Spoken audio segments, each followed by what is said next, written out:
Ladies and gentlemen, boys and girls, welcome back to Obsessive Compulsive Gaming.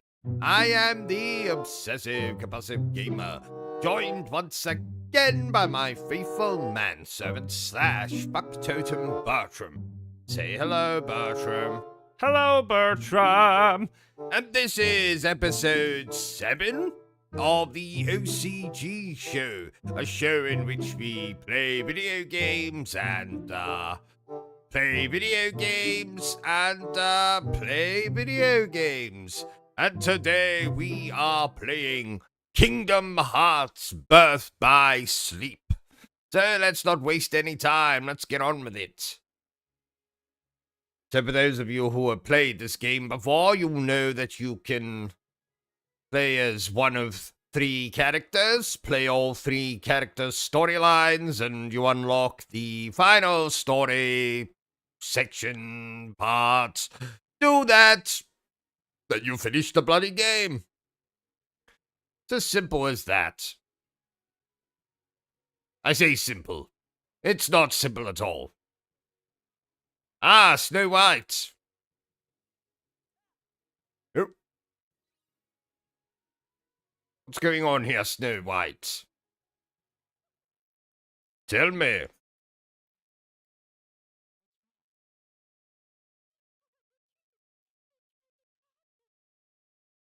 I hope it's not like that tree in the Evil Dead. Whatever that tree tried to do.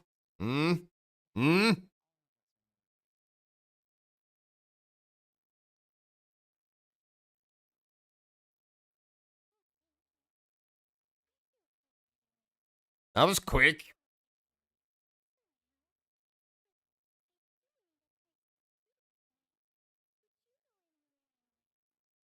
Little man house.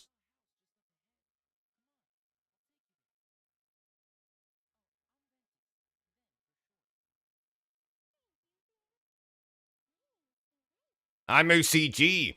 OCG for short.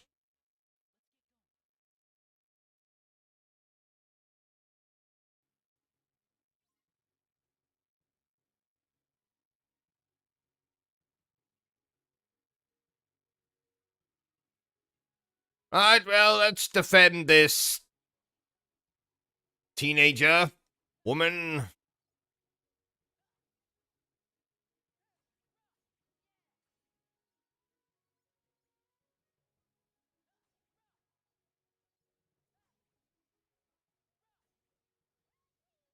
What the hell?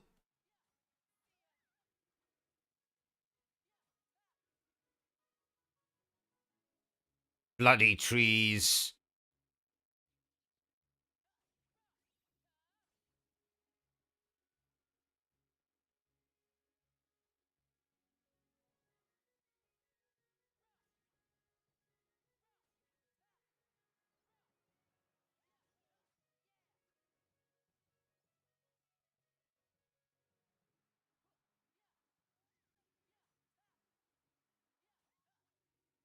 Get up, Snow White.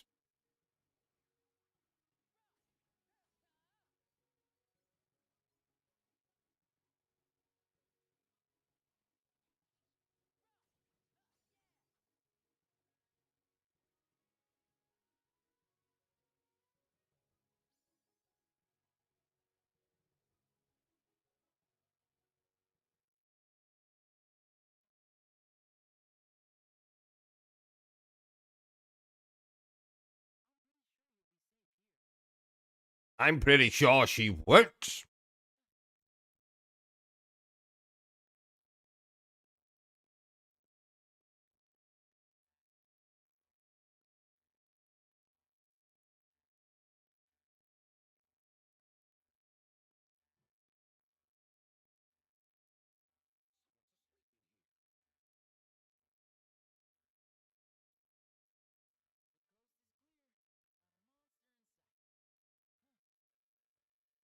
Oh, the little people are here.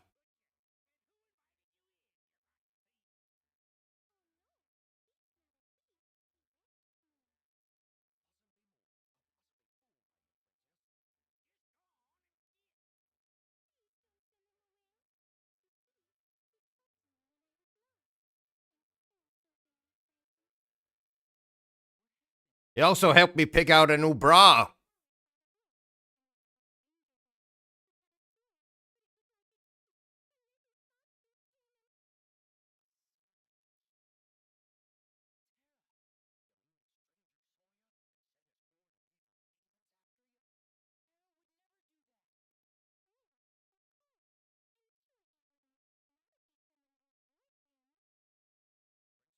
Indeed.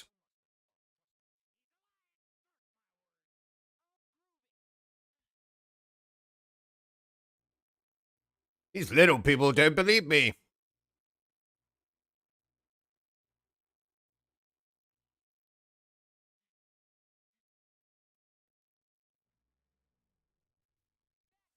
Oh, I sense a boss fight.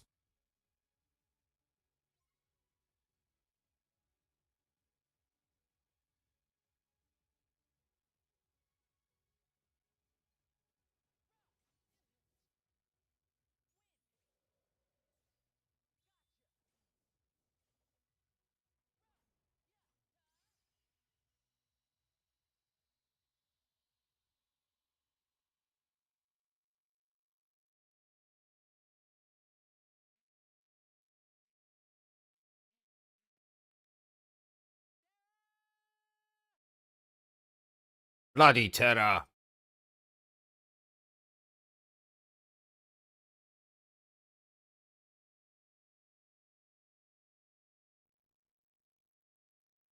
I say.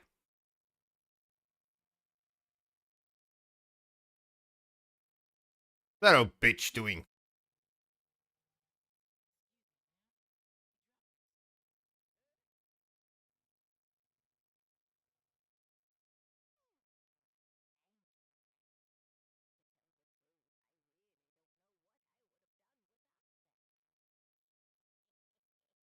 Oh dear.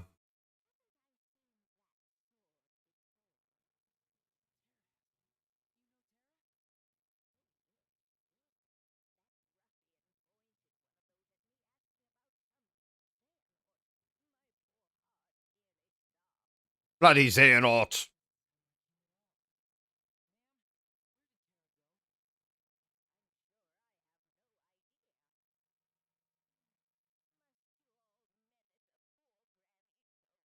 Yes. You're stealing our seats on the bus.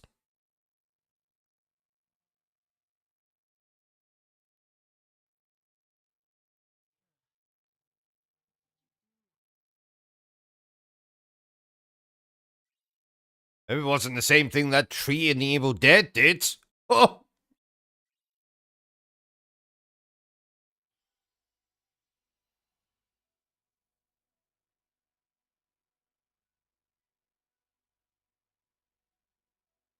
Next up, the land of Sleeping Beauty. And Cinderella. Well, since this one's closer.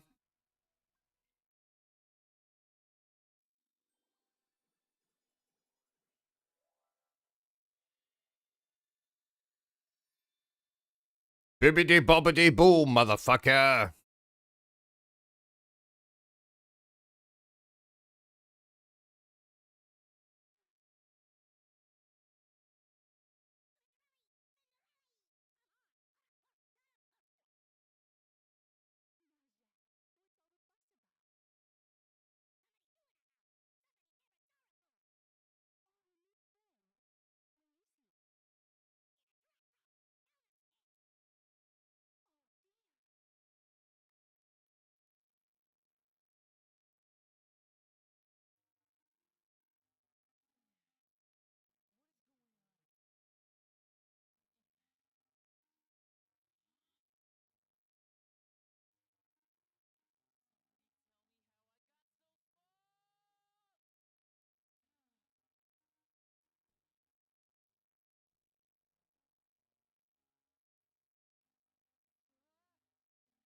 Oh, good lord. How'd he get in there?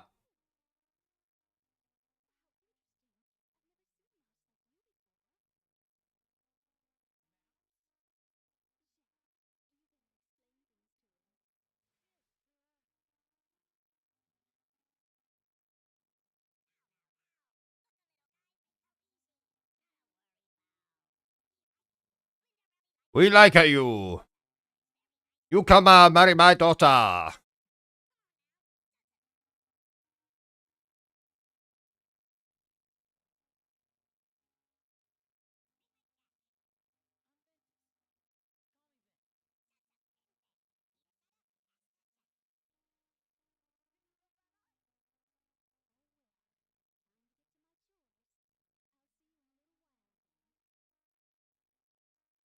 Dear Lord.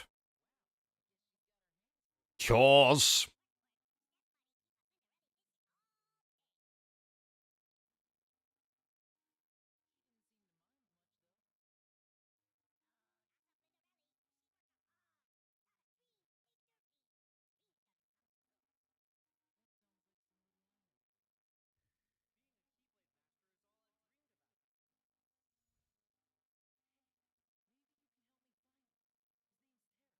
Maybe he can.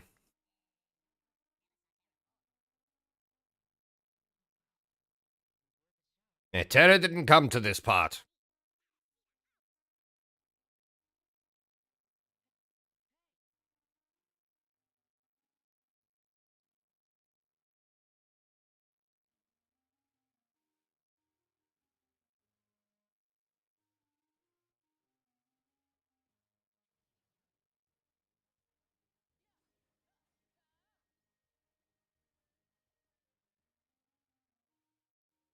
Oh, for God's sake. Get up there.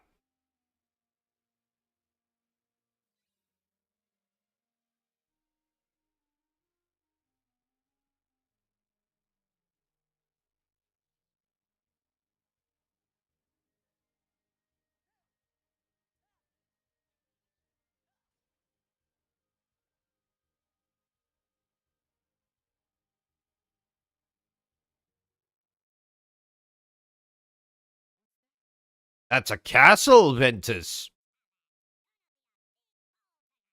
Palace, castle, same thing.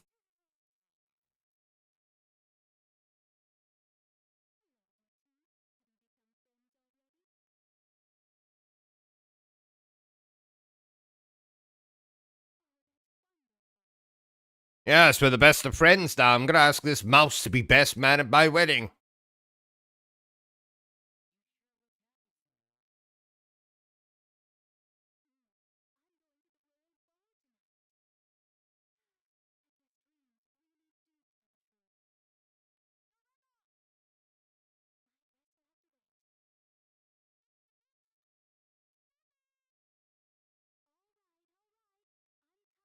Tell those bitches to stick their heads up their ass.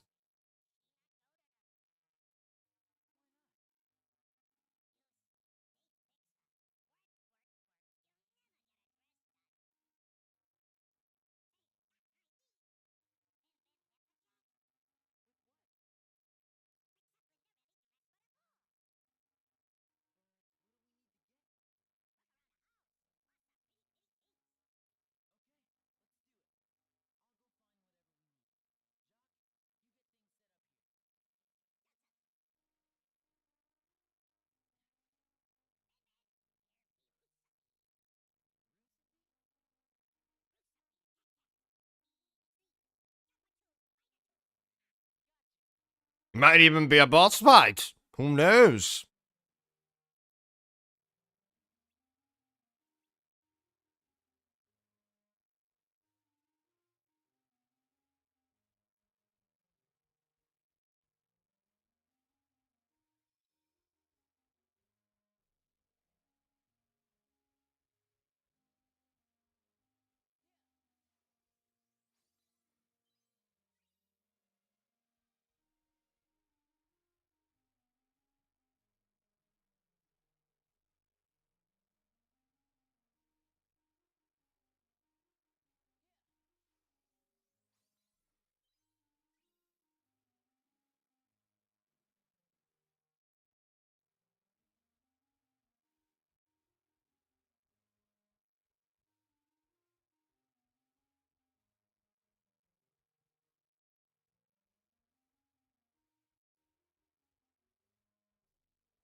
Holy shit!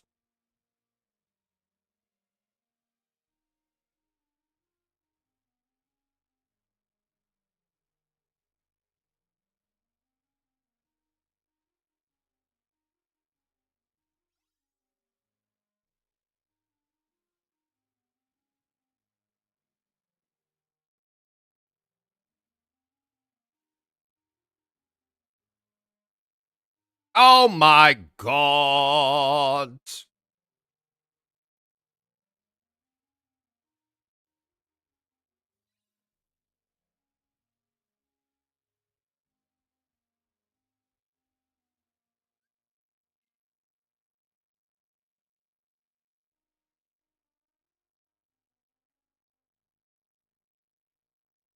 Stick it up your ass and then you've got dibbity bobba dibbity bobba dibbity bobba dibbo.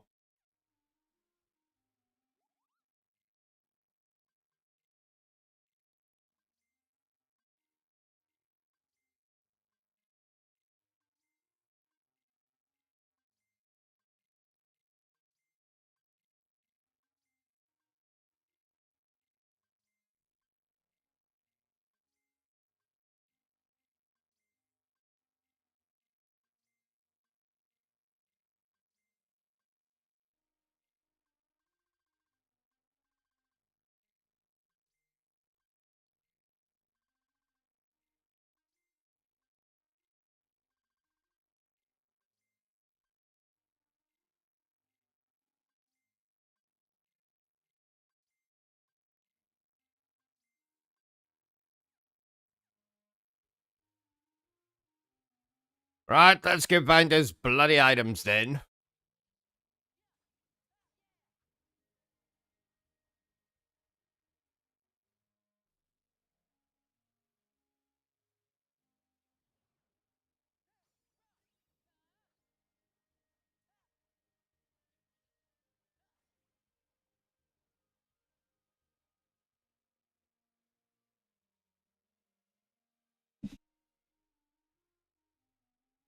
Stick it up,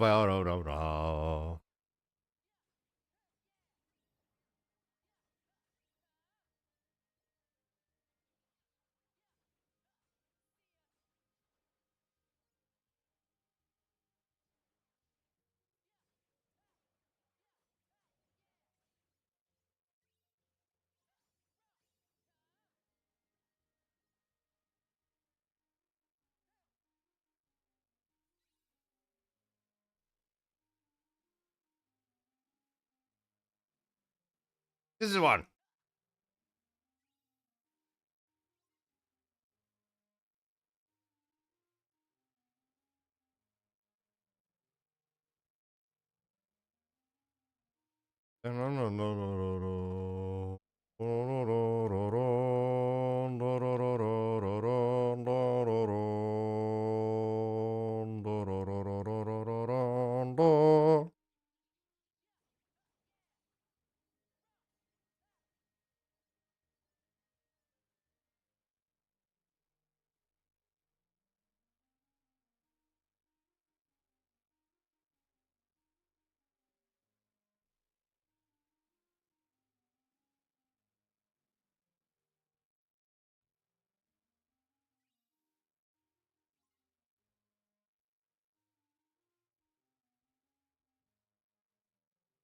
God damn it!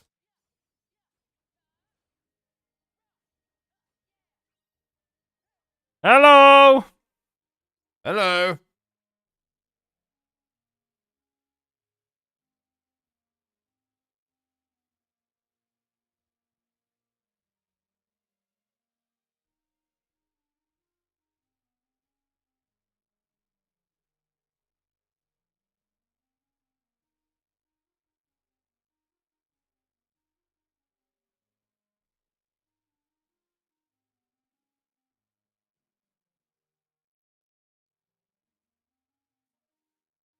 What the hell?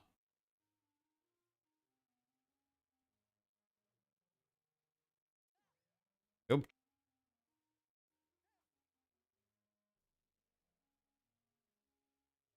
Stick it up your ass. Oh, he wants to stick it ass. Stick it out of your ass.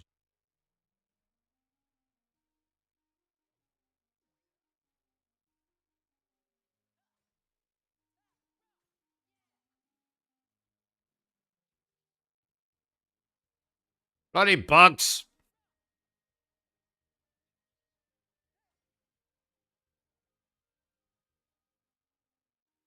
Do-do-do-do-do-do-do.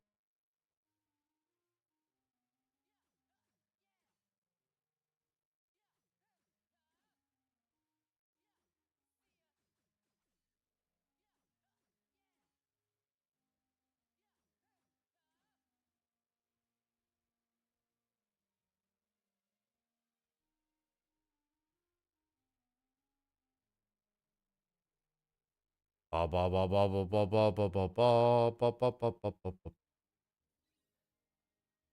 Get him!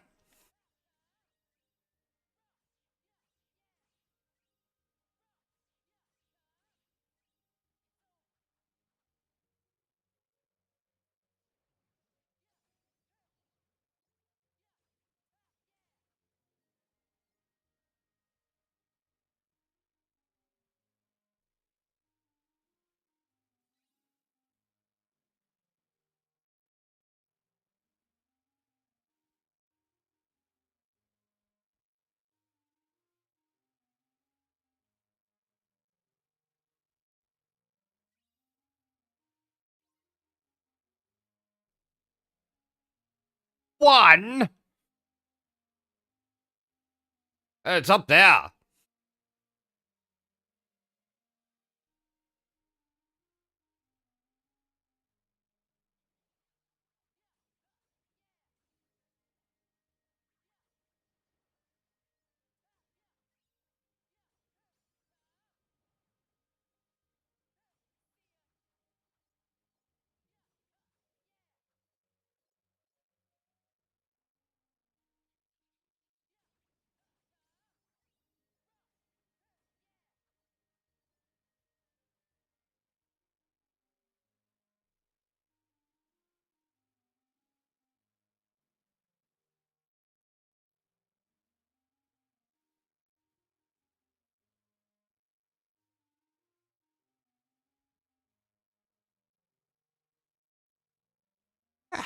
Hell did I get all the way up there? Let's go through somewhere. Ah, wait. Ball of wool, go on the fucking ball of wool. Jump up here and jump up there. Didn't do anything.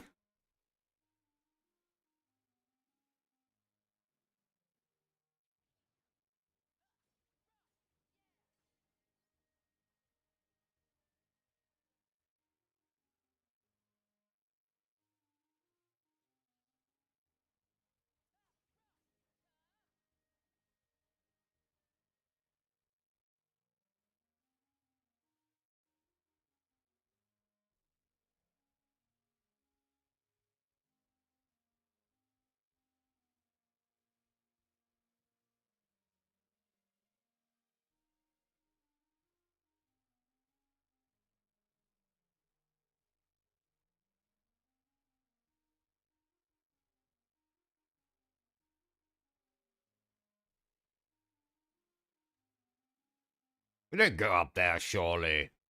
No way!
Oh, wait.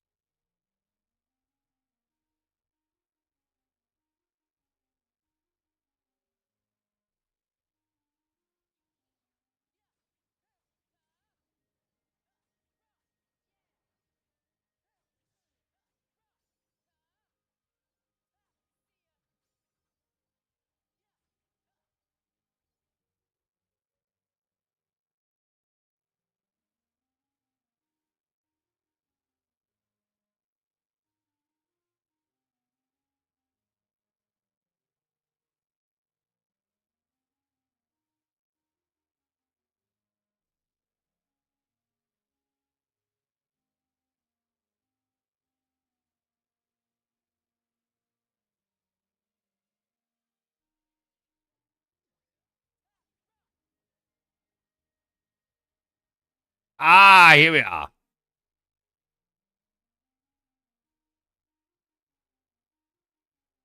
Don't bloody fall, Ventus.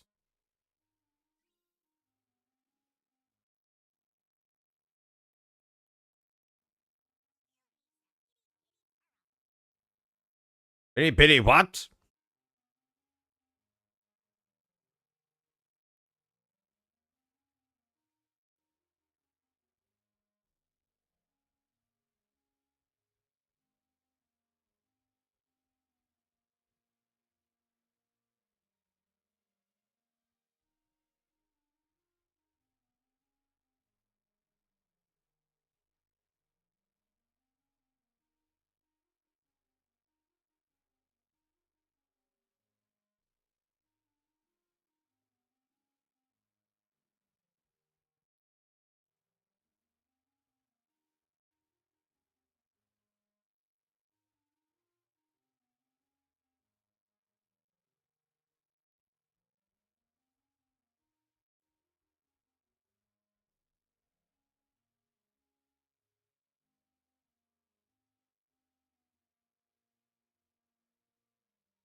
Oh, I'm sure it will.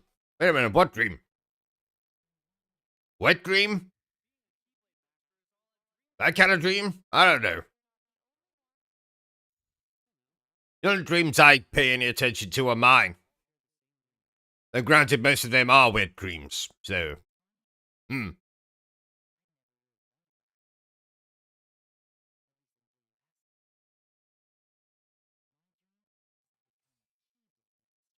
Well, keep dreaming, Bentus.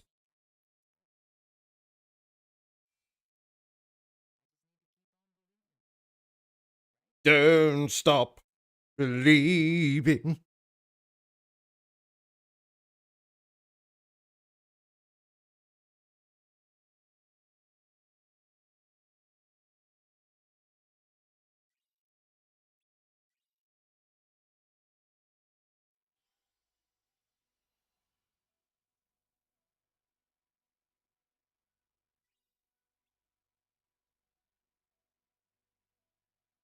Now we go over here.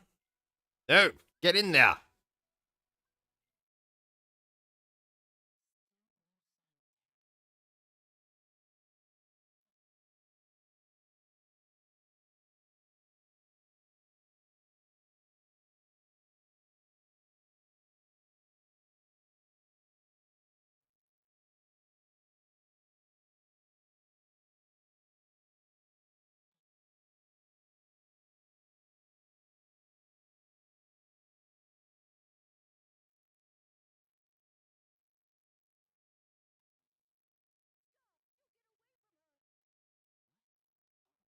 What's your problem, Grandma?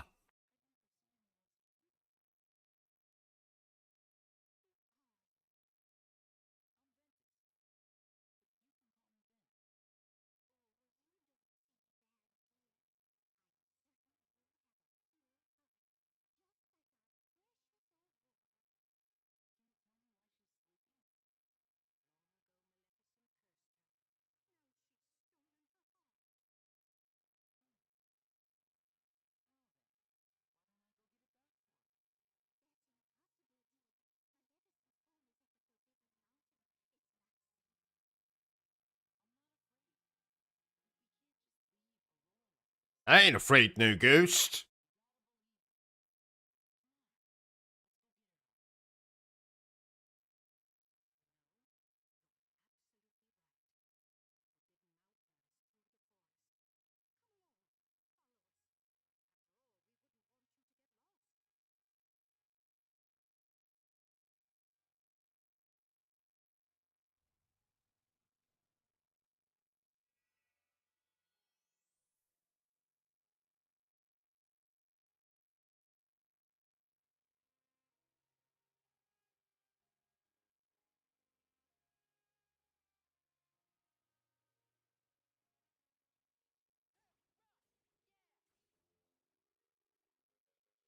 Demon bastards.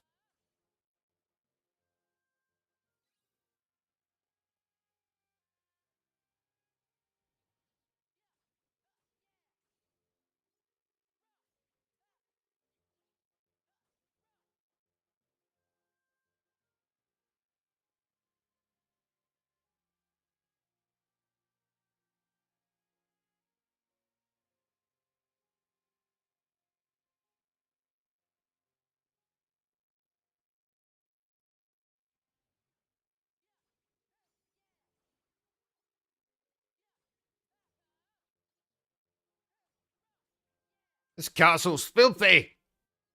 Someone needs to give it a good clean. Hey, Bertram. Uh,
Wait a minute, what's that?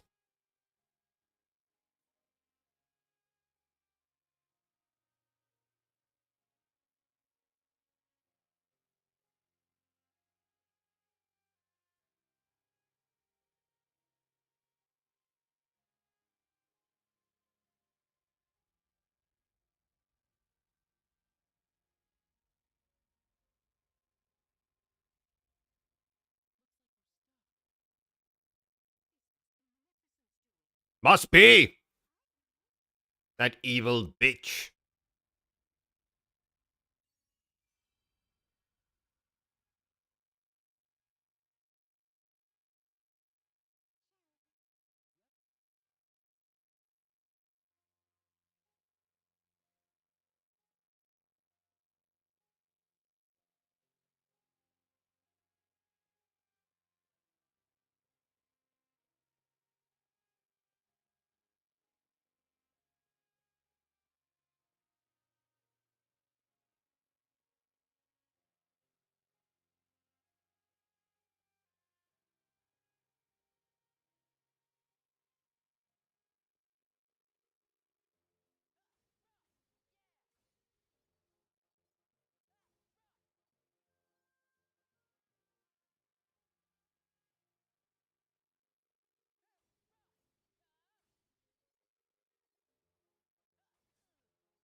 Ah!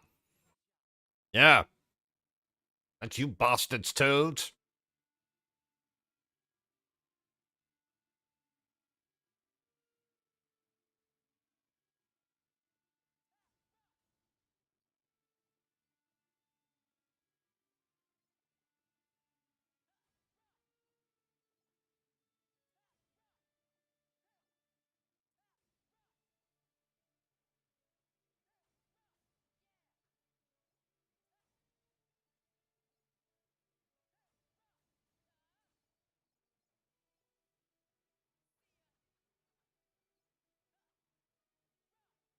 See ya.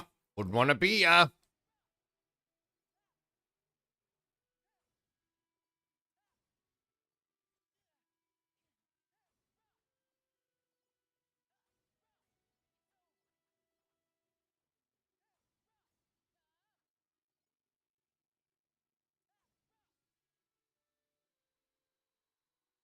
Relatively simple for a gamer of my skill level.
Oh, I've been there before.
Ah, here we are.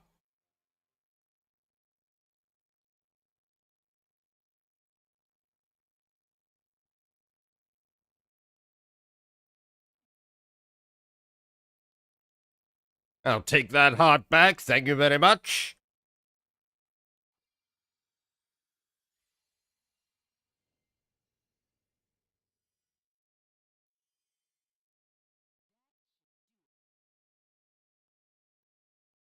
If only it was that simple.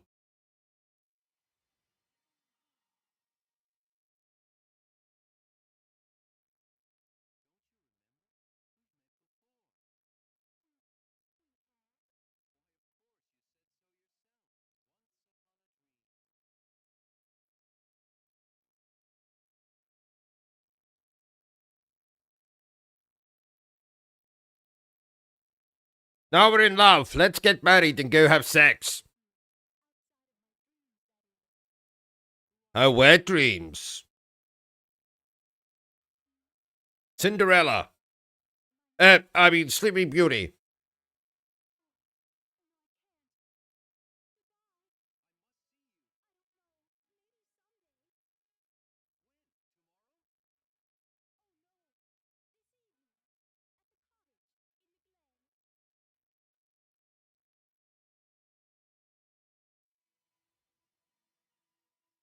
She's eager. She's an eager beaver.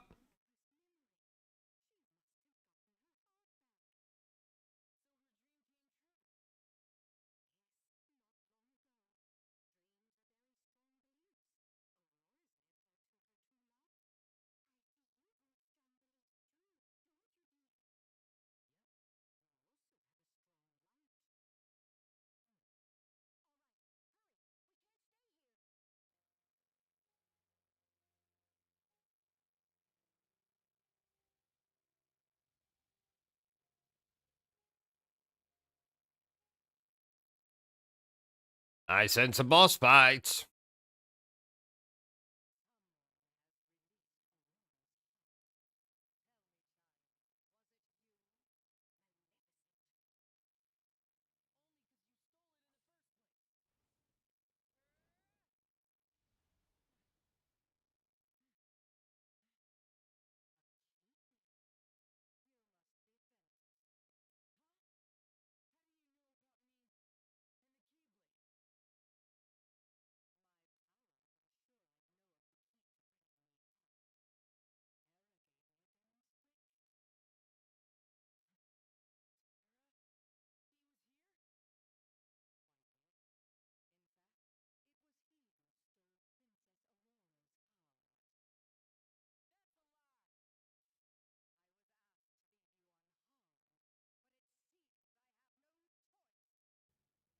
Oh dear.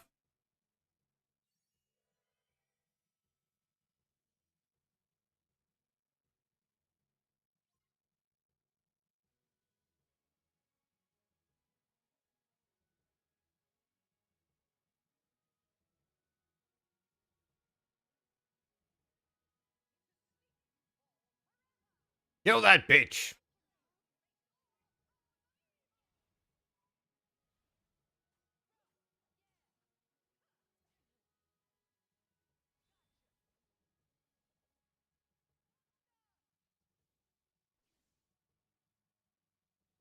Killer!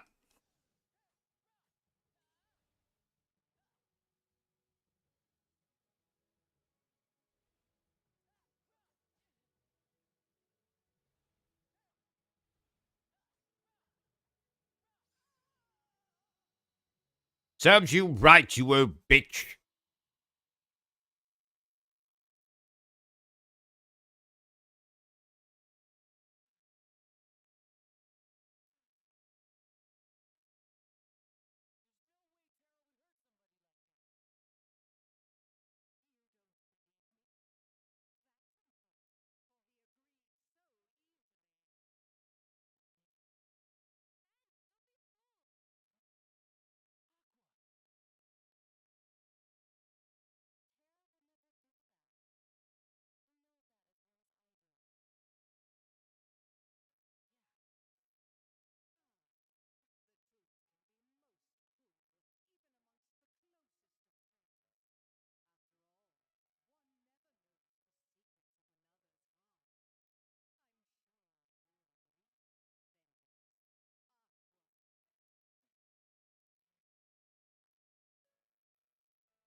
Oh, did he now?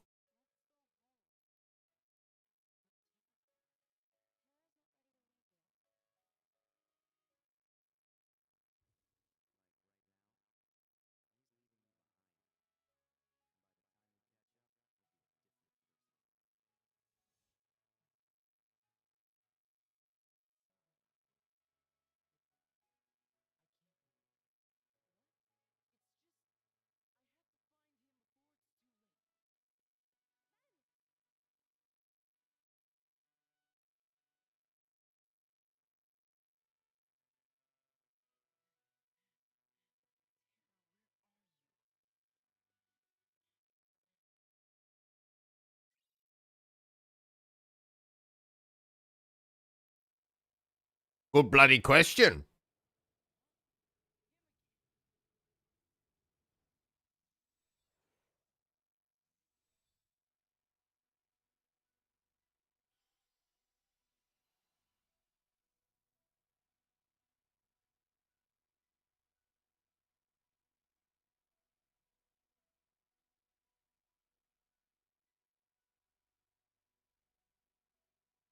Ah, we're going to this mysterious, dusty place over here, I see.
Back in his bloody dusty place.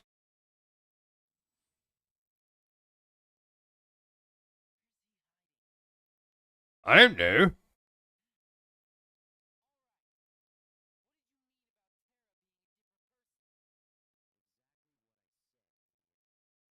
Idiots!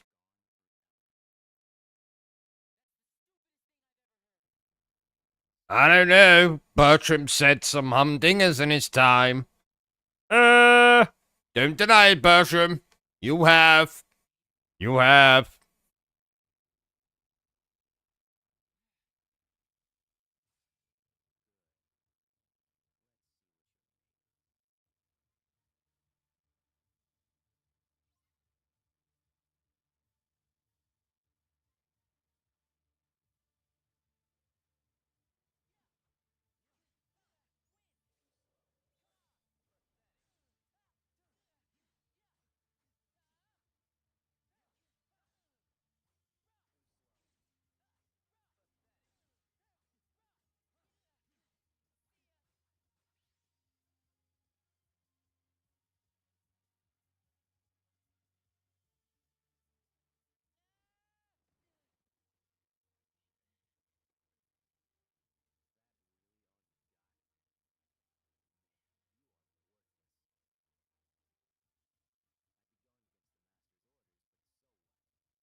Jeez Louise.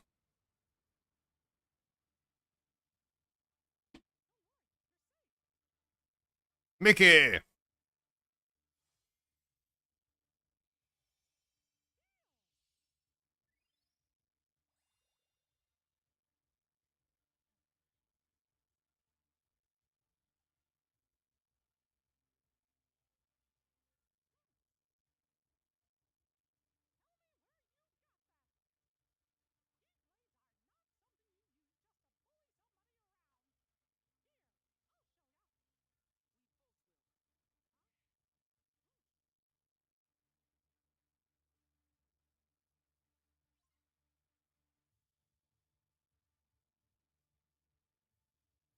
Come on, Mickey. Let's kick his ass.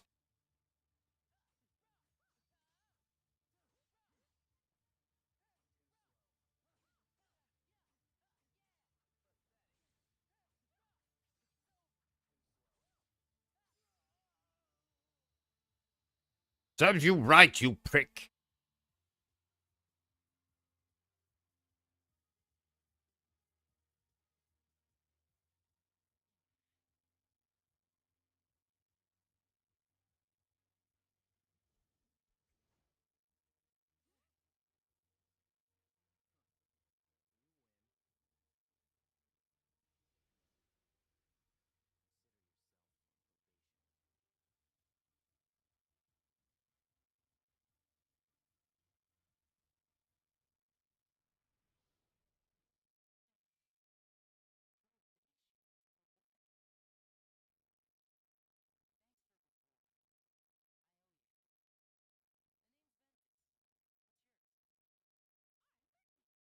King Mickey.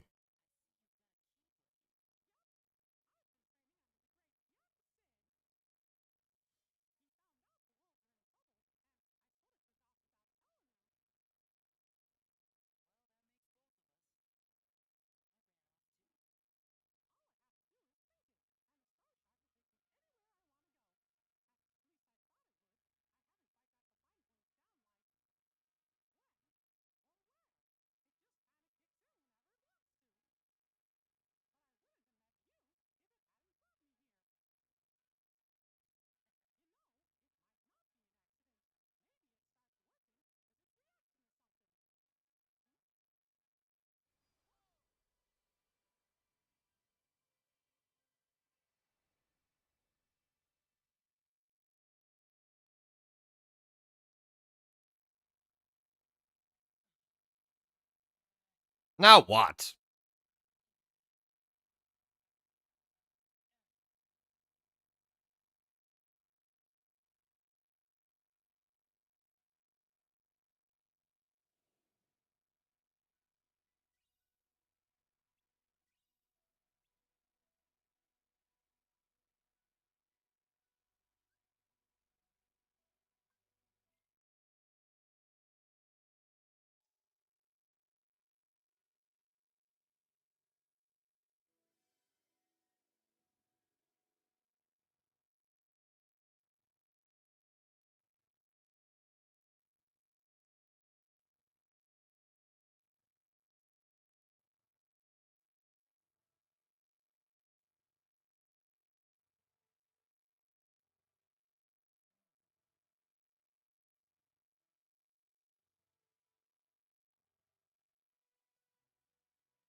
This place is full of monsters. How can you sit around and eat pizza?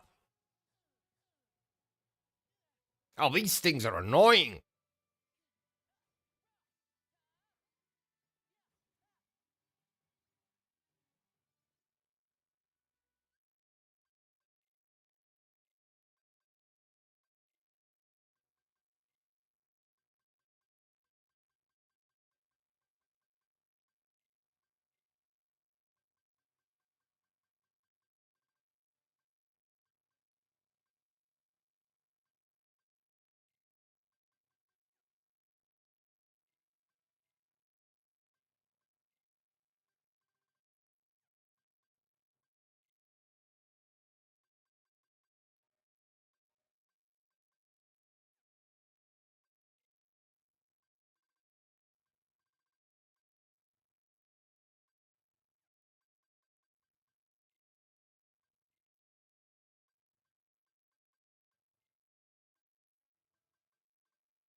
Bastards.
Now, these bastards.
Oh, this asshole.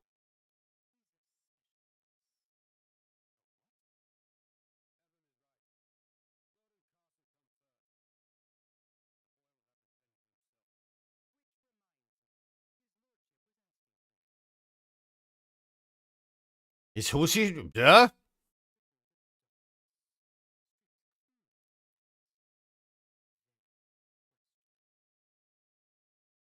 Anything around here that's questionable is that hairstyle.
Up this way?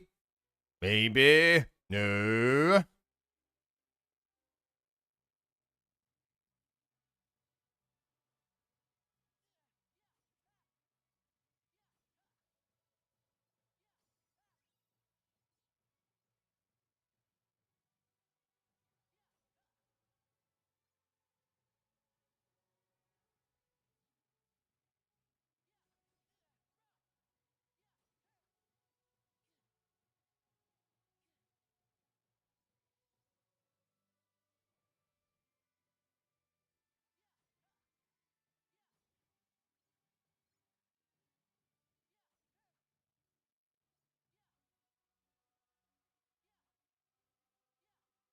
Oh, come on.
Better not be a sex toy.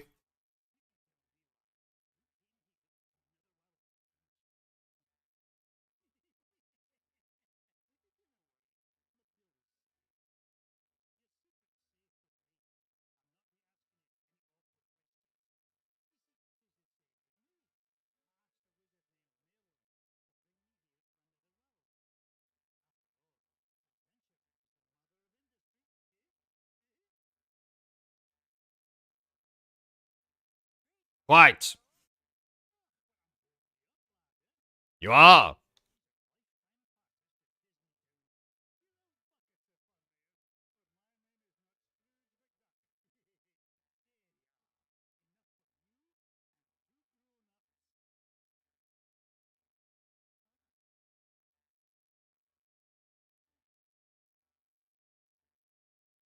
Quiet. Now let's go.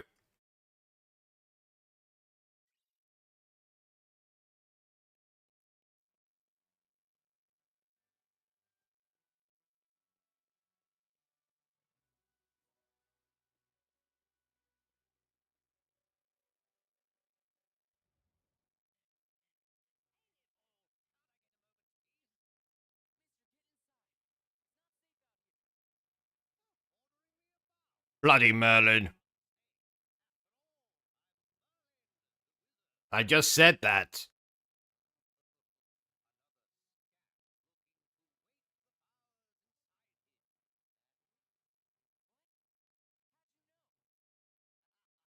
Don't call me scamp.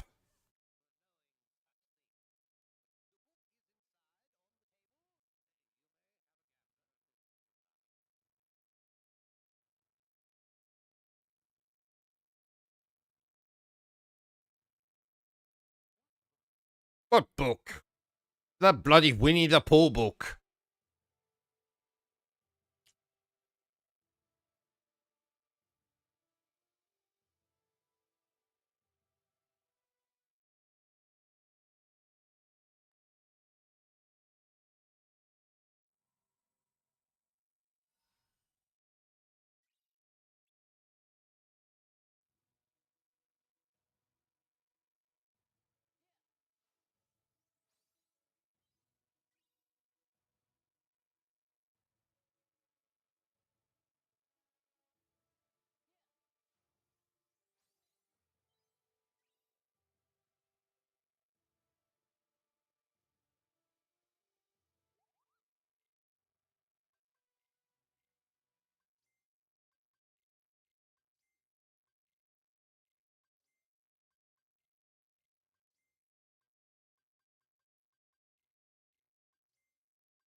Better to be save than sorry. Ha ha.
Kill it, Ventus.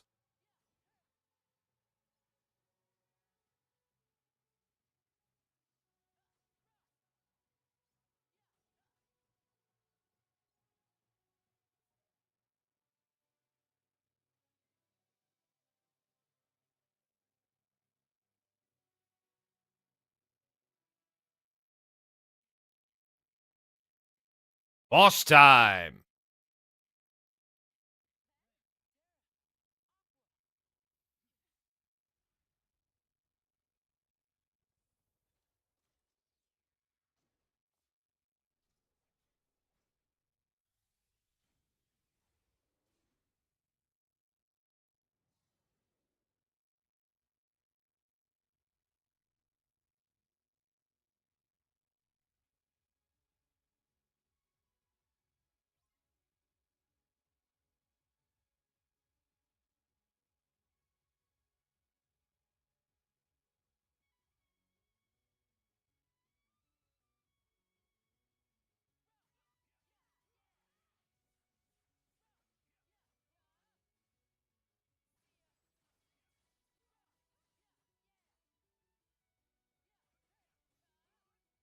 Yeah, wouldn't want to be ya.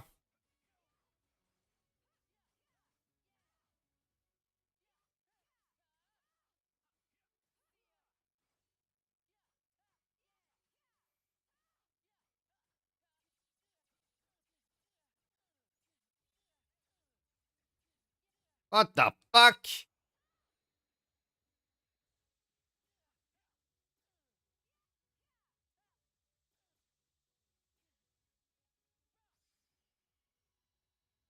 What a bastard.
I did.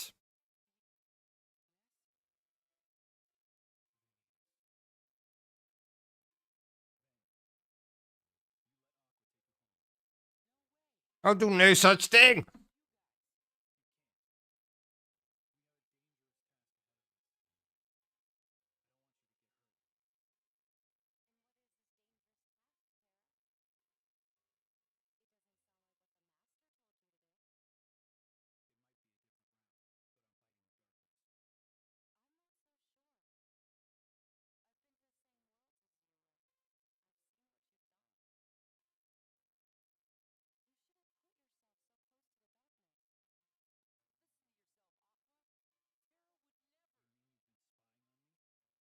Ah.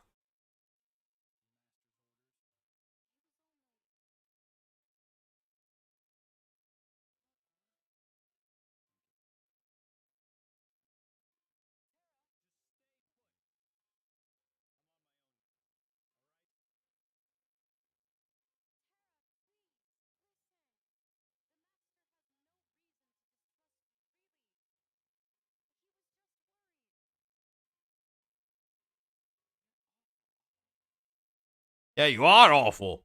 What's wrong with you?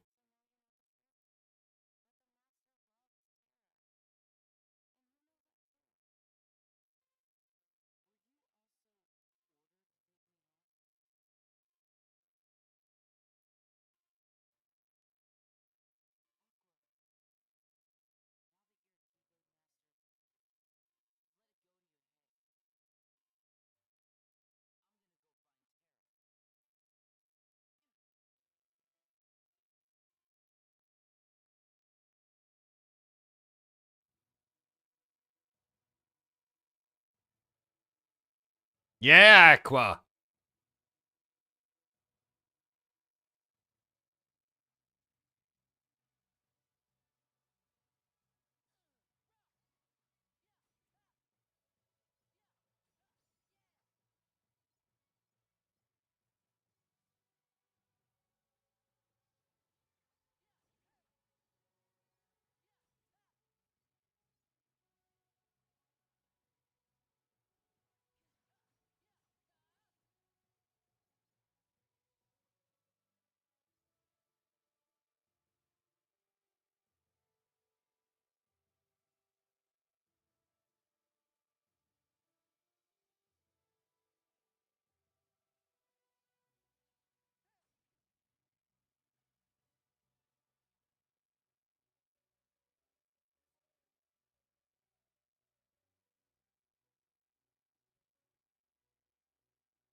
Here's some comedy courtesy of yours truly. Enjoy! So, do you realize, Bertram, that we have been streaming now for over a year? Oh, wow. Yes, how things have changed this last year. Well, you died and were resurrected a la Jesus Christ, or as I like to call him, the Zaz. I married and divorced a woman who literally had sex with everything. Men, women, buildings. True story. She is the first woman in human history to actually bring the Eiffel Tower to orgasm. Oh, my. Yes, and I have become steadily more and more intolerant, and incontinent, and impotent. So, in a nutshell, a lot has happened this last year. Now, speaking of my ex-wife, did I tell you, Bertram, that my ex-wife actually worked on the original Night of the Living Dead softcore pornography parody? Night of the Living Bed. About a bed that would come to life and eat people foolish enough to make love on it. Interesting, no? What are you doing, Bertram? I'm looking for the movie online. Well, you can do that later. It's bollocks anyway. Do you know what else is bollocks, Bertram? Something has just come to mind and I simply must tell you about it. There is something very misleading about RPG titles. Dragon Quest, for instance, has absolutely nothing to do with a dragon. And Final Fantasy, well, how can it be the final one if you keep bloody making them? Let's see, The Last Story? Well, it most certainly was not The Last Story. Lost Odyssey? Well, it's not bloody lost. I have played it many times. I'd say it's more Found Odyssey than Lost Odyssey. I could go on. And I shall. Now, The Witcher, well, there's more than one Witcher, so it should be called The Witchers. Alpha Protocol. You know, I actually liked that game. I want a remaster of that game. No, I demand it. Come on, Sega. Stop fondling Sonic's rings and give me a remaster of Alpha Protocol. Now, speaking of Final Fantasy, let me tell you a story, dear viewer. Back in 1997, when I was younger than I am now, and my penis was just starting to grow, I asked my father to buy for me Final Fantasy VII, which had just been released. I excitedly awaited his return, chasing my sibling around our home with a knife while wearing a Jason Voorhees mask to pass the time. Oh, I remember their funeral. Was a tacky affair. 'Twas that.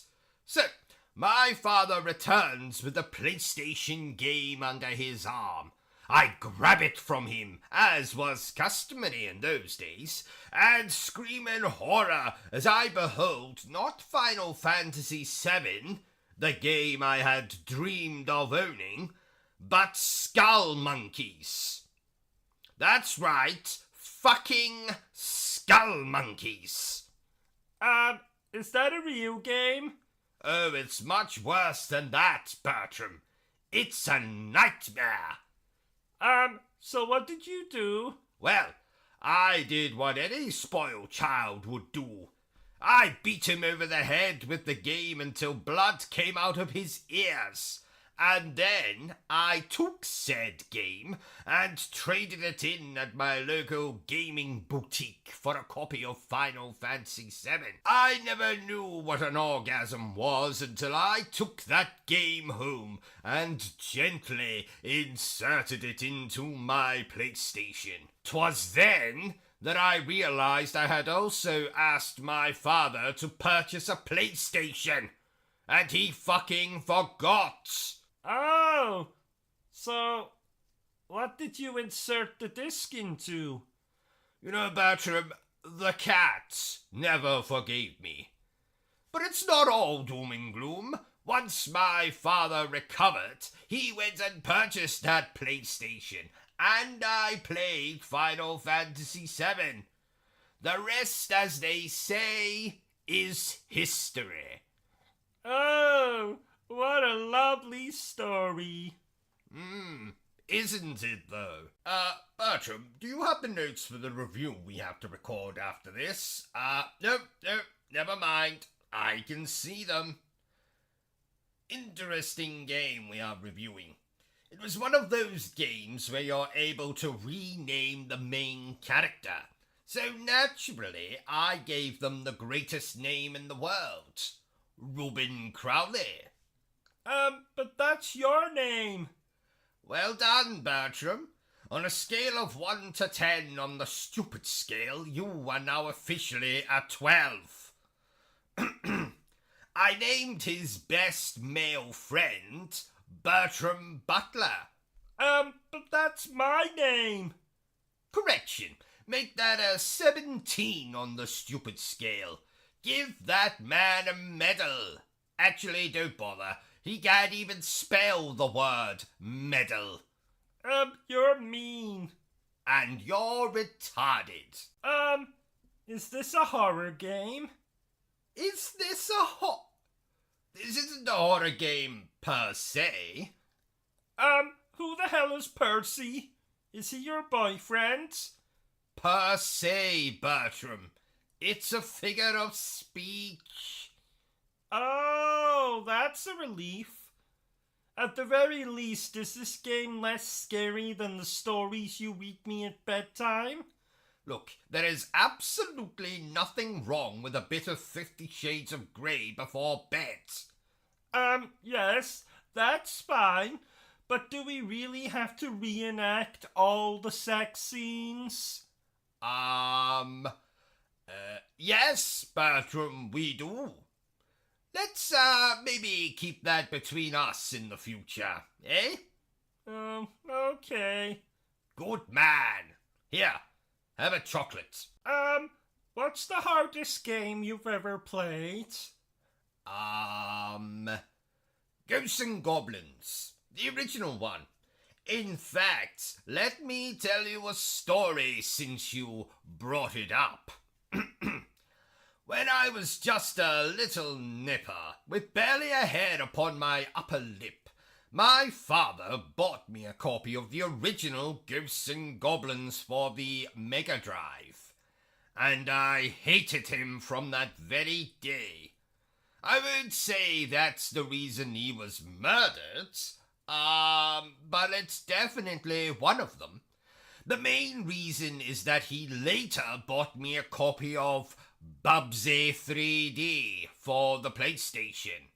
Oh, what a sad story. Indeed. I went to trade in Bubsy 3D at my local gaming establishment, and the chap behind the desk laughed at me. He laughed, Bertram. Because the game was so appalling? No, because I'd forgotten to put the disc back in the box. Oh!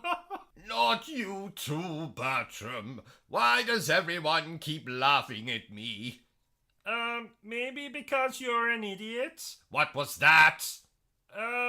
Nothing. Isn't this game splendid, Bertram? Bertram. Hello, Bertram. Oh, did you say something? I did. Your name. 3 times. Oh, I'm sorry. I was just looking at this review for an adult movie of Downton Abbey. It's called Go Down on Abbey. Oh, I see. Does it sound good? Like Mr. Kipling's cakes, it sounds exceedingly good. Oh, check Amazon for a copy on Blu-ray then. Already done. Along with a copy of your ex-wife's film, Night of the Living Dead. Ah, well done, Bertram. You know, I think I may have an addiction to pornography. Oh. Yes, it is a problem. I'm seeing my gynecologist about it on Thursday. You don't need to see a gynecologist for that. No, but he gives a hell of a rectal examination. Yes. You know, I've been thinking, Bertram, we need to review more Call of Duty games on the channel. Don't say the name. What name? Call of Duty? Never say that name. It's said if you look into a mirror and say it 3 times, a swarm of adolescents will emerge and spew abuse at you. Oh, thank you for warning me, Bertram. I'm also thinking we should get a dog. You have a dog. Me. Not quite, Bertram. You see, a dog is actually useful. Well, what can a dog do that I can't do? Lick its own genitals? But that's not fair. Because you don't have any genitals. Oh, you think you're so funny. I don't think, Bertram. I know I'm funny. Bloody hilarious, actually.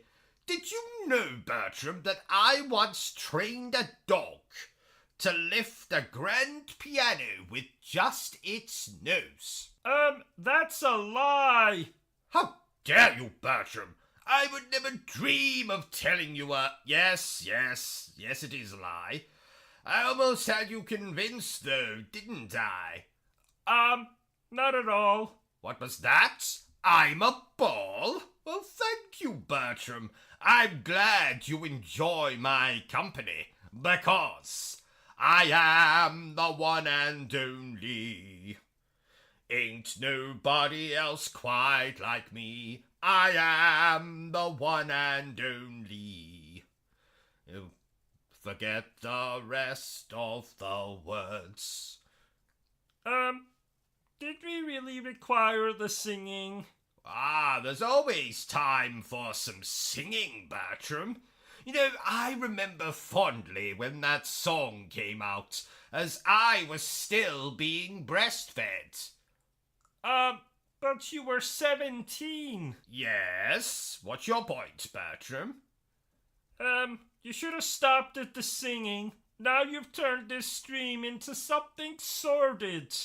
Have you watched any of our reviews, Bertram? I turn all of them into something sordid. Even the Disney ones. Oh, yeah. That one viewer threatened to castrate you. Oh, yes. Joke's on them. You see, I'm already circumcised. Oh, I didn't know you were Jewish. I'm not. You see, I got my Colonel Mustard stuck in the fridge door. I shouldn't be too harsh on that viewer, though. I believe they were a lesbian. Oh, all you care about are lesbians. That's not true. I also care about escorts, prostitutes, glamour models, celebrities who don't wear bras, and then lesbians. Oh, bugger me senseless. Bugger me senseless? Isn't that a film? I don't believe so. Oh, really? You see, I thought I heard you quoting from it last night. I have absolutely no idea what you're talking about. When you were in the shower, I thought I heard you say, "Bugger me senseless." Yes. Well, you see, I dropped my soap. Yes. And you know what I'm like. So I've been trying to limit the amount of swearing I do. So instead of saying shit, I said bugger me senseless. Yes. Oh, really? I thought I saw a gentleman exit the bathroom before you. I think he was dressed in a clown outfit and... Fine, I confess. I have a fetish for clowns. Are you satisfied?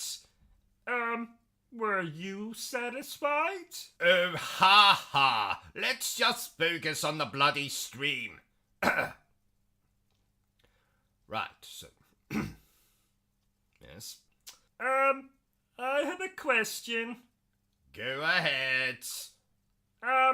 Did the clown let you honk his nose? His actual nose, not his... Shut up, Bertram. As a matter of fact, he did. So, anyway, back to the stream. Focus on the stream. Don't concentrate on what Bertram's saying. He's going to ask lots of stupid things, I'm sure. Yes, playing the game. I have a question. Go ahead. When the clown, did confetti come out? Shut up, Bertram. As a matter of fact, it did. Right, back to the game. Let's play the game. Don't focus on anything that's going on around you. Yes. I have a question. Go ahead. How funny was the clown? On a scale of 1 to 10. Shut up, Bertram. And you as well as I know that the only person I find funny is me. I have a question. Haven't you tortured me enough? Did the clown ram a custard pie onto your face? If you catch my meaning? I am not going to answer that, Bertram. Oh, please. No, you're a very sick man. Says the man with a clown fetish. Touché. That reminds me, you can turn the oven off now, Bertram. This doesn't look like a chicken. Well, that's because it's No from next door. That'll teach that little bastard to call me an old bastard. Can you believe he was shouting that at me from his own garden? I think he might have just been calling for his dog. His dog? Old bastard? That's his dog's name. Oh, damn it! Quick, Bertram, close the oven door. We'll get rid of the body later. Then what are we going to have for dinner? Weren't you listening? I said we'll get rid of the body later. Oh! Boy, oh boy. Oh, that reminds me. Today's stream is sponsored by the phrase, boy, oh boy. And a special thank you to our other sponsor for this video, Suck It and See. The only sex toy that doubles as a telescope when you want to spy on that hot new neighbor of yours. So go ahead and suck it and see. Wasn't that featured on Dragon's Den? It was, Bertram. That it was. What are you doing? I am doing a crossword while we record this little stream of ours. It's not something I would normally do, but there is a substantial cash prize. How substantial? £11.50. £11.50? You can't even buy a bowler hat for that. Don't exaggerate, Bertram. It doesn't suit you. But you exaggerate all the time. Every morning when you get up and go to the bathroom, you say, "Hello, my glorious massive penis," when your penis is in fact tiny. Thank you, Bertram. Microscopic even. Yes, Bertram, I think we get the point. Gosh, this game has more enemies on screen than you'd find at a bloody wedding. But they're not enemies at a wedding. Well, it's usually family members at weddings, Bertram, so of course they're enemies. I imagine there's much more bloodshed at a family gathering than on a battlefield. When I was a child, my parents' house looked like Jack the Ripper's front room once Christmas and New Year had passed. That's alarming. That's it, 24 across. Something a woman carries in the home of a convicted sex offender. Alarm. Thank you, Bertram. You're welcome? Oh, I just remembered. Masters of the Universe is on tonight. Oh, I love that movie. No, I love that movie. We can both love it. No, we can't. Just like we both can't use the shower at the same time.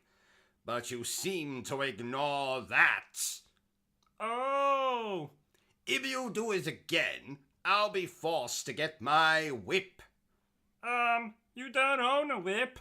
No. But I do often blackmail my wife with a walnut whip. Oh, how very 1990s of you. Don't pretend you don't enjoy a walnut whip, Bertram. Not particularly. Oh, that's a shame because I have one here and I was going to... Give it to me. I meant to ask before, but, you've been to Paris, haven't you? Many times. What is your favorite thing to do in Paris? Is it visiting the magnificent architecture like the Eiffel Tower or the Moulin Rouge? Is it the food? I know you're partial to some children's legs. Frogs' legs. Bertram, I visit Paris for one reason and one reason only. To look for Eva Green. Oh, not this again. I'm going to make her love me, no matter what. What about your wife? Oh no, she'd probably hate my wife. Attractive people despise the ugly and the overweight. Actually, I think Ava Green lives in London now. Where are you going? OCG? OCG? Right, I'm back.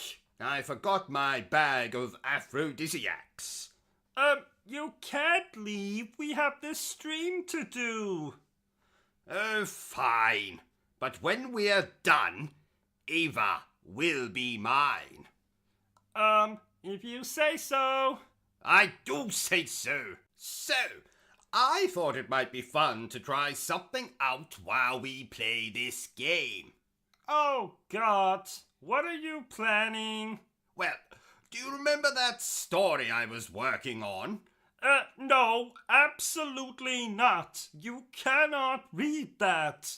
How did you know that's what I was even considering? Because you're fucking crazy? I resent that. But Bertram, even you have to admit that the subject matter fits this game perfectly. Well, actually, it doesn't, but... Perfect! Let's begin. Oh, may the ground open up and swallow me whole. Ha! Here's hoping.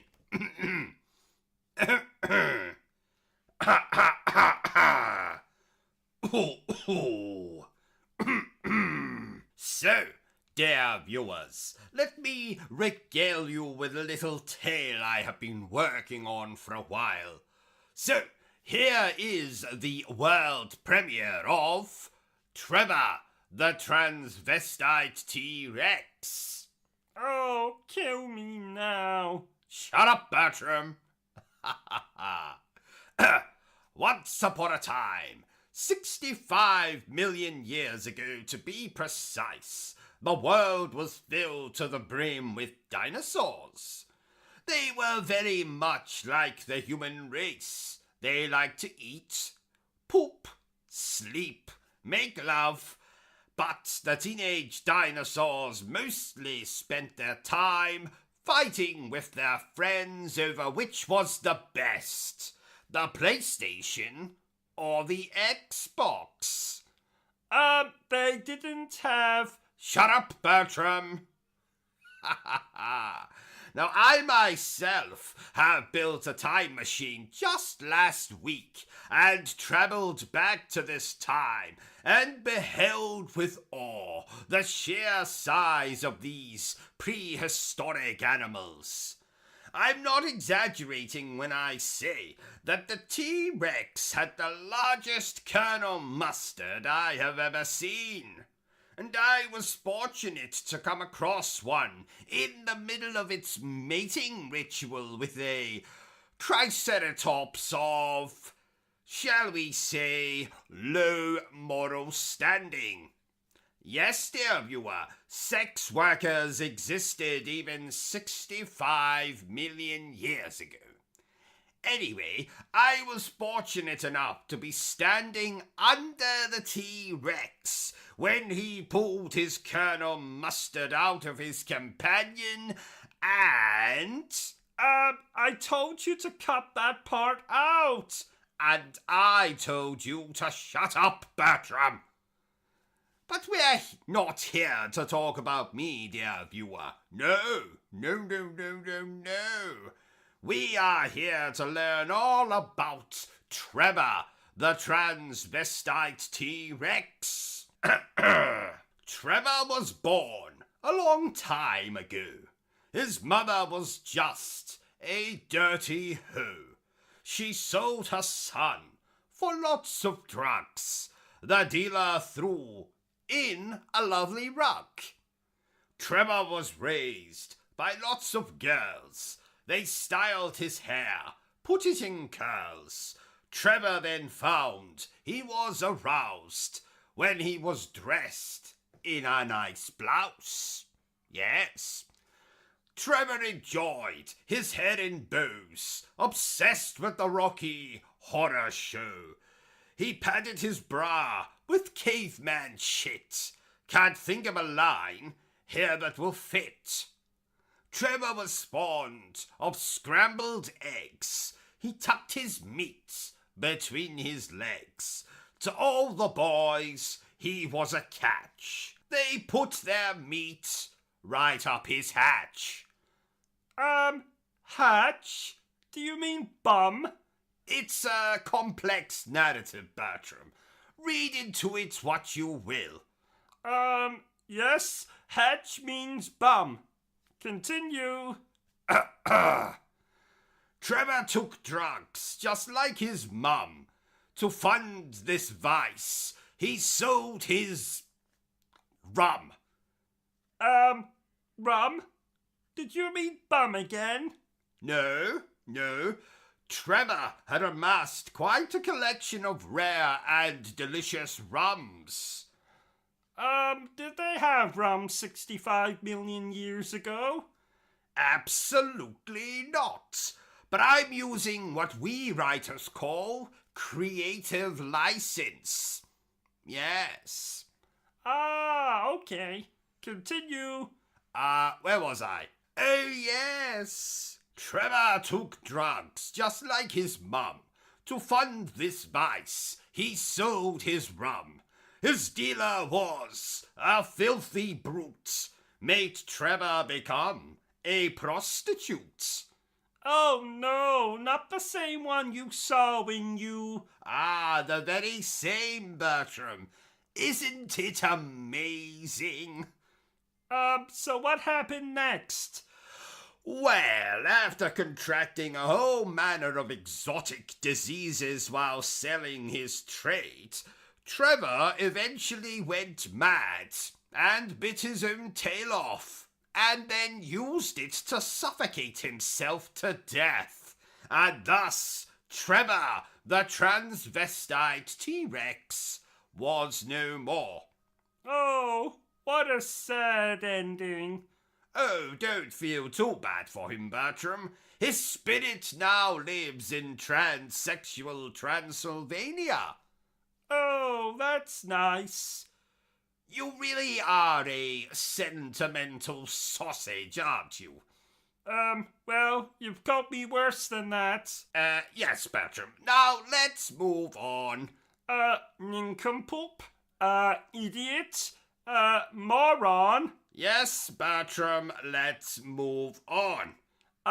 imbecile, ignoramus, dummy. Yes, Bertram, I get the point. Let's move on. I used to actually think my name was retard, you called me it so often. Shut up, you spastic! And I thought that was my surname. Bertram, if you shut up right now, I'll give you a cookie. No, 2 cookies. Thank you. We should review another game later today. Maybe after dinner. Oh, I just don't have time today to review another game, Bertram. And why not? Well, as you know, once a month I like to spend an entire day in the nude and do nothing but stand at the front door waiting to leap out on any unsuspecting visitors. Ah, Nudie Tuesday. Yes, and today just so happens to be that day. Oh, yes. I was wondering why your Colonel Mustard was on display in all of his glory. That's Sir Colonel Mustard to you, Bertram. Oh. Pass me a towel, won't you? Do we own towels? Good point. Yes. Run out and purchase a towel, and then come back here and pass it to me. There's a good fellow. I must say, Bertram, this game is bloody crazy. Speaking of bloody crazy, didn't you nearly kill Sonic the Hedgehog once? Actually, it was quite the opposite, Bertram. He came over to visit me one Nudie Tuesday back in 1997, and I made the mistake of inviting the little bastard inside. Long story short, I accidentally sat on him when he stole my favourite chair. Oh, that must have hurt, especially with all those spikes of his. Yes, I was picking those spikes out of my arse for a month. A month, I tell you. Bertram, put that gun down. Oh, sorry. You know, I've never held a gun myself. Well, not recently, though I was once quite the regular of what the Americans call gay bars. Now, of course, that's a different gun entirely, though just as lethal, as Freddie Mercury will attest. So, back to the stream. Don't you have a driving lesson today? You know, to get your license back? Well remembered, Bertram. Why did you lose your license in the first place? Well, I'm not to be trusted on the road, Bertram. Reason number 1 why I no longer have a driving license: I once confused the steering wheel with my penis. I made a terrible mess, and the shopping centre needed new windows and staff. Reason number 2 why I no longer have a driving license: When I see a helpless old man or woman crossing the road, I have the uncontrollable urge to shout abuse at them and or run them over. Yes. Reason number 3 why I no longer have a driving license. I took my first car for a test drive in the local park. I didn't realize there was anyone there. It was bloody 5 in the morning. But upon checking my tires when I got home, I found what was left of the postman and several dog walkers. Luckily, I had some spare tires, so crisis averted. Ha ha! Reason number 3 why I no longer have a driving license. Reason number 4, I think. Ah, well spotted, Bertram. Reason number 4. I ran through a red light once. If only I'd remember to bring the car. And my clothes. When was that? Oh. Let's see. 2007, I believe. Oh, yes, now I remember. I was on my way to pick up Heavenly Swords. Oh, I like that game. Do you know, Bertram, that women have told me in the past that I have a Heavenly Sword? Ha ha, if you know what I mean. I say Heavenly Sword, but it's more Heavenly Dagger. No. Heavenly Penknife. Heavenly Needle? No, Bertram. You're not allowed to make fun of my penis. Only I'm allowed to make fun of my penis.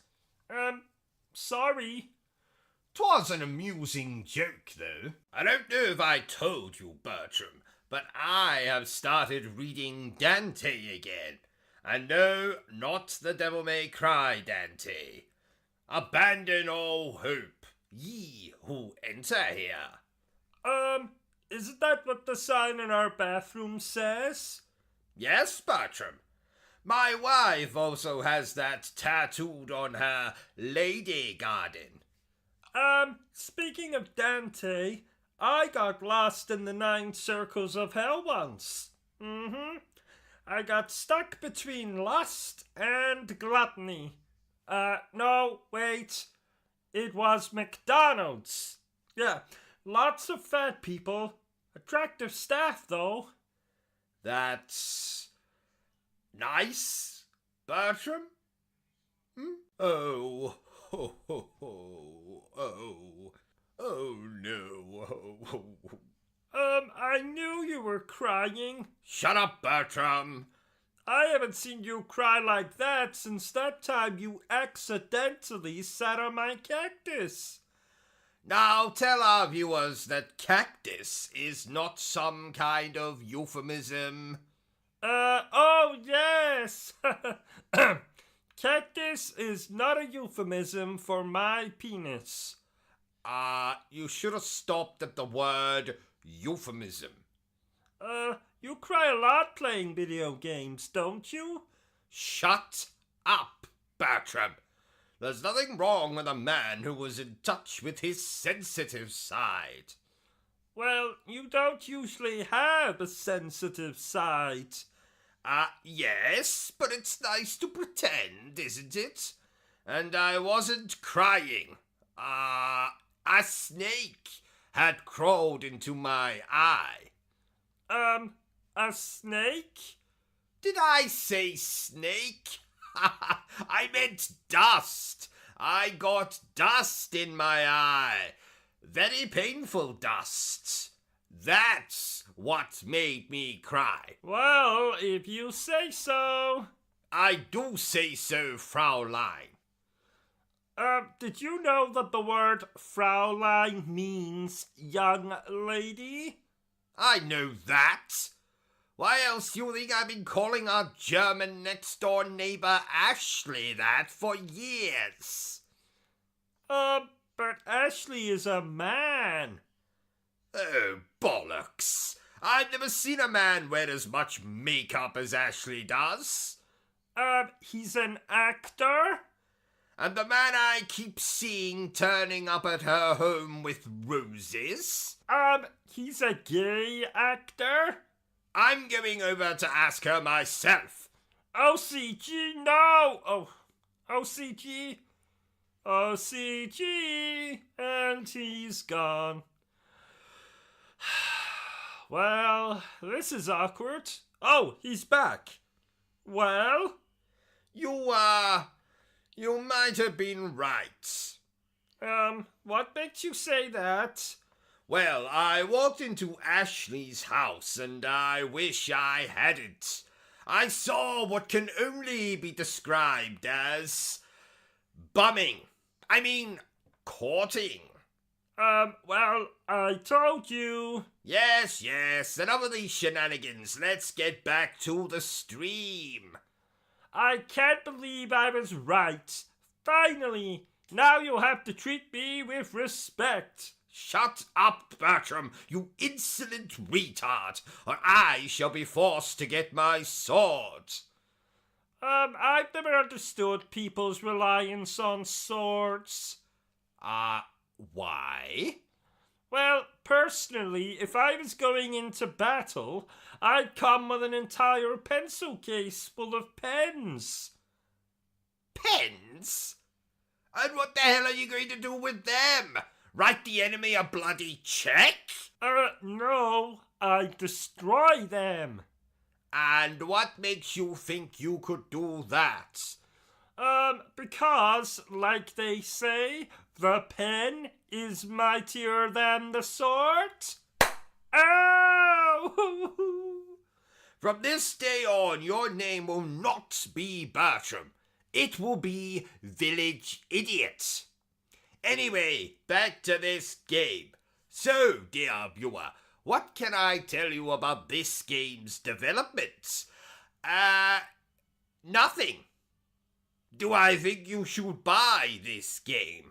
Well, that depends on what you think of what we're showing here. But I can say there are worse things you can do with your money. Like buy a hat that is much too small for your head? How the hell was I supposed to know it was too small? I bought it online and the website said... Wait a minute, I'm going to get this page up. It's loading. No, I don't want to buy tab packs. Oh, here we are. The website says, and I quote, "One size fits all." Well, I've been telling you for years that you've got a big head. But that just means my brain is bigger than everyone else's. As big as your stomach? What's wrong with you today? You're not usually this hostile. Oh, I'm sorry. I'm on my period. Bertram? Yes? You really do suit the name Village Idiot. Oh, thank you. Oh, by the way, the toilet is blocked again. I'll telephone Ricardo once we are finished recording this little stream of ours. Ricardo? Oh yes, fascinating fellow. Murdered his father when he wouldn't finance his sex change. Oh, sounds charming. Why don't you tell us what you think about this game, Bertram? Well... So sorry, old chap, we don't have time for that. What is that garbage you're eating, Bertram? A chocolate bar I found in the fridge. What are you talking about, man? There was no chocolate bar in the fridge. Yes there was, in that plastic container on the middle shelf. You mean the container containing my stool sample for the doctor? Oh, good Lord. Bertram, spit that out right now. But it's so tasty. Oh God, I think I'm going to be sick. Let's just move swiftly on. Wait a minute, are you eating again? No. Liar! Is that my cheese sandwich? That depends. Did you leave it in the fridge with a note on top of it that said Reuben? What does Reuben mean? Is it a made-up word? That's my name, you idiot! Oh, would you like a bite? Keep it! I'll punish you later. Oh. Who the hell is that? Oh, it's you. The bitch is back. And no, I am not referring to Bertram. Oh. I am referring to my mother-in-law, who just at this very moment has returned home with this week's shopping. No doubt one item she's bought is an extra-large tub of Vaseline, or as you Americans call it, KY jelly. It's not that the woman is particularly kinky, so I can only guess she has purchased it to remove the stick she seems to have up her ass. Anyway, oh, did you see what I did there, Bertram? Bertram? Huh? In the game, did you see what I did? I was busy. Busy? Busy? Too busy to watch your master? I am the greatest YouTuber who has ever lived. I hold the Guinness World Record for having the smallest, I mean the biggest penis in the entire world. What could you possibly be busy doing? Let's hear it.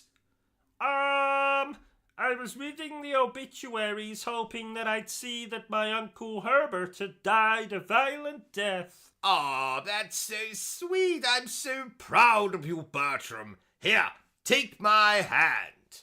So, what did your Uncle Herbert do that you would want him dead?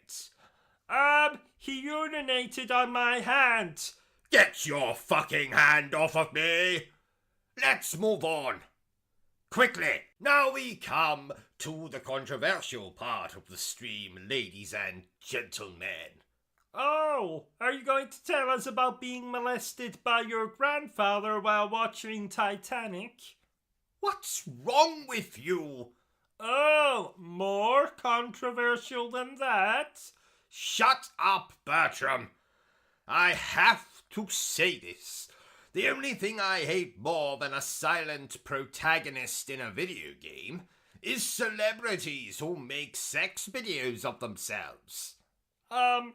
Why? Because no one was interested when I accidentally, on purpose, leaked my sex video. Well, no one wants to watch you having sex with your Aunt Cecilia. Especially because she's been dead since 1905. A necrophilia joke, ladies and gentlemen. Oh, that reminds me. We need a new piano. Why?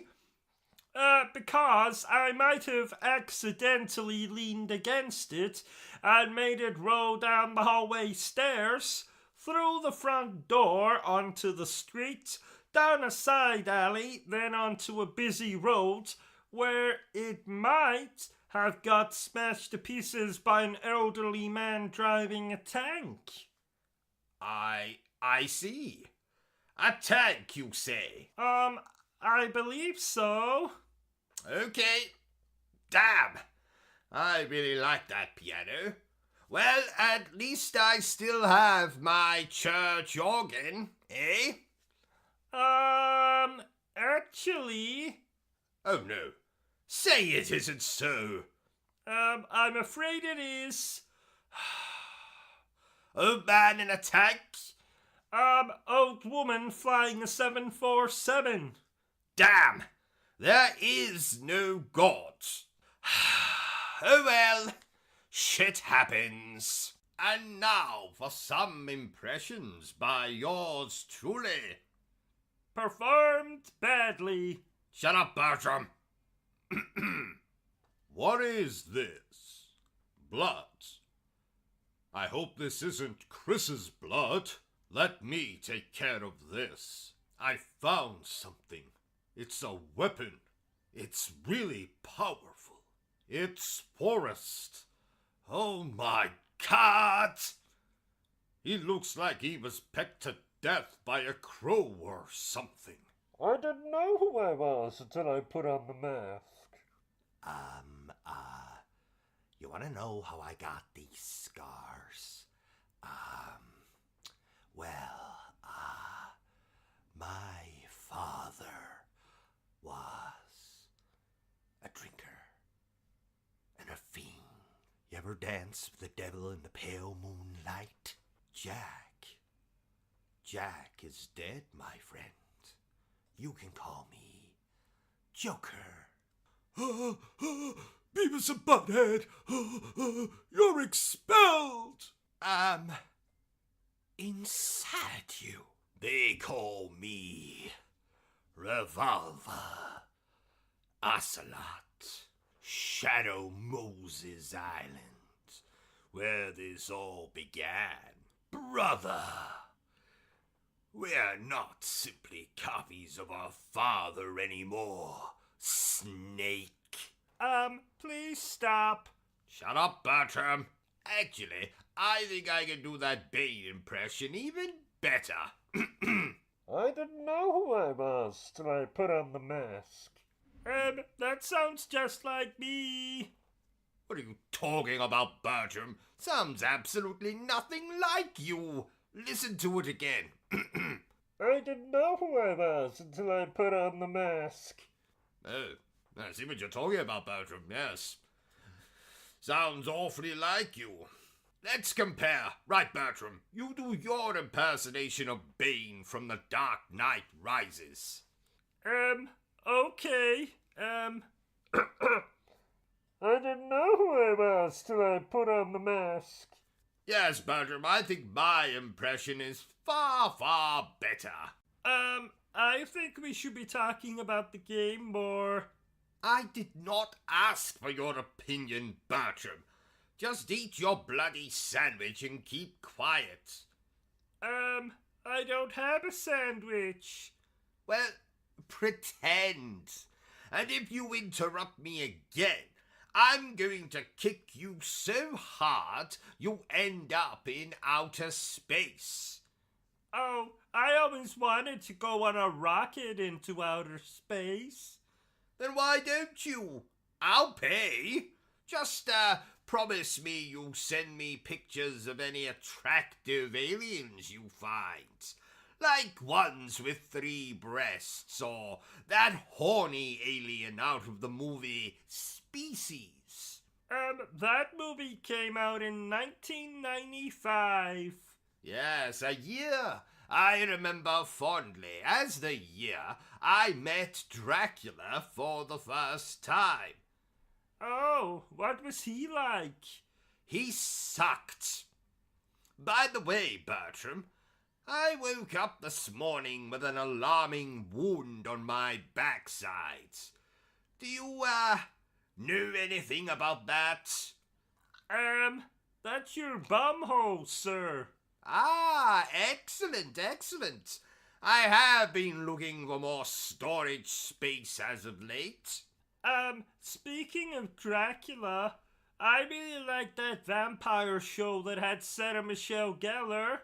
Ah, Sarah Michelle Gellar. She can put her stake in me any day of the week.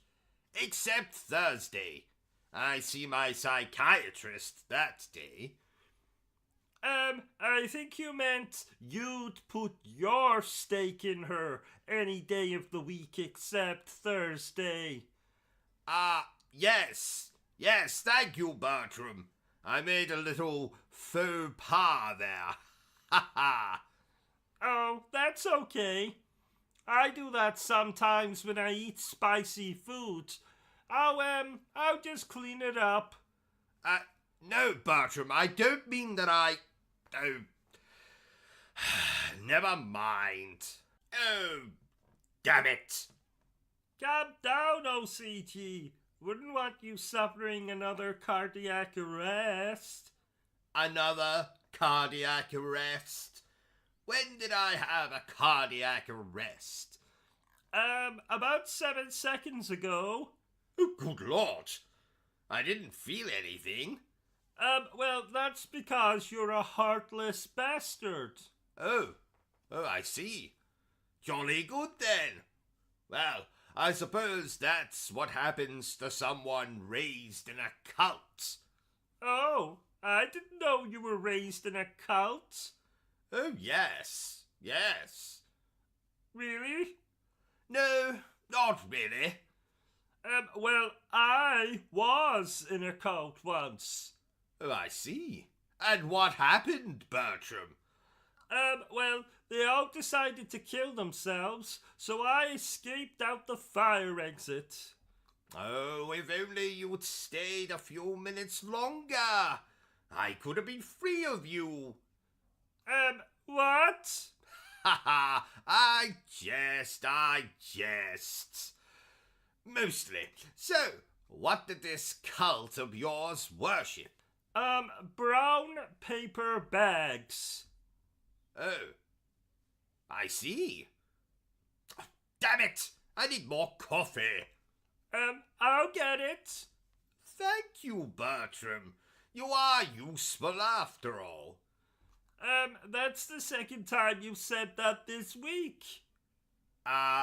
When was the first? The other night when you told me to come into your bed and touch your... Yes, ha ha, thank you, Bertram. That'll be all. Oh, Bertram, I meant to tell you, but I watched Titanic last night for the first time. Oh, did you cry? Almost. At one point I thought I felt a tear rolling down my leg, but it turned out to be urine. Oh, I see. Well, I read a book last night. Was it The Hungry Caterpillar? Ha ha! Yes. How did you know? I must say, I'm very disappointed in you, Bertram. Reading is evil, and should only be reserved for reading your enemy's obituary. Throw your books away and just play video games instead. They'll teach you everything you need to know. How to solve puzzles, how to jump really high, and most importantly, how to kill aliens. And/or people. Didn't you used to read books constantly? Yes, but it was a different time back then. We didn't have video games. We had black and white televisions and bloody Bruce Forsyth. Now, my favourite author was Agatha Christie. I have read all of Miss Christie's books. Oh, how are they? Well, they could do with some pictures, maybe a decapitation or two, but apart from that, I do enjoy a good murder mystery, like the one about who killed my father. You did. Spoilers, Bertram. Oh, sorry. Did I ever tell you that I met Miss Christie at an imaginary party back in the 1940s, Bertram? No, you did not. What was she like? Well, the bitch stabbed me in the arse and then tried to write a book about it. Oh, I see. Well, I'm sure she had a good reason for doing that. Well, not that I recall. Though I was drunk and tried to slip my hand into her Miss Marple. Ha ha ha! Oh, Miss Marple, yes, Miss Marple, her Lady Garden, I get it. So she did have a good reason for stabbing you in the arse. Well, there's never, ever a good enough reason for stabbing a gentleman in the arse, Bertram. Oh, did I tell you that my mother called me last night, Bertram? Oh, what did she have to say for herself? Well, surprisingly, very little. Cousin Oscar said more than that the other night, and he had a ball gag in his mouth and a duck up his backside. Don't ask. Oh, that reminds me, Bertram. If anyone calls here looking for him, you can mention the ball gag, but under no circumstances are you to mention the duck. Do you understand? I think so. Good man. Oh, and I watched Groundhog Day last night. Did I tell you?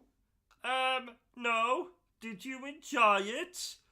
You never bloody told me it was a horror movie, Bertram. Can you imagine reliving the same day over and over? Doing the exact same things, telling the exact same jokes, making love to the same right hand over and over and over. Isn't that a normal day for us? We get up, get dressed, play a game, review a game, play another game, get undressed, get into the shower together, go to bed together, make love. Yes, thank you, Bertram. I think I get your point. This game looks like a cartoon. I must confess that I have fallen out of favour with cartoons as of late. They become rather tame for my tastes. I will now only watch cartoons if they have graphic violence, cross-dressing, nudity, and or animal cruelty. So, pretty much anything featuring the Looney Tunes. Yes, I was aroused by cartoon characters long before I was ever aroused by human beings. I only have to say the words Jessica Rabbit or Donald Duck to send myself into some kind of sexual frenzy.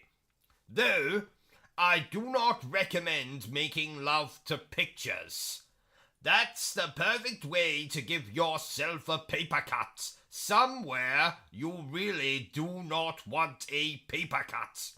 And oh, by the way, Bertram, remind me that we have 2 reviews to do today.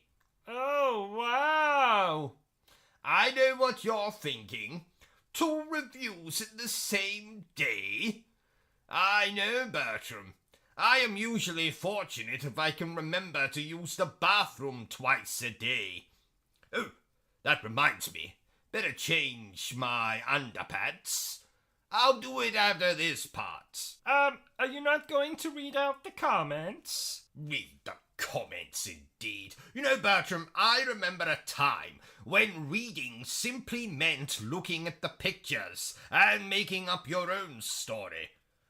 Granted, there isn't much story in an issue of Playboy, but still...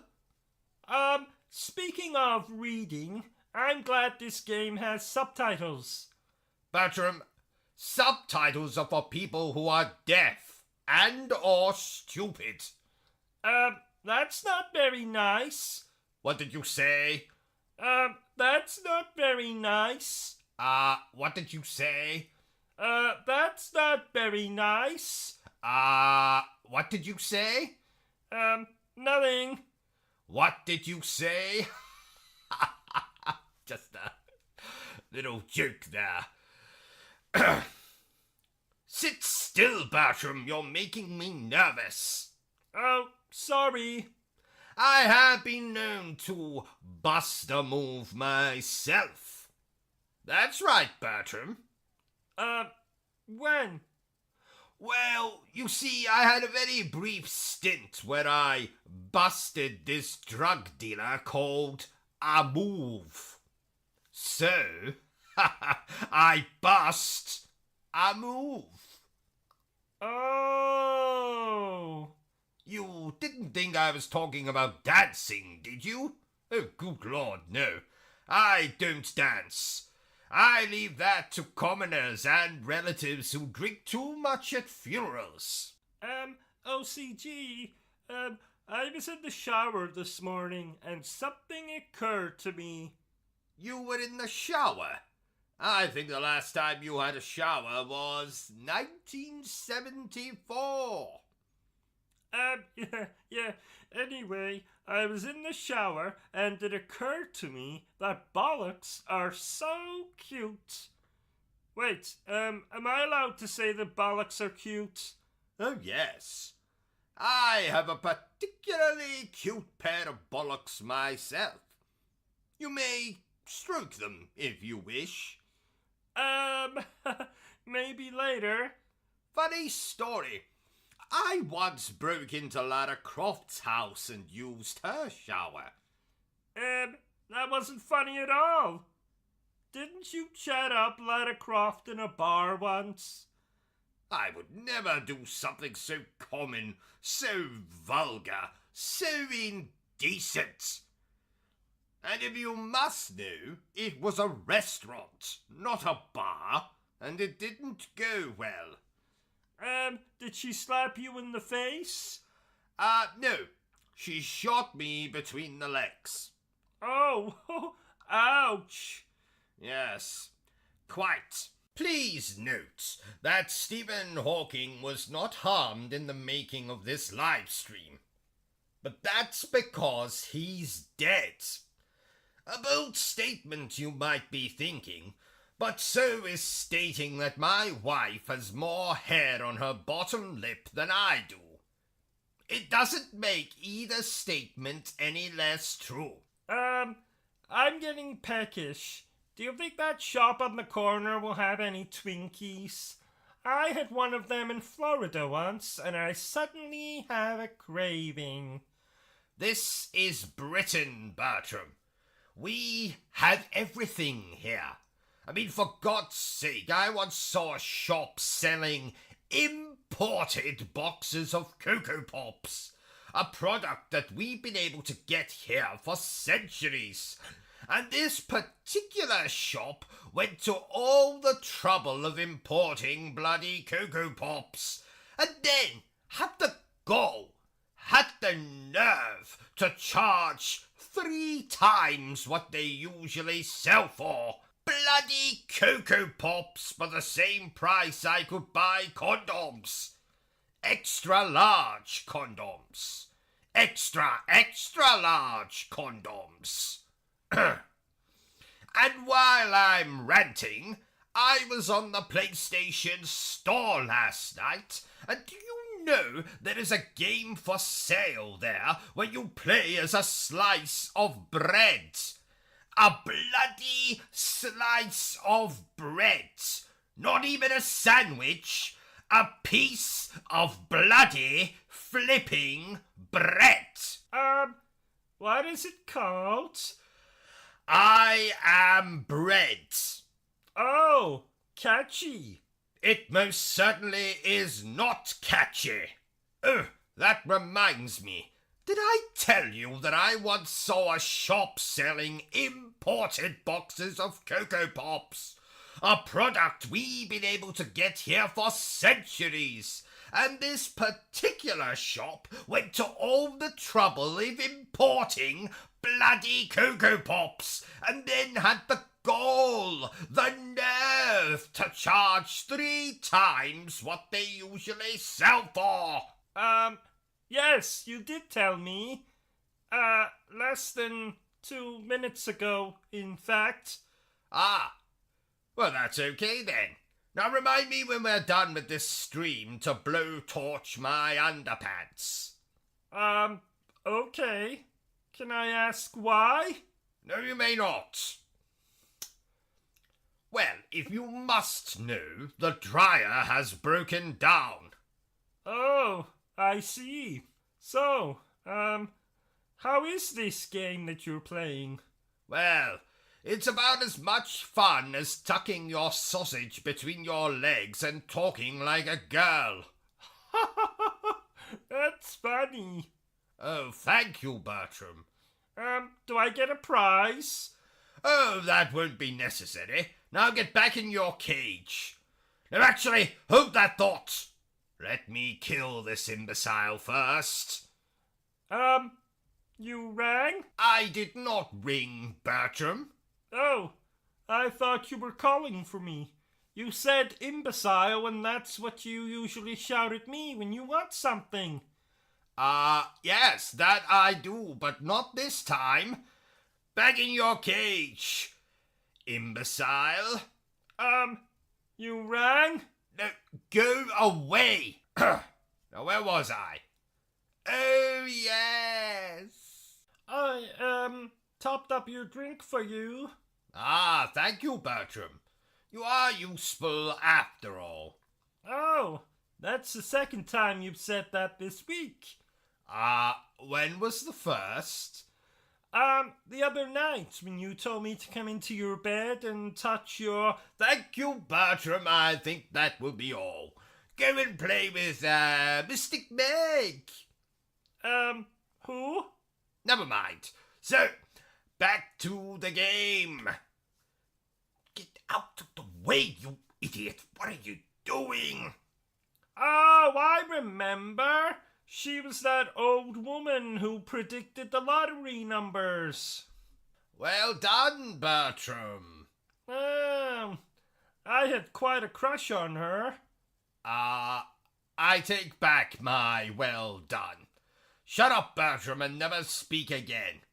And now a message from our sponsor. Yours truly, me. Ladies and gentlemen's toilets, thank you very much for watching my stream. 'Tis fabulous, isn't it? And aren't I the most handsome man you have ever seen? I beg your pardon. Well, that's just rude. Are you hearing this, Bertram? Bertram! Wake up, Bertram! Ugh. Good help is so hard to find these days. You know, I think Bertram was a village idiot in a past life. Regardless, thank you very much for watching the stream. Feel free to continue to watch the stream and laugh at my jokes. All of my jokes. They're very amusing. So how difficult is this game? Ha! I've been more intimidated going to the toilet. The toilet? What's so intimidating about going to the toilet? Well, Bertram, now I've never told you this, but a midget armed with garden shears hides in the shower. Oh, I see. You know, I must say this game is putting me in the mood to watch The Lion King. You watch too many Disney films, sir. How dare you, Bertram? There is no such thing as too much Disney. Don't you have a Beauty and the Beast duvet? Yes. And, you have a Little Mermaid alarm clock? Yes. And, don't you masturbate to Disney erotica? 4 times a day, yes. What's your point? Nothing. Bertram, fetch me a monkey. Right now? Yes, right now. Have you got something better to do? But it's the middle of the night. Well, how else do you expect to procure a monkey from the local zoo unless it's during the night? You can't very well steal one during the day. Someone will see you. You're fucking me. Well, I didn't think you would notice.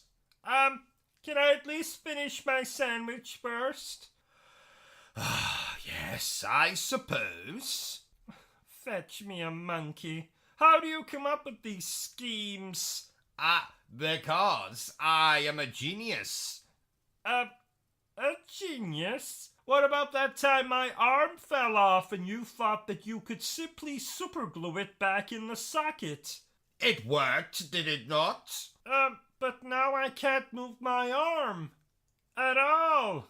Well, at least it'll stop you masturbating. Isn't live streaming fun, Bertram? I haven't had this much fun since I slapped you with a fish.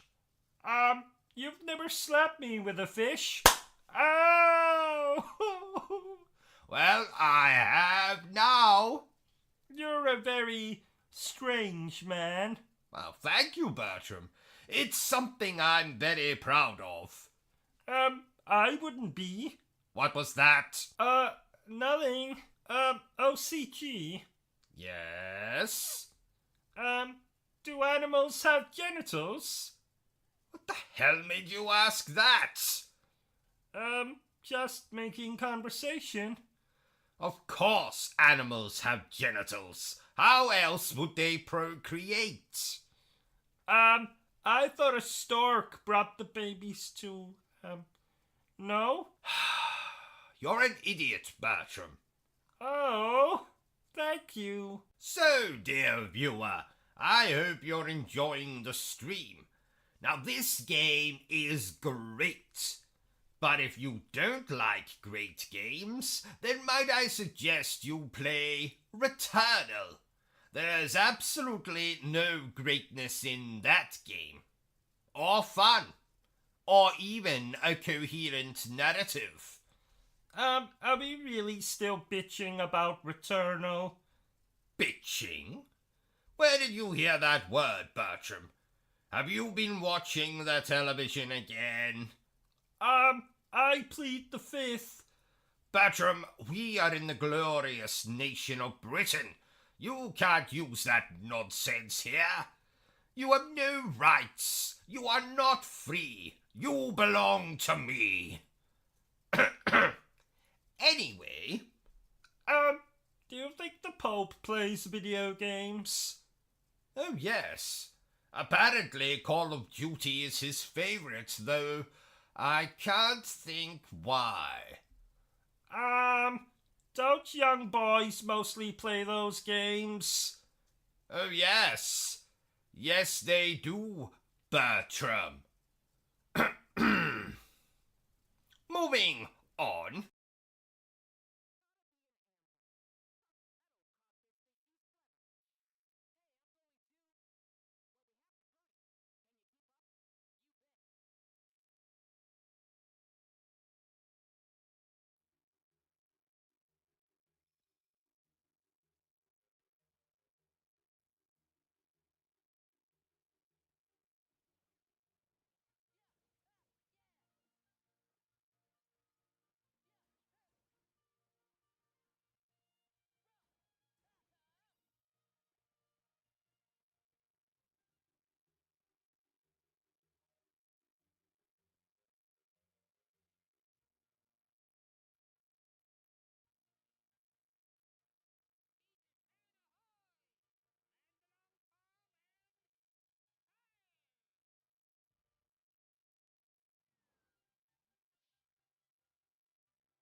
Julia Roberts over here squirting all over the bloody place.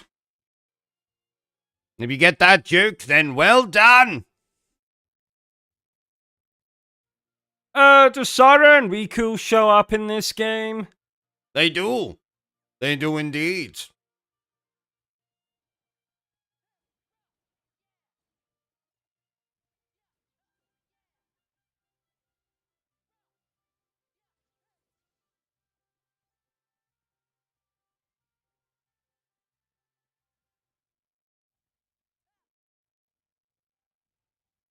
So this is a prequel.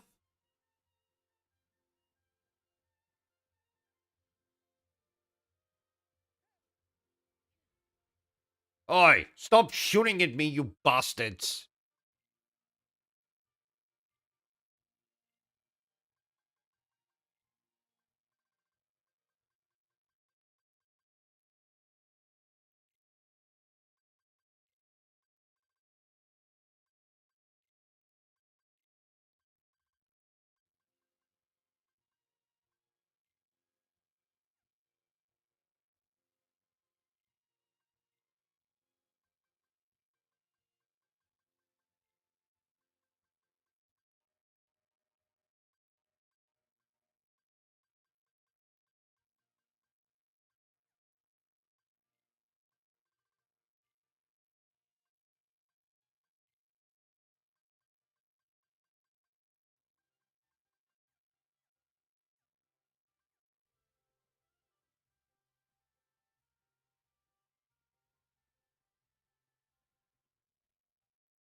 I'm gonna kill those bastards. I'm going the wrong way.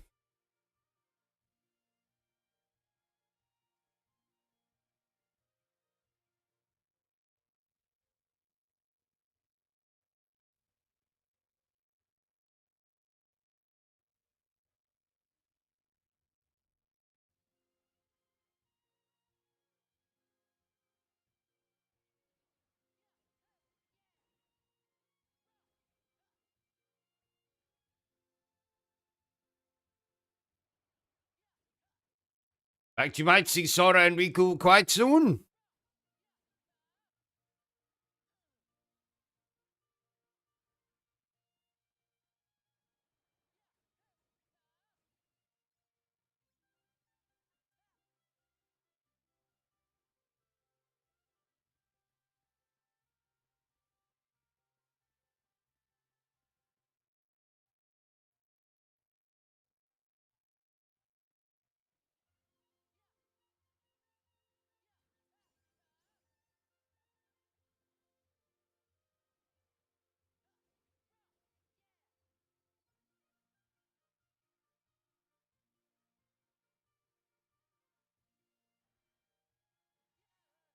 Oh, you bastard!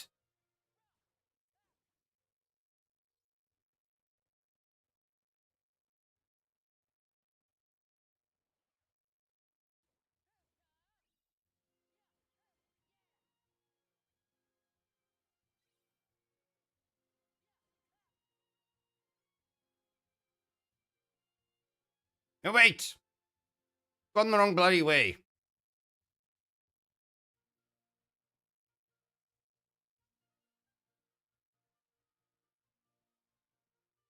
Get back there, not Sora.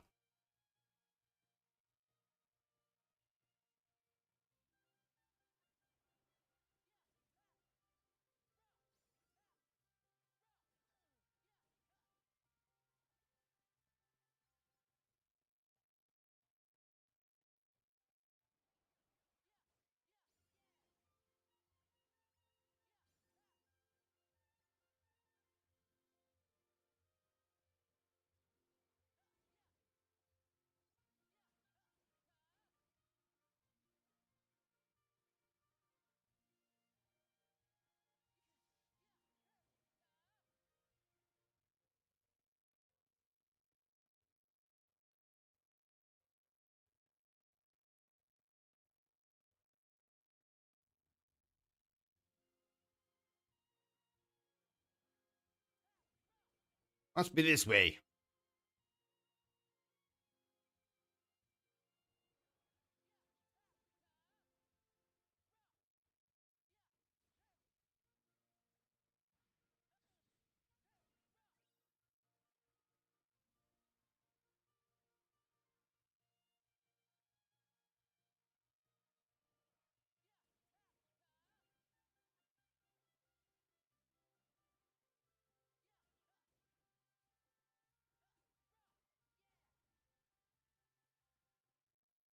Let me throw.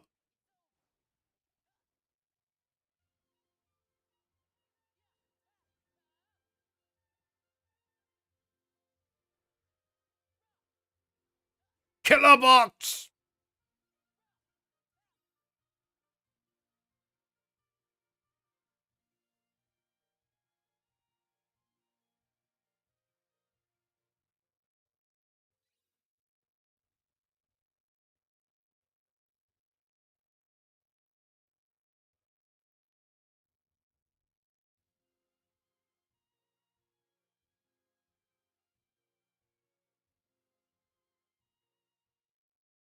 Now we're going the right way.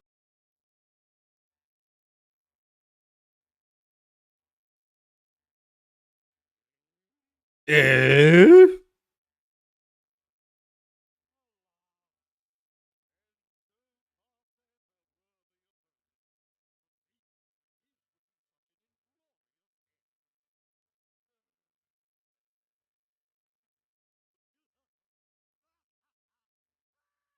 Stop laughing, codfish.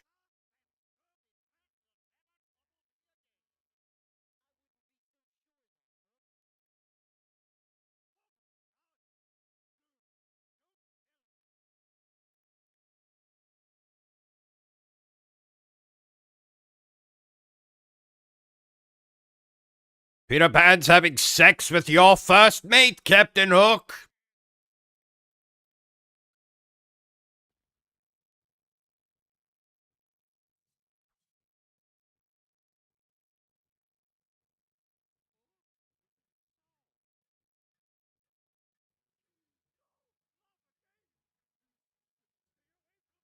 This time he'll bite more off than just your hands. He might take your balls as well.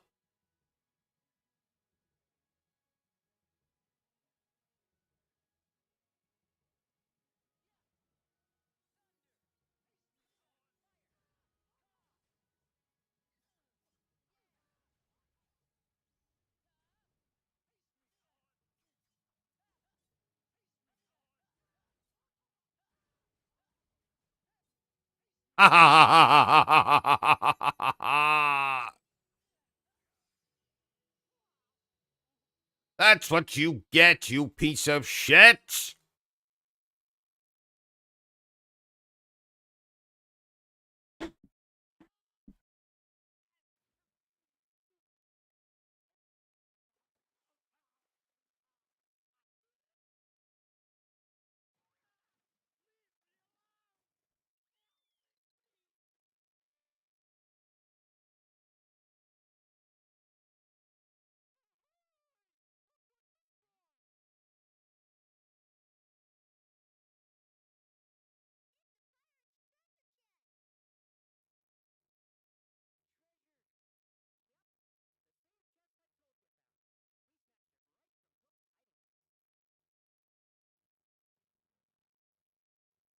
Not as impressive as Ava Green's chest, but still. Beggars can't be choosers.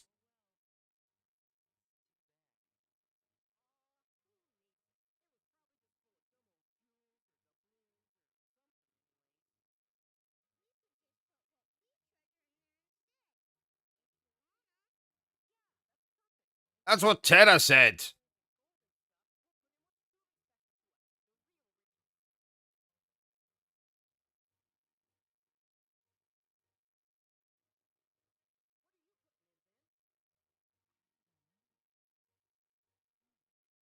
My collection of antique sex toys. It's my collection of antique sex toys. No, it's like my antique collection of sex toys.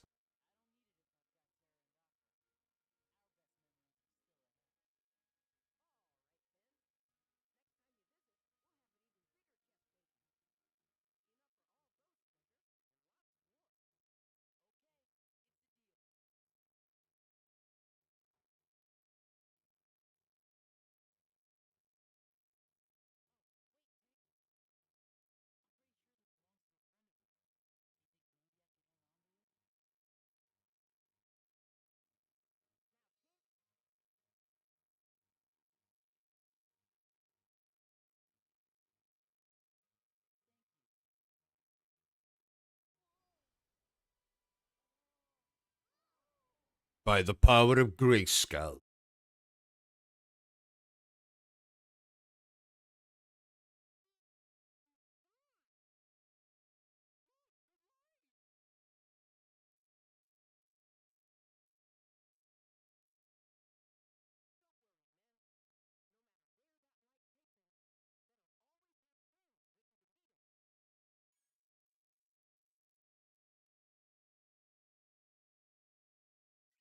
You betcha.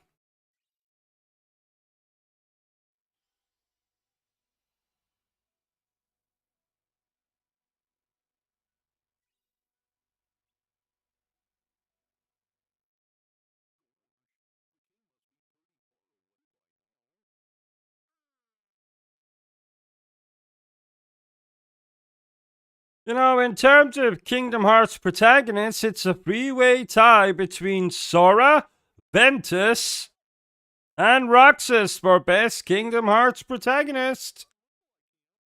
Yes, but that's because they're all fundamentally the exact same bloody person. Kind of.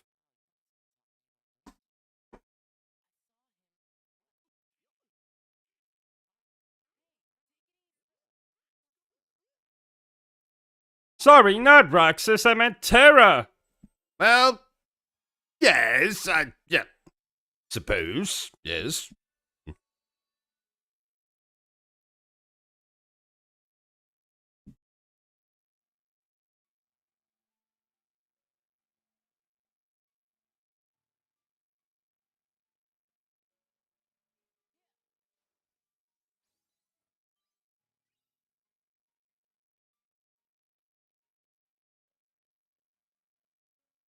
Let's not forget that Sora is essentially Roxas, who is essentially Ventus.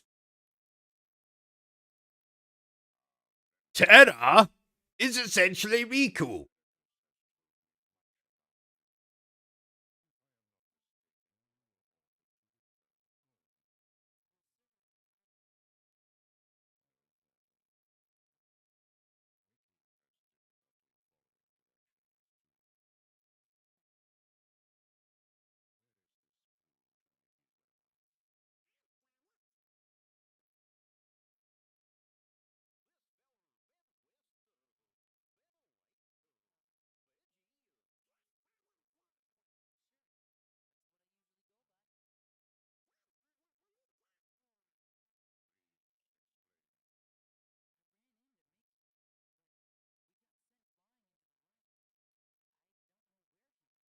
When at last he saw the light.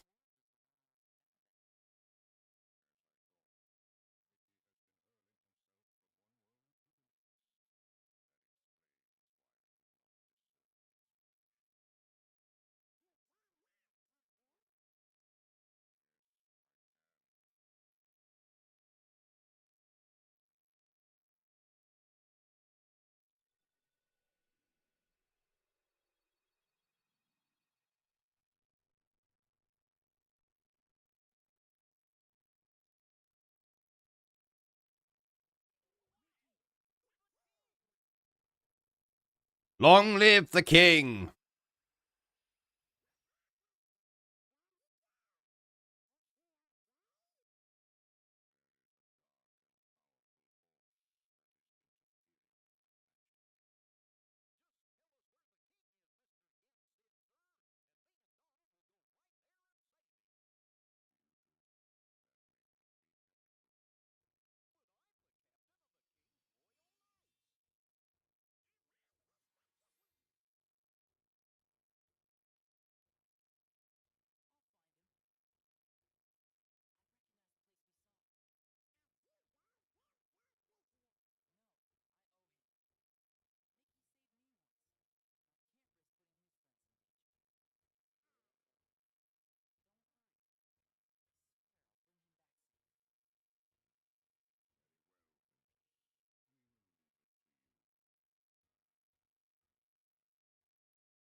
Fun fact, the Japanese voice actor for Xehanort also voiced Dr. Eggman. That is a fun fact.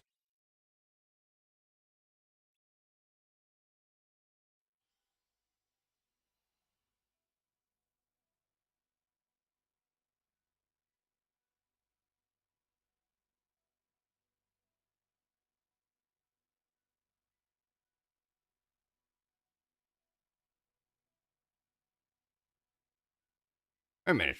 Going the wrong bloody way.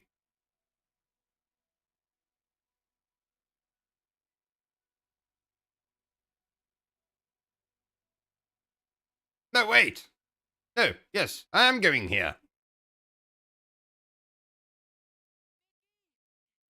Minnie! Goofy! Donald! Pluto! Oh, I thought we were just naming Disney characters. Belle! Sleeping Beauty! Cinderella!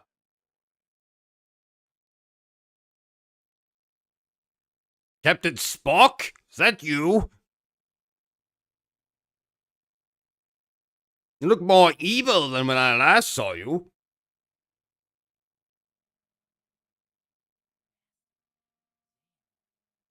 No, it's Captain Spock.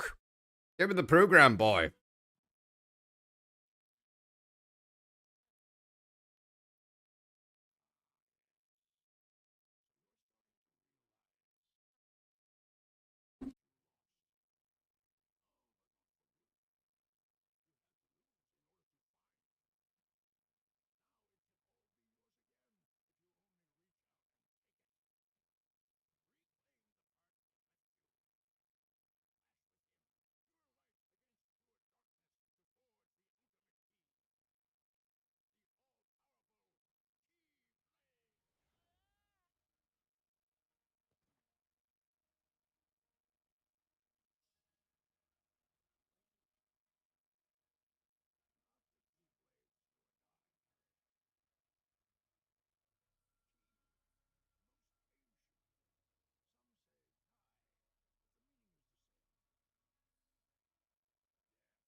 You know, during the development of this game, there was supposed to be a Treasure Planet world.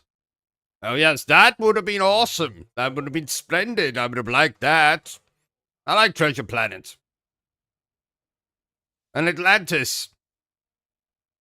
Criminally underused Disney films.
I've been keeping quite a lot from you, I think. Oh no, we're back here.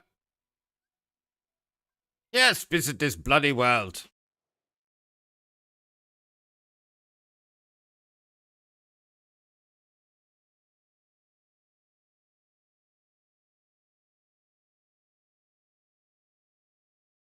Our master's about to try and murder us. In cold blood. Very unbecoming of a Jedi.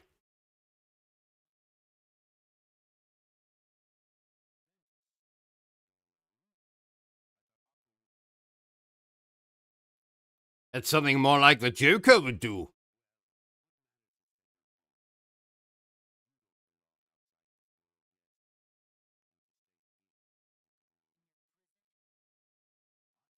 In your sex dungeon?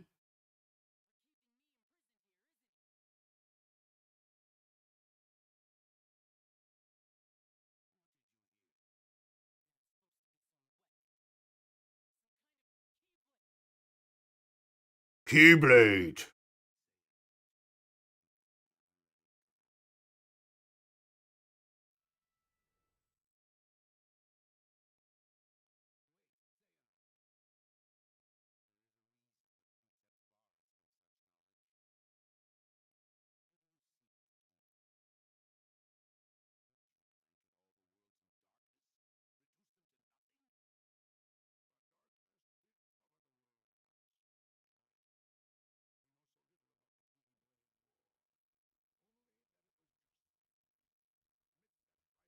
Epic music alert.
Oh my.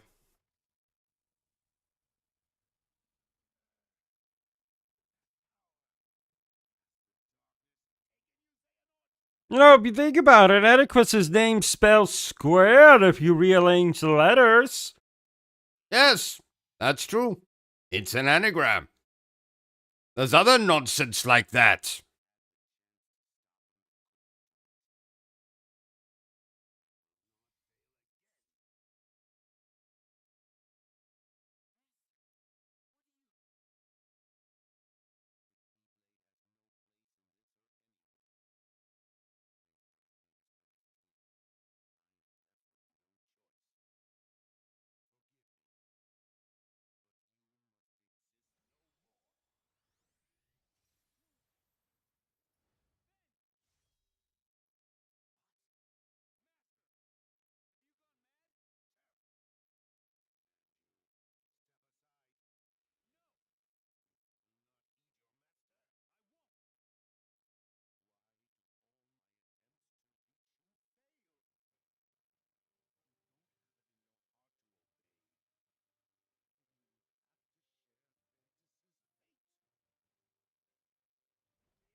Has the darkness taken you, Terra? Have you gone to the dark side?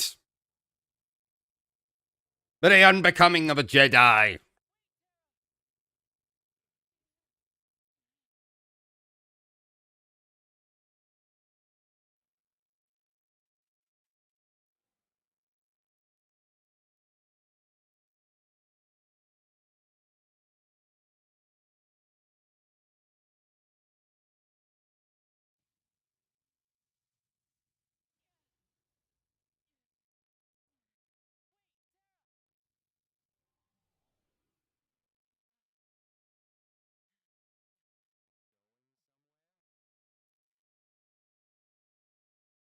Yeah, going to see your mother.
You should never hold it in.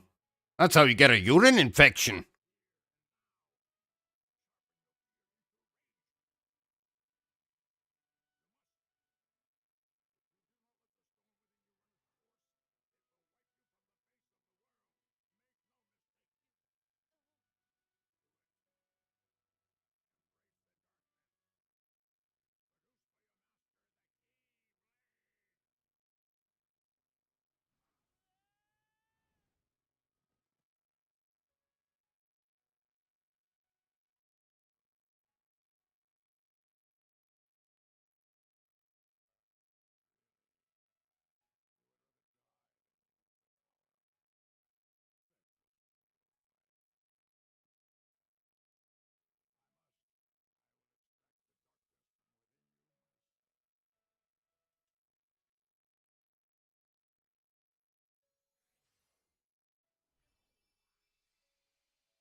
Let's do this.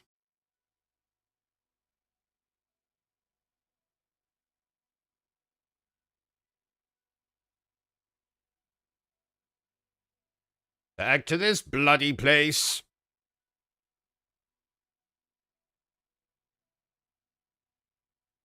You know, Benitez is my favorite Kingdom Hearts villain. At least in this game. Yes, he's a good one. And you don't retcon him like the main villain. Turn him into a good guy. Ridiculous.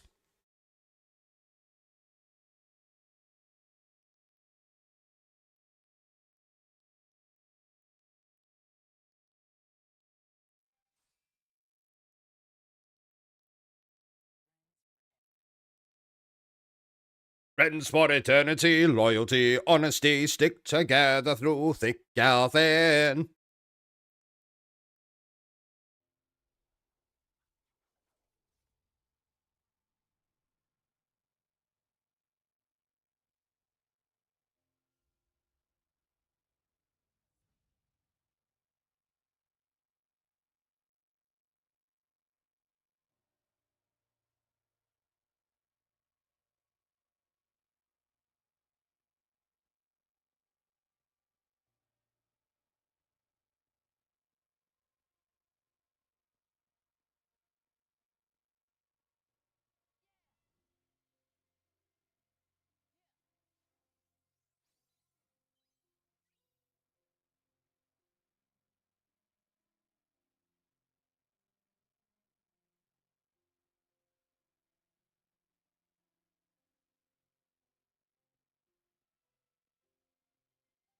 I do love this music.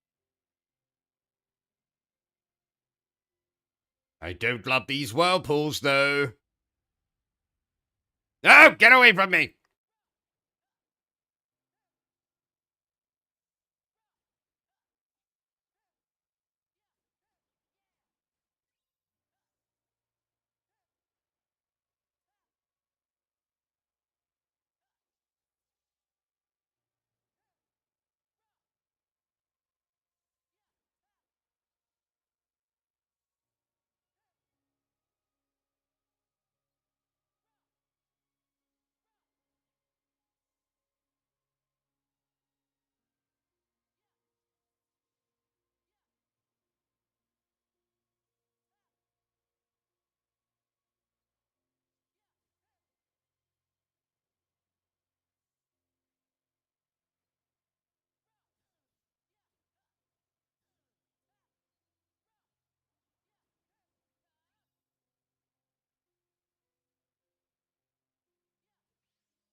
Ah, I'm going the wrong bloody way.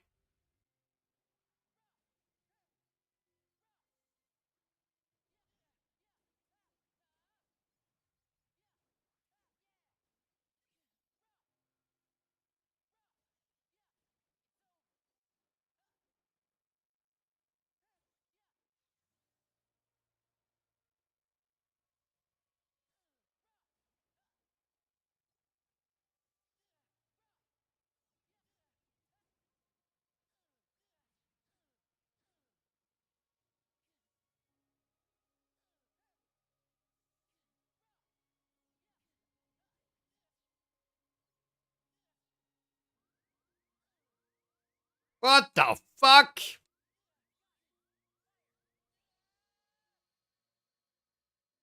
Don't have any healing things equipped anyway. Goddamn bloody thing, bloody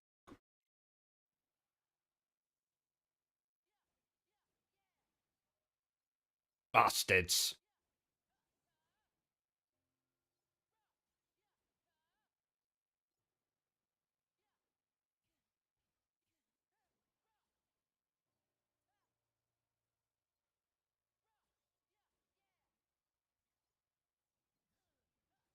Hey, these stupid things.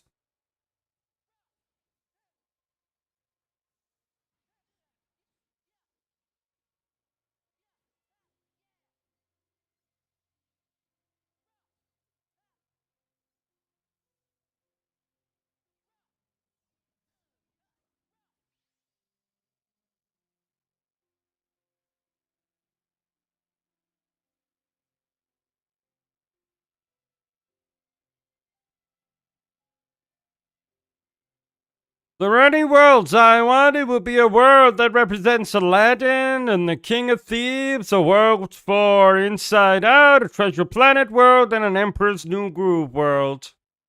Yes, those would be pretty cool. Those would be pretty cool.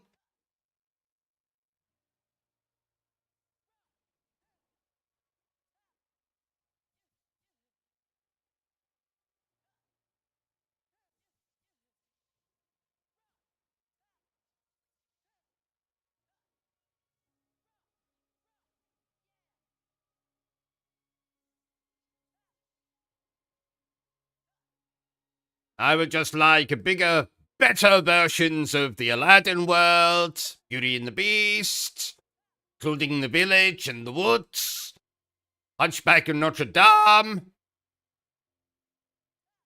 Atlantis, maybe.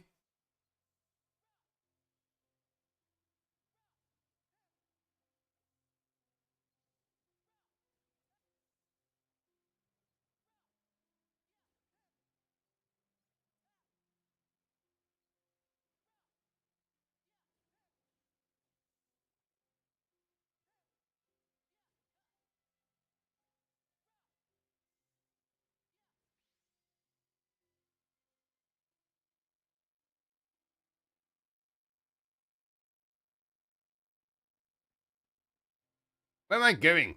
No, I'm going the right way. No!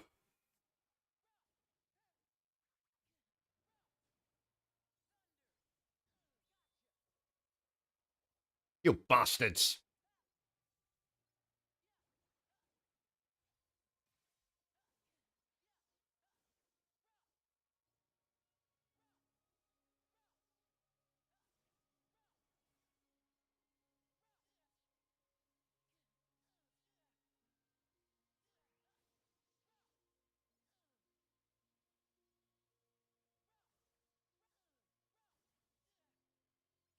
I hate these bloody things.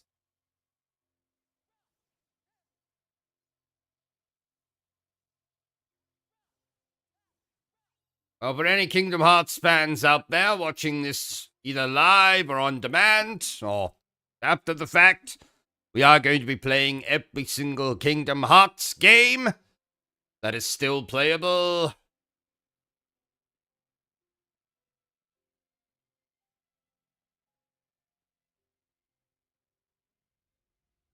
No!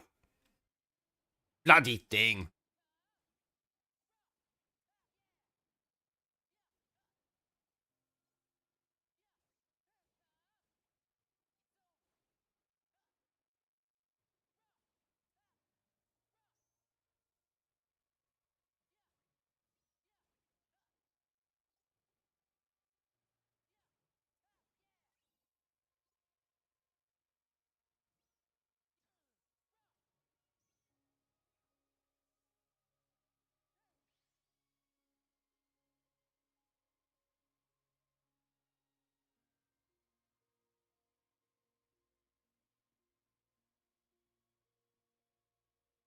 Alley bloody lawyer. For summons, I think bringing in Gilgamesh would be fun.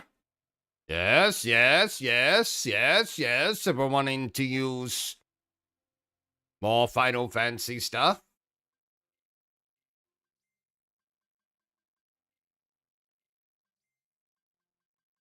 I don't know why I'm buying this shit. I don't need it.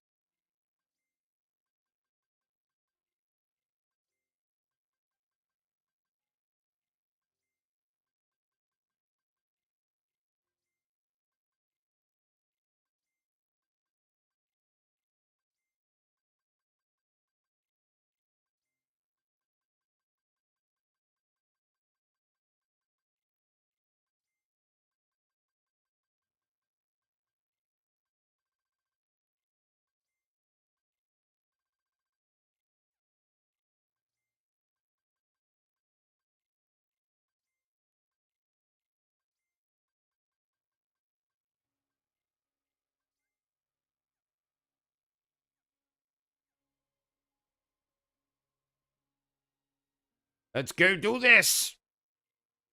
Once I fix this. We don't need any of this. I don't use any of this, so let's just get healing on.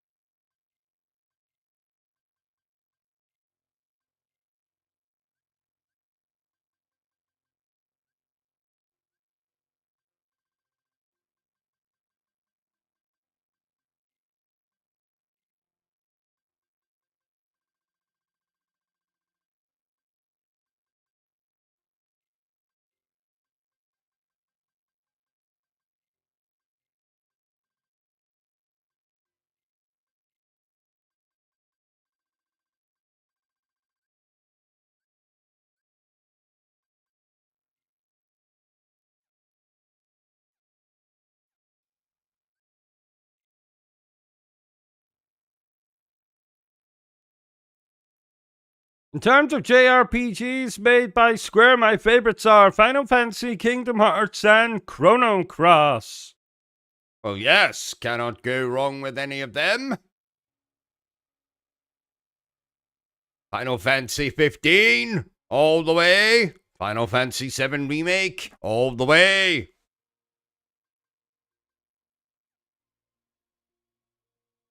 Kingdom Hearts, any of them. I'm a Disney fanatic.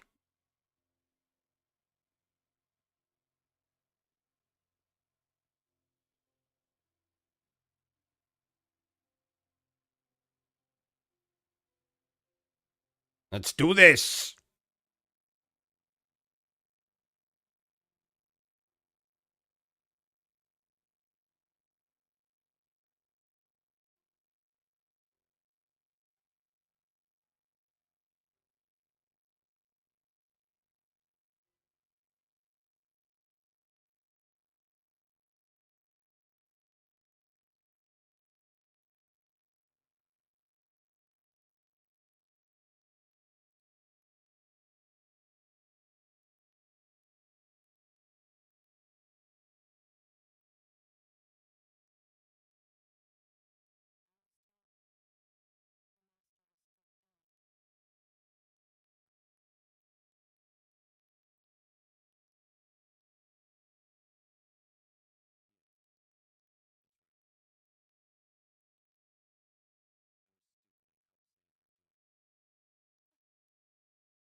I prefer the more turn-based RPGs like Chrono Trigger or Final Fantasy X. Oh yes, that's why you have no friends. Action RPGs are where it's at.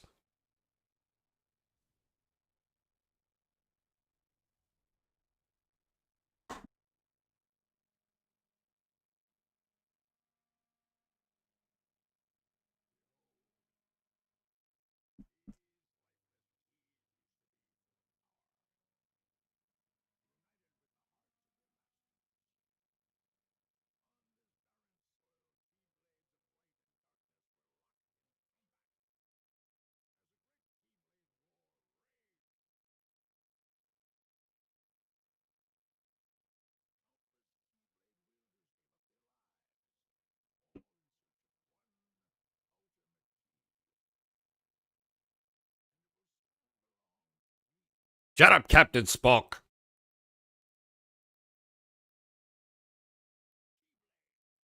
No, that's Ventus.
I do love this finale.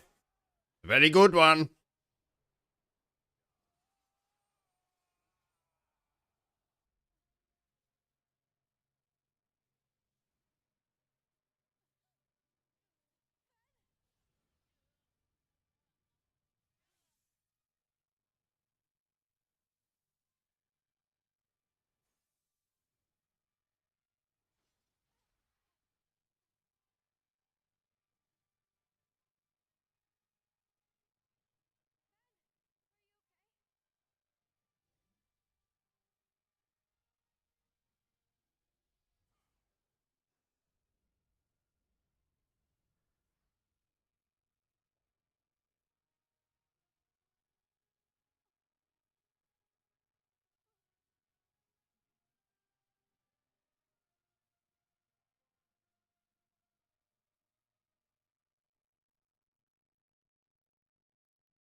Let's go!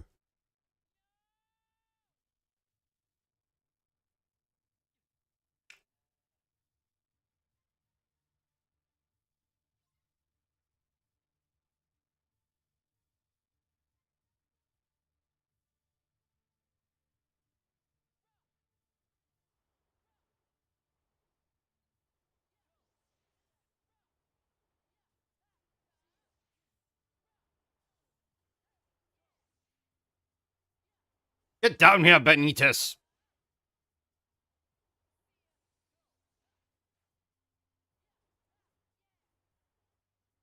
Otherwise, I'll tell your mum on you. From the sixth sense.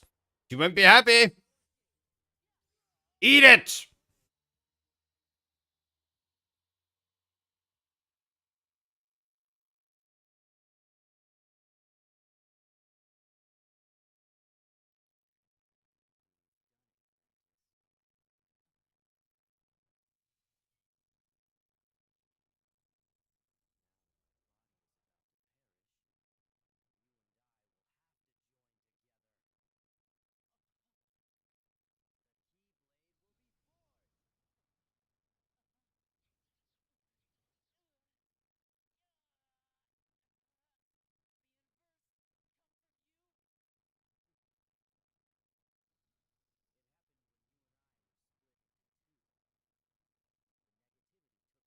Every single bloody character in this is split into two. Some of them are split into bloody 4, even 6, 8.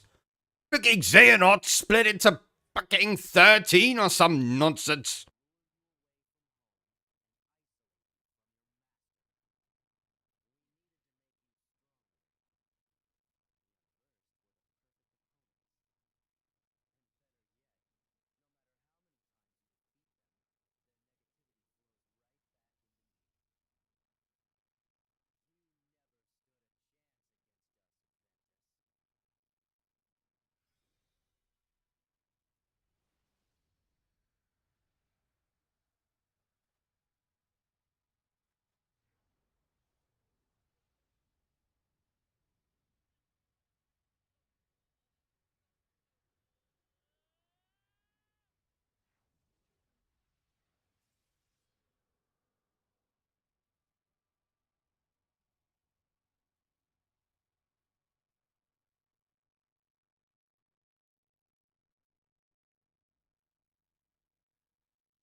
Oh, I think the Keyblade's fine where it is.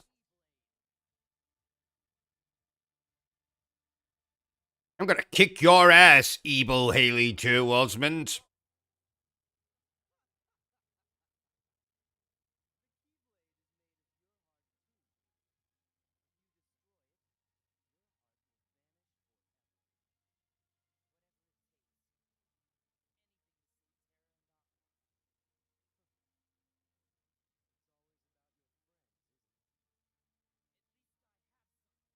Ooh, burn.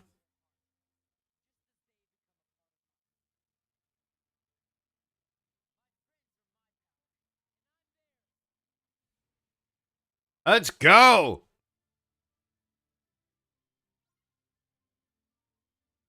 Bit of Roxas theme in the background.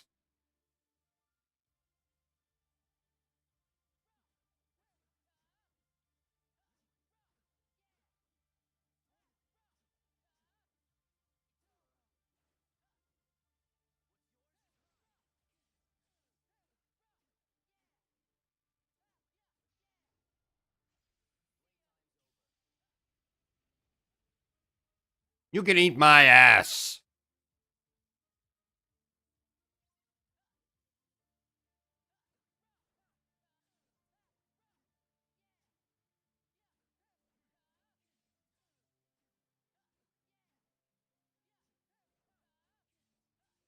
Die!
Oh!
Why is he not dying?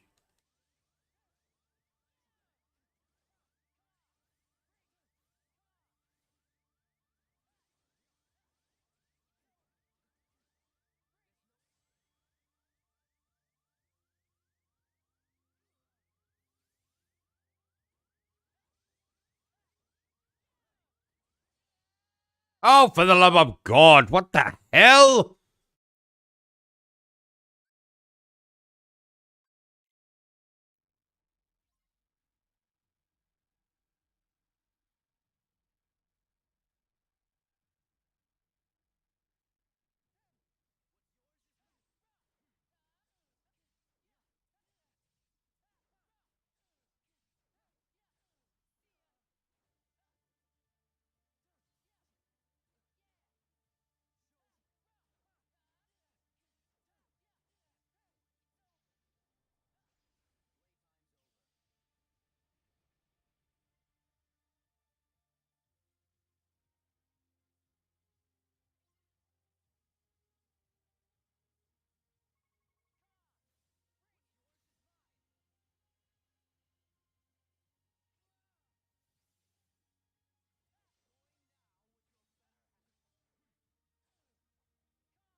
Bloody hell.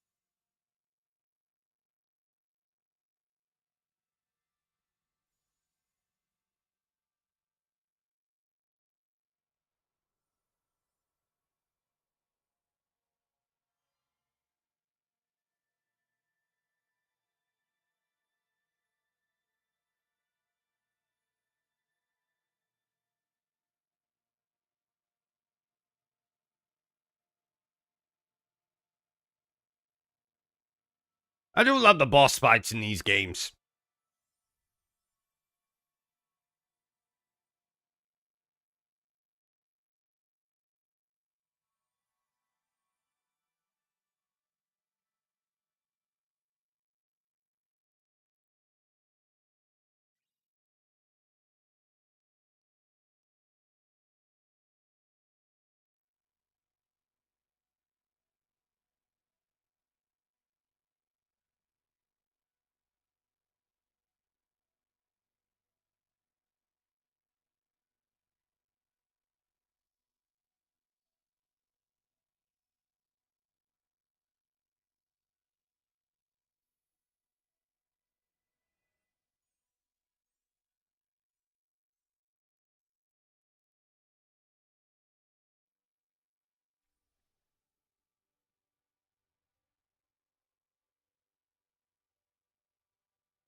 My favorite piece of Kingdom Hearts music ever!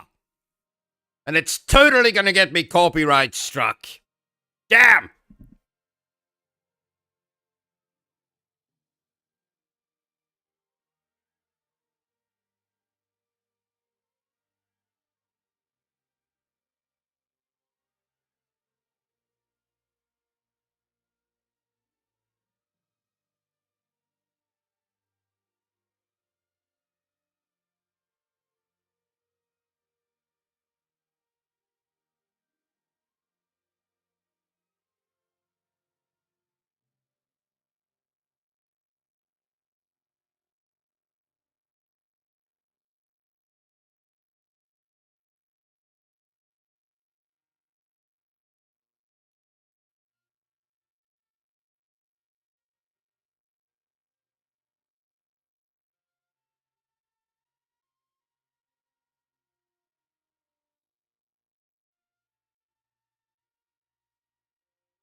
Well, ladies and gentlemen, there's going to be a very brief intermission and then we're going to go on. Oh, you thought the game was over? Oh, no, no, no, no, no. We still have to play Aqua's side of the story and then play the actual final finale of the game. So, you can all look forward to that and we'll be back very shortly. That was too close. You were almost a Jill sandwich. Shut your stinking mouth, bitch! I used to be an adventurer like you. Then I took an arrow in the knee. Get over here! All we had to do was follow the damn train, CJ! The only thing that can defeat power is more power.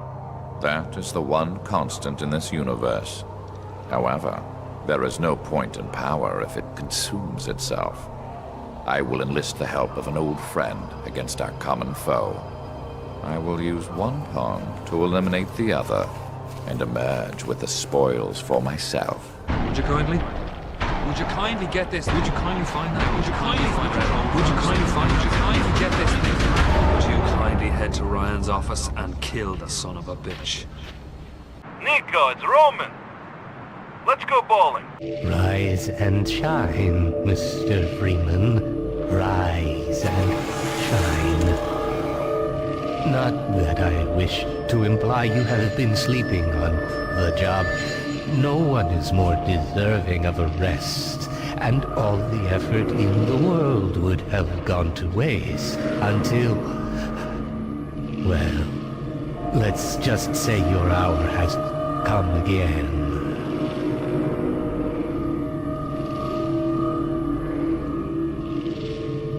The right man in the wrong place can make all the difference in the world. So wake up, Mr. Freeman. Wake up and smell the ashes.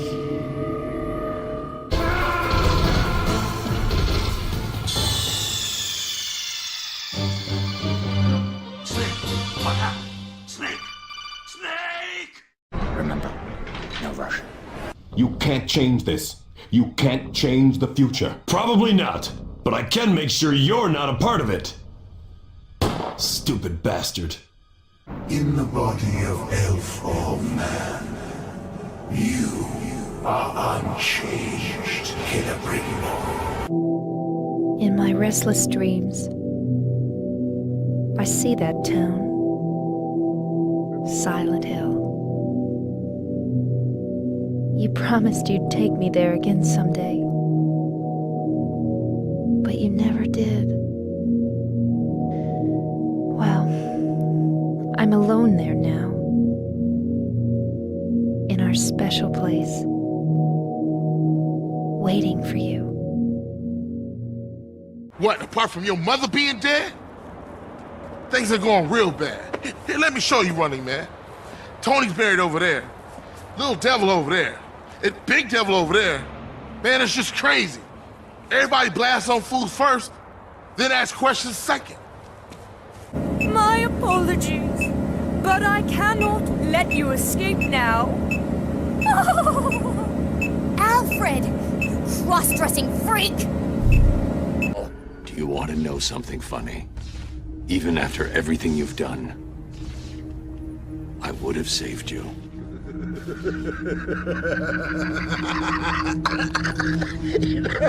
That actually is pretty funny. Yeah? Go fuck yourself! You shitpaws give chase, I will kill your dicks! What? What does that even mean? You're gonna kill my dick? Well, I'll kill your dick! How about that, huh? I'm sweating like a hooker in church.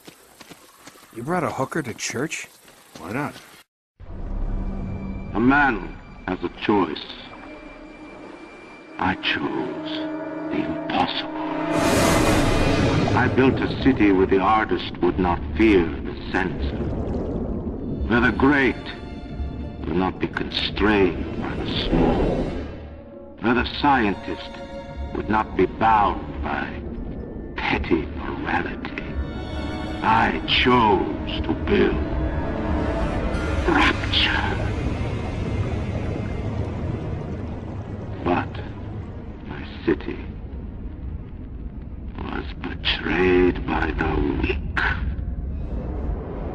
So I ask you, my friend, if your life were the prize, would you kill the innocent?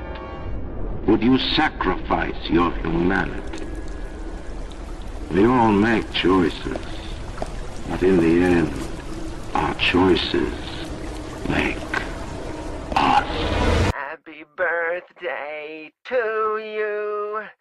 Happy birthday to you. Happy birthday, dear. Oh, I forgot your name. Who are you? Oh, okay, thanks. Happy birthday, dear. Who are you? Happy birthday to you.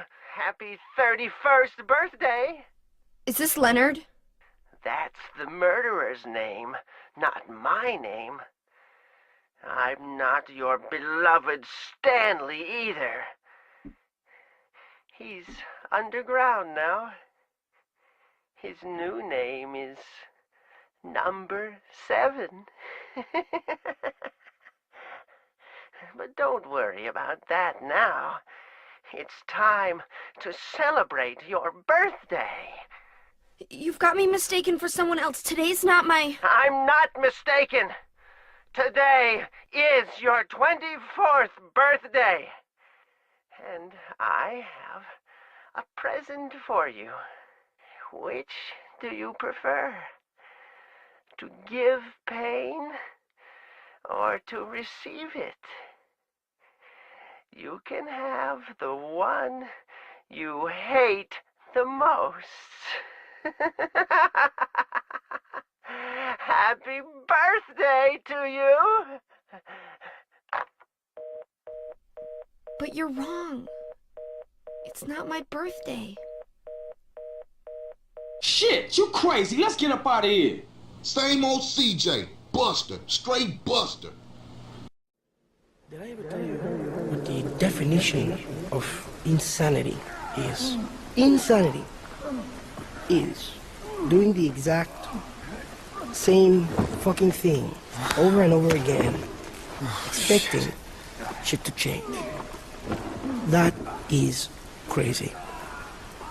But the first time somebody told me that, I don't know, I thought they were bullshitting me, so boom, I shot him. The thing is, okay, he was right. And then I started seeing it everywhere I looked, all these fucking pricks. Everywhere I looked, doing the exact same fucking thing. Over and over and over and over and over again. Thinking, this time, it's gonna be different. No, please. This time, it's gonna be different. I'm sorry. I don't like the way you are looking at me. Okay? You have a fucking problem in your head. Do you think I'm bullshitting you? Do you think I'm lying? Fuck you! Okay? Fuck you! It's okay, man. I'm gonna chill, man. I'm gonna chill. The thing is, alright? The thing is I killed you once already. And it's not like I am fucking crazy. It's okay. It's like water under the bridge. Did I ever tell you the definition of insanity? Foolishness, Dante. Foolishness. Might controls everything. And without strength, you cannot protect anything. Let alone yourself. Hail to the king, baby. I'm sorry. Do not be sorry. Be better. Now, in front of you, I can finally die. After Zanzibar, I was taken from the body. Neither truly alive, nor truly dead. It's no good. An undying shadow in a world of light. But soon, it will finally end. Shut up, sit down, relax. I'll tell you what we're gonna do. You're gonna find out who took our cocaine, and then we're gonna kill them. Grove Street, home. At least it was before I fucked everything up. I'm wasting my breath.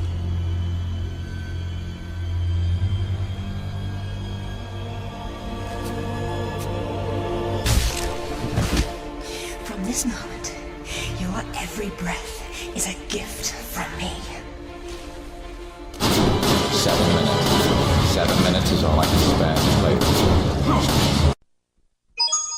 It's me, Mario! I see only what I have come to destroy. Really? Do I often pogo stick through your thoughts wearing nothing but a smile? Be honest. Or don't. Don't be a bad girl, Mary. Or you can expect a spanking from Daddy later. Just as gonna spank you, but spank you on the bum. Is every person here a mental case? Well, I guess you're not a person anyway. You know, for a damn yokel, you're a very funny guy. Yes, and for an annoying dick, you're really an annoying dick. Commentary. I say we blast the meatbag and save you the trouble, Master. What's with all the droids lately? My wife get to you too? Negative. I just don't like organic meatbags. Except for the Master, of course. Snake, we're not tools of the government or anyone else. Fighting was the only thing I was good at. But at least I always fought for what I believed in. Snake, farewell. I got a letter. The name on the envelope said Mary. My wife's name. It's ridiculous. Couldn't possibly be true. That's what I keep telling myself. A dead person can't write a letter. Mary died of that damn disease 3 years ago. So then, why am I looking for her? Our special place. What could she mean? This whole town was our special place. Does she mean the park on the lake? We spent the whole day there. Just the two of us, staring at the water. Could Mary really be there? Is she really alive? Waiting for me? I should have been the one to fill your dark soul with light! The way I see it, there's two types of people. Those who spend their lives trying to build a future, and those who spend their lives trying to rebuild the past. For too long, I've been stuck in between, hidden in the dark. What was I really doing, walking in there with my bad haircut and ridiculous shirt? Was I there to make something right? Or was I just using a messed up situation to indulge myself, grasping at some desperate delusion of control? Maybe the two went hand in hand more than I cared to admit. You probably thought you weren't gonna die today. Surprise. You work for me now. I work for money. As I said, amigo, you work for me now. I work Shut for up! Some Judas has betrayed me. He thinks I don't know how much money I should be making. But stealing 3% is as good as stealing 100%. No one does this to me. No one. You follow him from his apartment, and you see where he goes. Later, we will kill him. You were destined to destroy me. Do it. Give in to your hatred.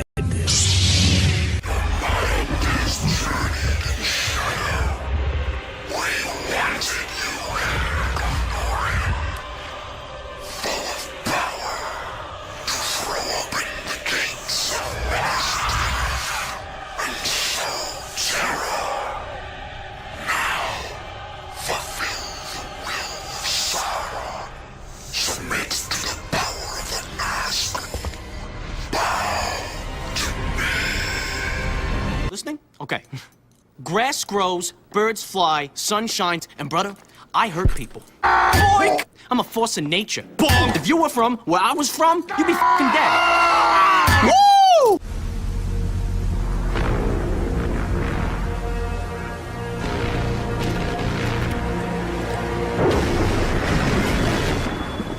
kept you waiting, huh?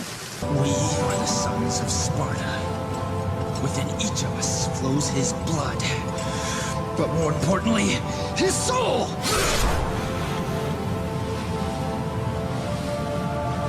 And now, my soul is saying it wants to stop you! Have no fear! The lad is here!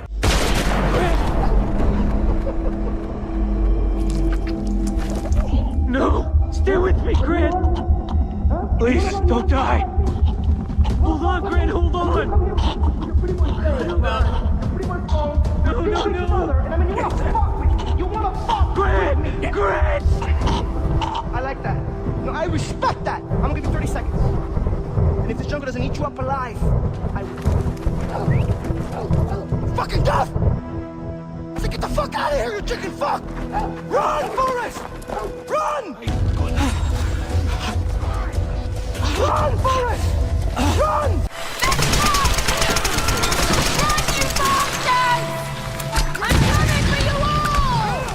What? What is this? What is it? Blood. Jill, see if you can find any other clues. I'll be examining this. Hope this is not Chris's blood. Torino. Carl, learn to fly. I'm on it, man, I swear. Hey, I'm on it, man. Same old broken record, Carl, but that's fine. Because your brother's getting a new cellmate tonight. Horse Cock Harry, and I'm sending a present, little wedding present. Big tub of lube. Shit, dude. Okay, I swear, man, I'm gonna be the best pilot. I'd love to hear you, Carl. I can't hear you. All I can hear is your brother's love cries as 8 kilometers of cock finds its way up his ass. Oh, that's your brother, okay? No big problem. Wait, please, man. That was my last motivational speech, understand? Am I being too spiritual for you, Carl? Okay, man, I get the message. So, you full of crap or what? What? Where's luxury condo? Where's sports car? Where's Barbara with big titties and Stephanie who sucks like a vacuum? What are you talking about? In your letters to my mother, in your letters to me, all I hear about is Mr. Big, Mr. Roman, living the American dream. Sports cars, condos, women, money, the beach, opportunity. I come here, and the only thing big about your life is the cockroaches. That's right. I got the base cockroaches, I got the base pets. Screw you, you idiot. You forget 1,000 things every day, pal. Make sure this is one of them. Let me ask you, have you seen a little girl around here? Short, black hair, 7 years old? Hope is what makes us strong. It is why we are here. It is what we fight with when all else is lost. Eat shit and die. Open the back room door, or I block. Right, let's get back to it then.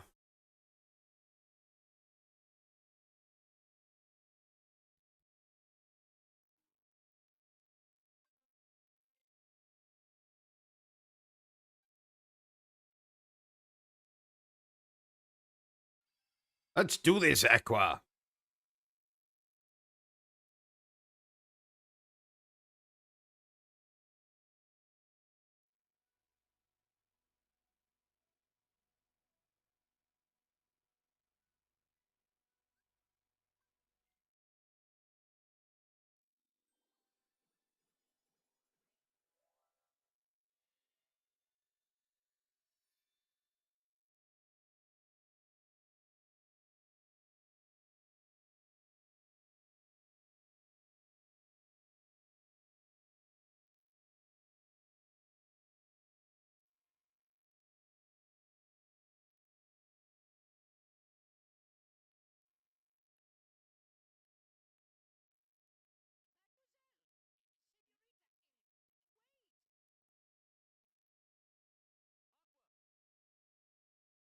Terra, you bastard.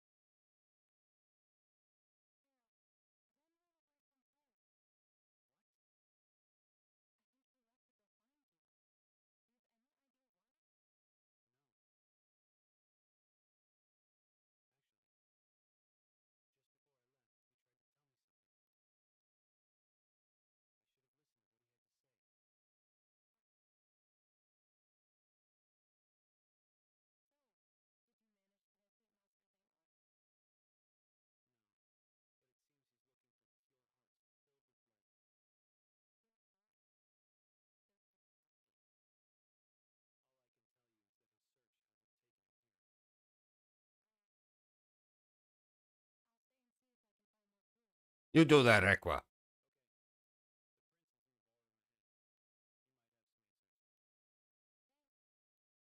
Might probably not, though.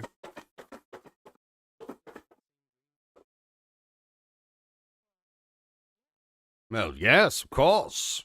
Same wet dream I've always had.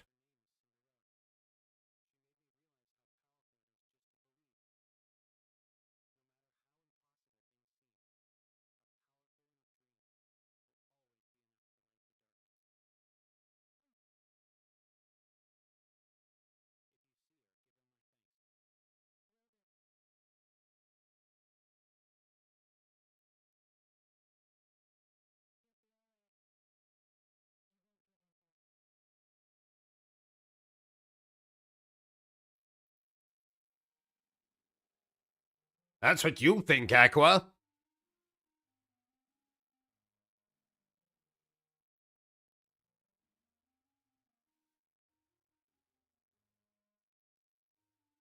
Give me that.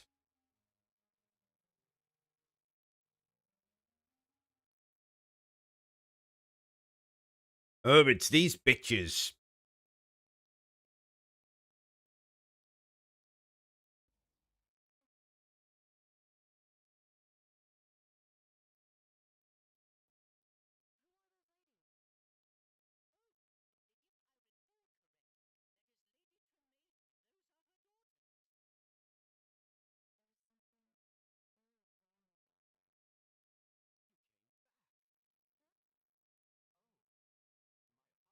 That's not Cinderella, you moron!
Oh!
You think I can reach that? No, I can't.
That's not anesthesia.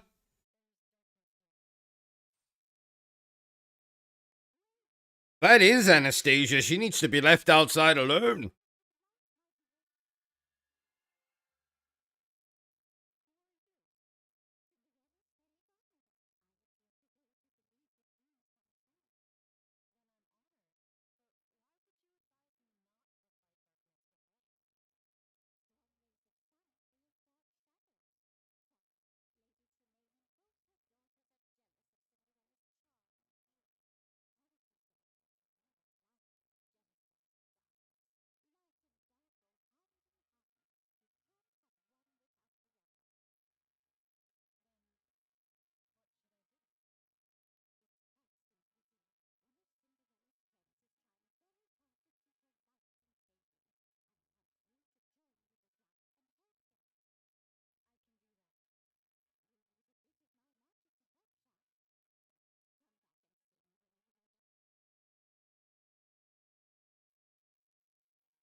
I was born ready, woman.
Nice to see this mouse still hasn't learned to speak English properly. Cut your heel off. Better yet, cut your toes off.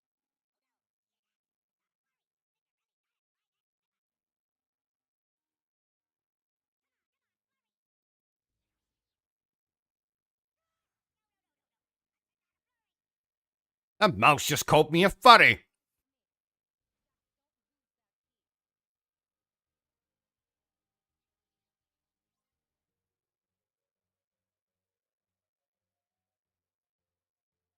Protect Jack till he reaches the glory hole. Roger.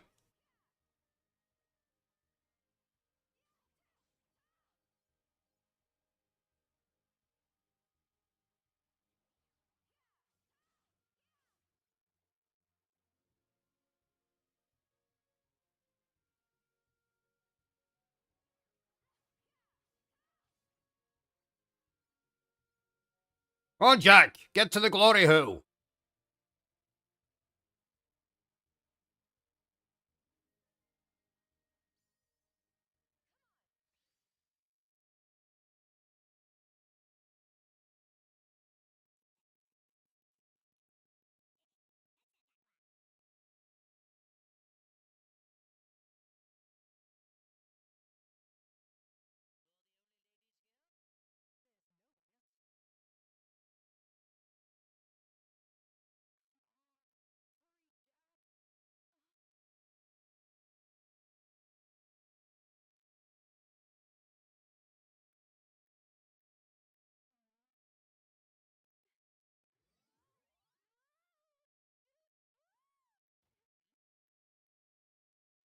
I see.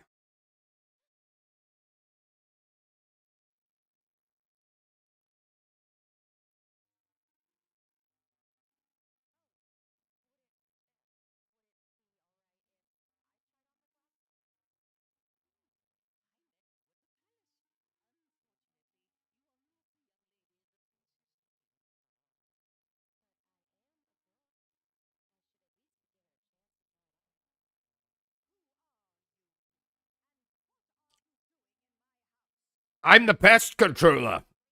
You got a lot of talking mice in this house.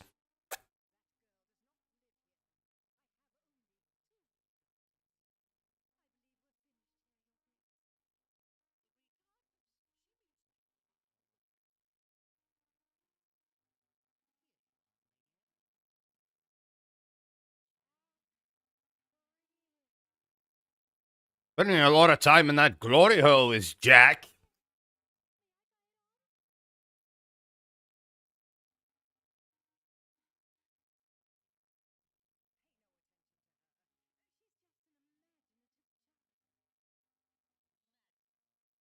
Madam.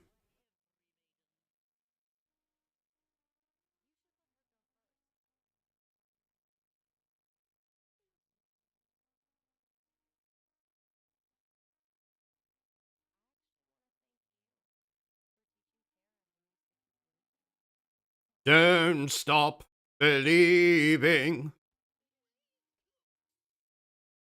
You bitch.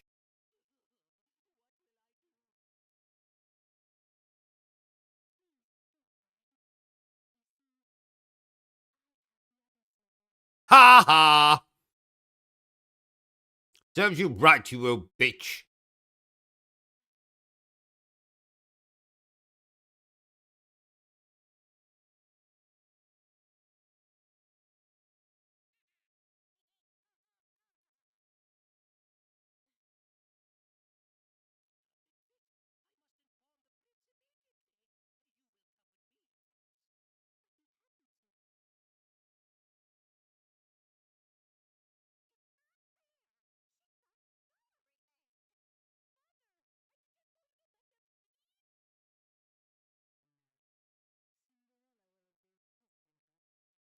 I sense a boss fight coming.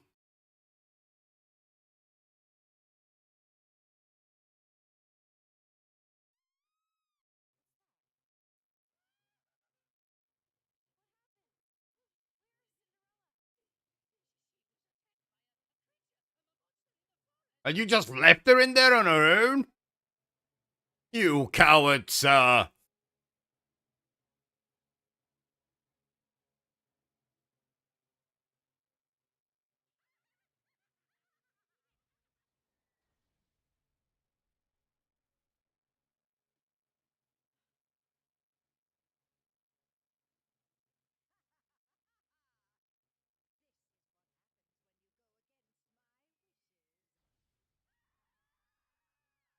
Ha ha ha ha ha ha.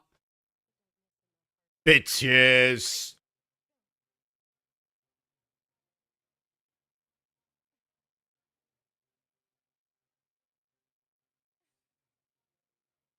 Let's do this, Aqua.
On to Snow White we go!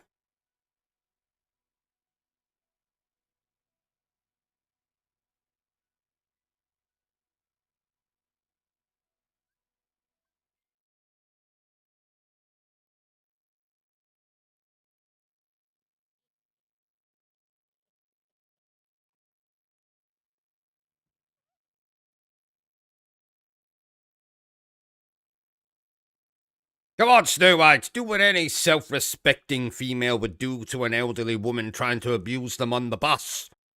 Throw them off the bus!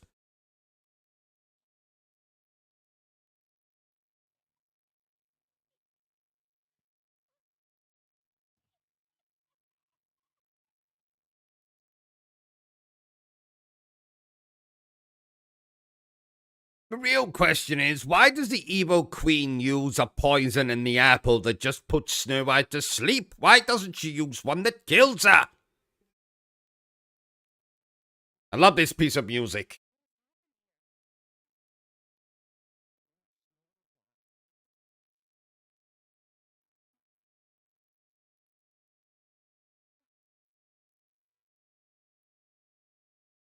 Also, these idiots put her in an airtight bloody glass coffin thing.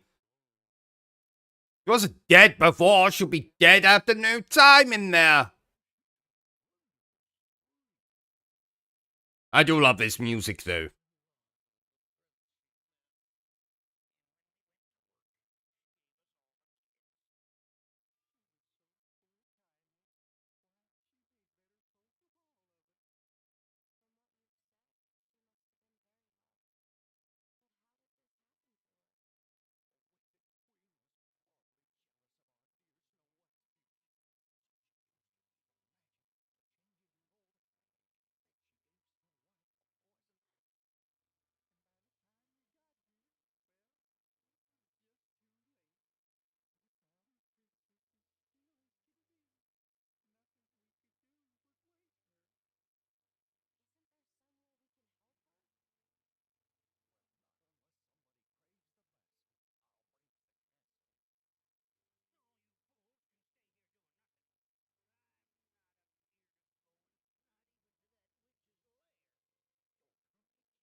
I'm a bona fide pest controller.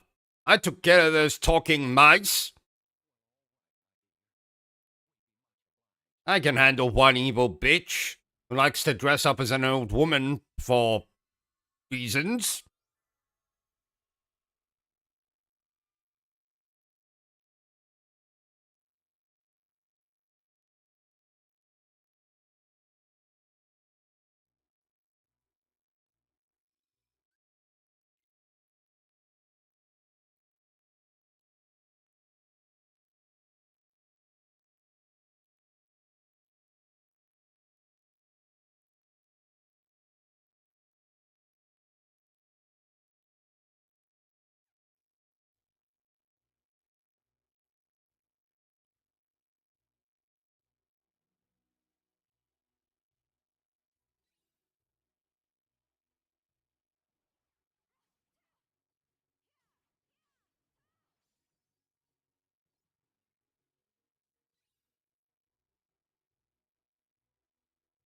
How about a bit more comedy, my dear loyal viewers?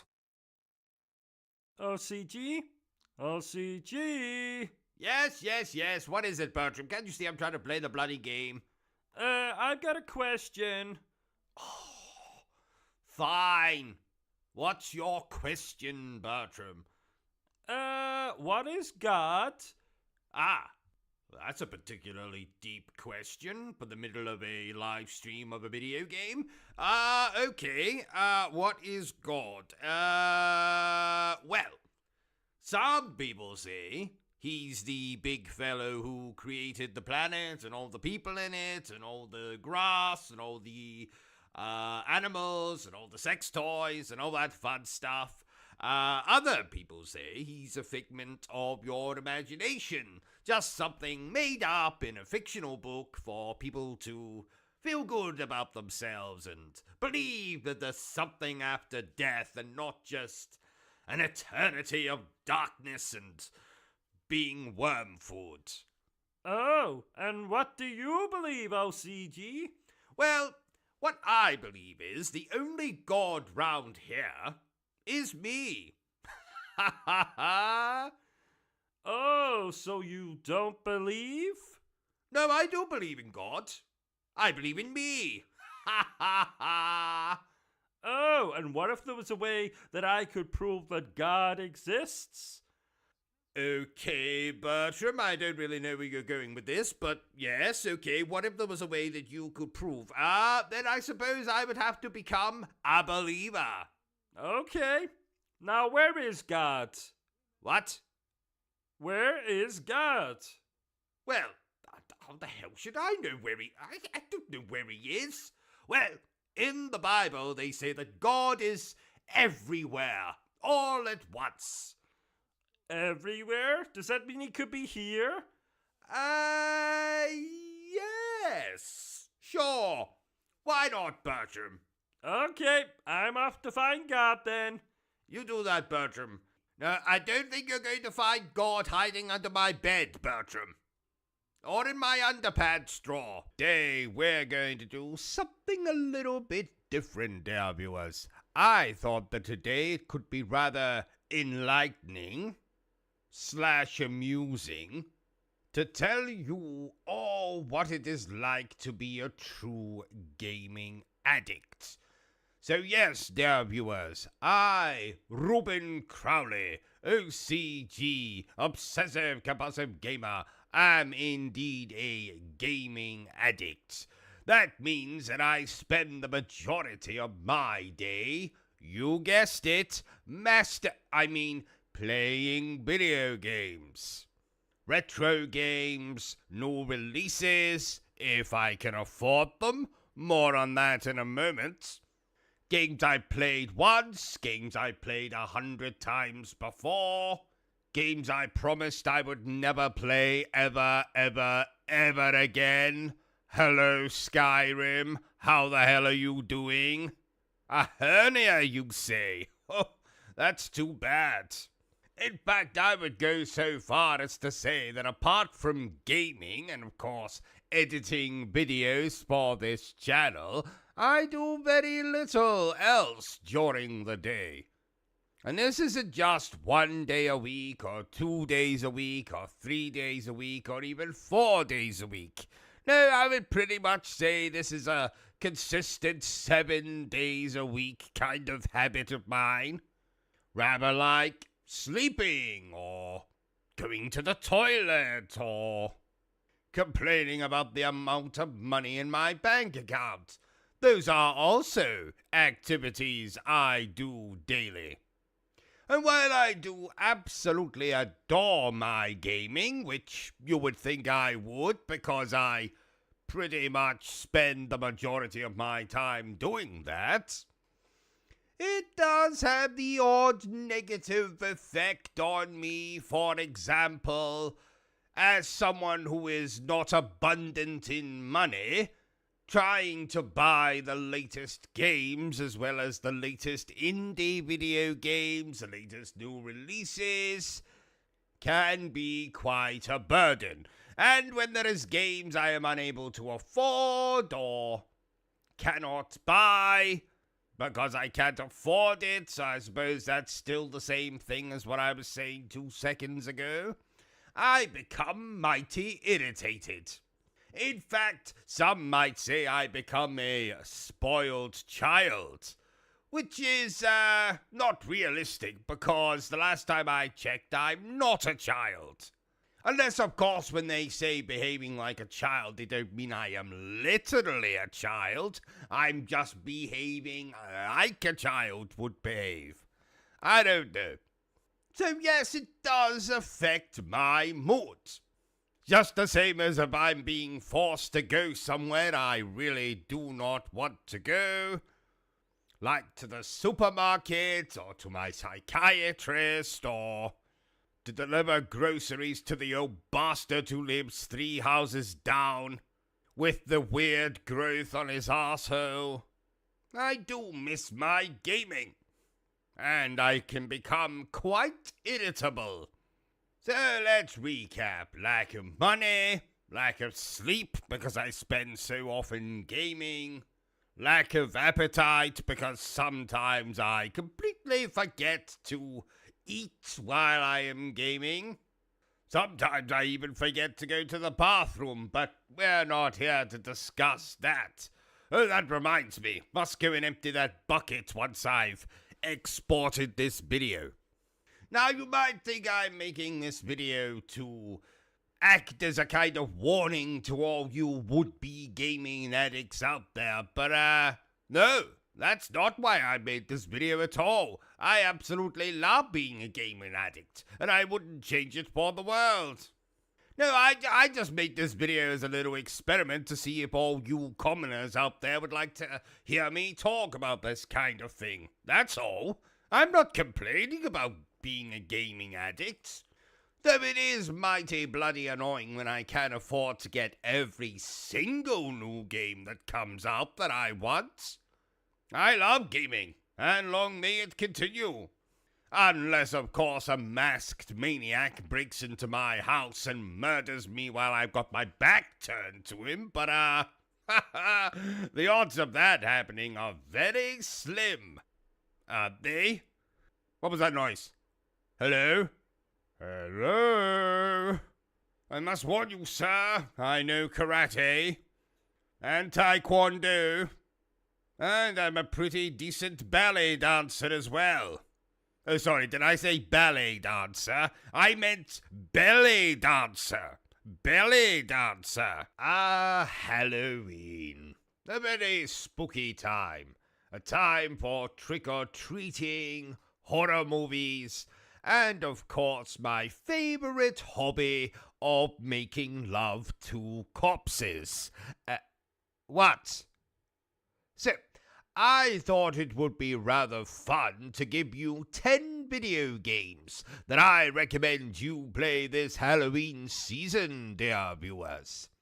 Now, these games are in no particular order. This isn't a ranking video, damn it.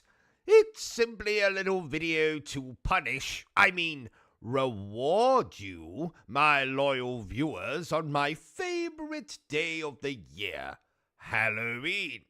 Well, actually, Halloween is probably my second favorite day of the year. My favorite day is when I go for my yearly prostate examination, but let's not talk about that here. You can find all discussions of the prostate variety on my OnlyFans. Link in the description below.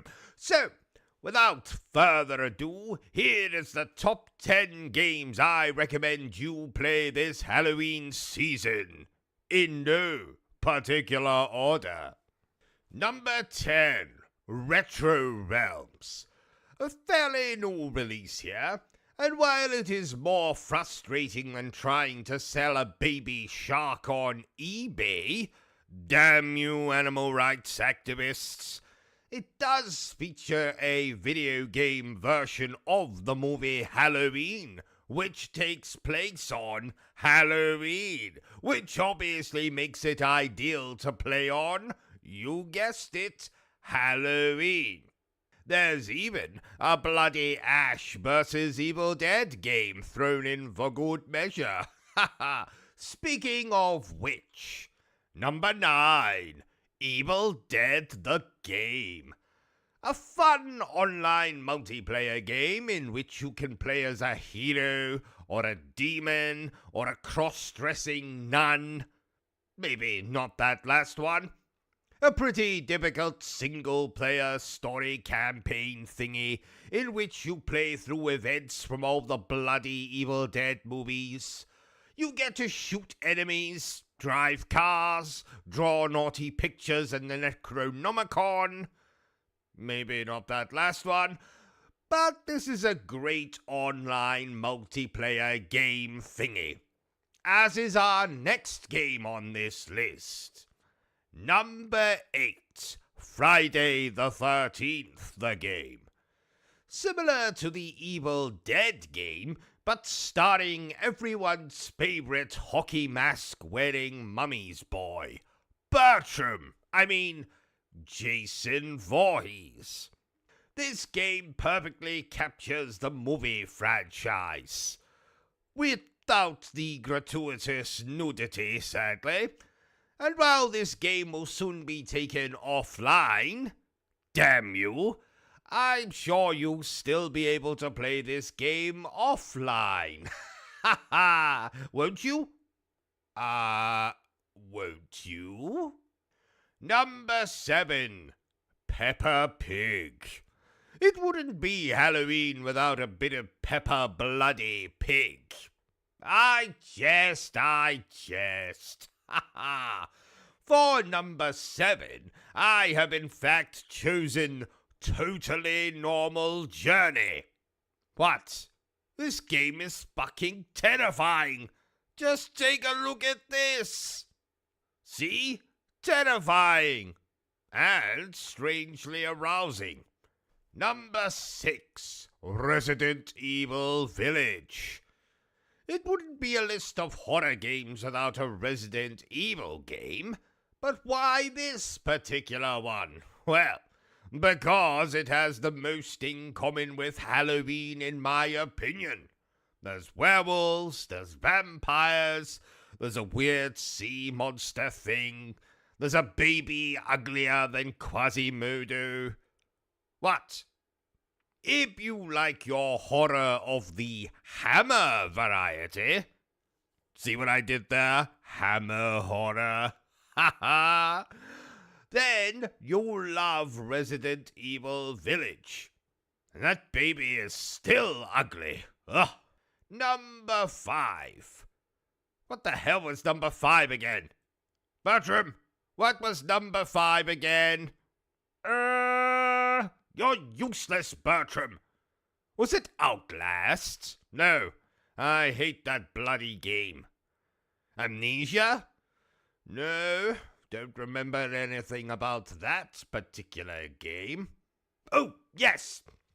The 5th horror video game I recommend this Halloween season is... Drum roll, please, Bertram. Bertram, where is my fucking drum roll? We don't own any drums. Ah, shit. Well, number 5 is The Last of Us. Do I even need to elaborate? The Last of Us is not only one of the best horror games ever made, it is also in the top 5 best video games ever made. Next, number 4, The Evil Within. The brainchild of that talented bastard Shinji Mikami, The Evil Within might be overshadowed by Mikami's other accomplishments like Resident Evil or Resident Evil 4, but let me assure you that The Evil Within is dark, twisted, macabre, and plays like Resident Evil 4.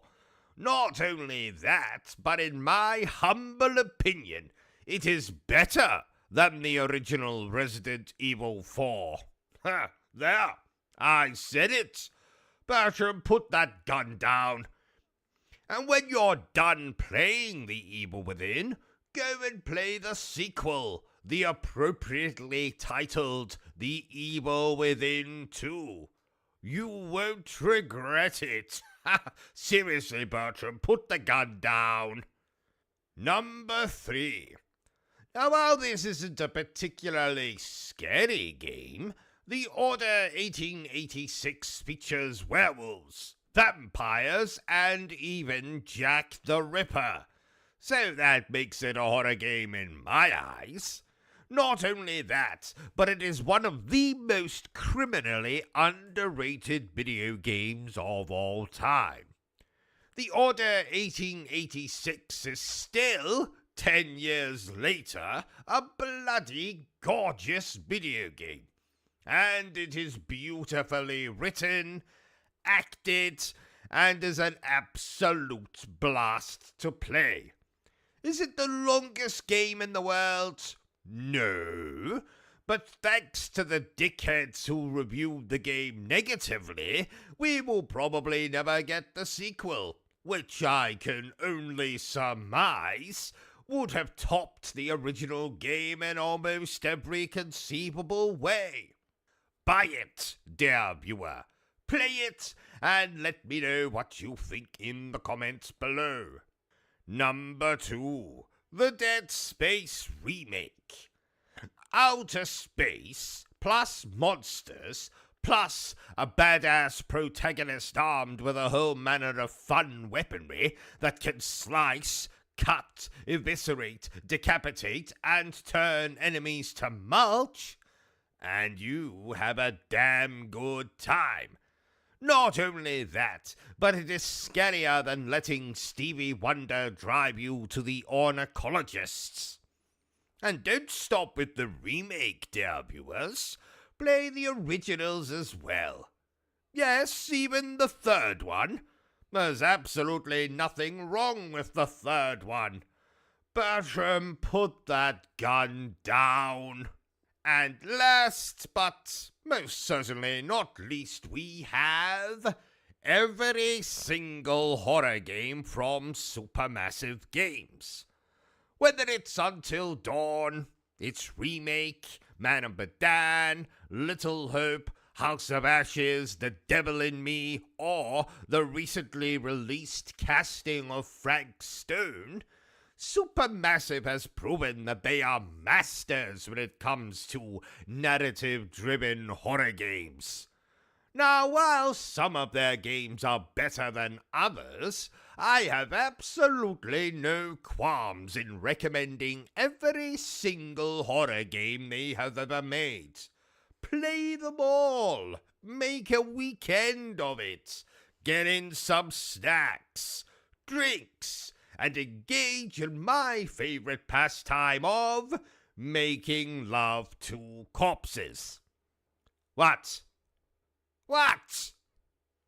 Oh, and, happy Halloween, I guess. Yes, dear viewers, I am indeed still alive. My apologies. In fact, at this very moment, I am in the midst of playing the first Berserker Kazan, an absolutely fantastic video game. So if you have not played it yet, you don't have to wait for my review, during which I am absolutely certain you will probably touch yourself appropriately while listening to my rich British accent. No, the game's absolutely splendid. Take my word for it. So if you've not played it yet, then play it now.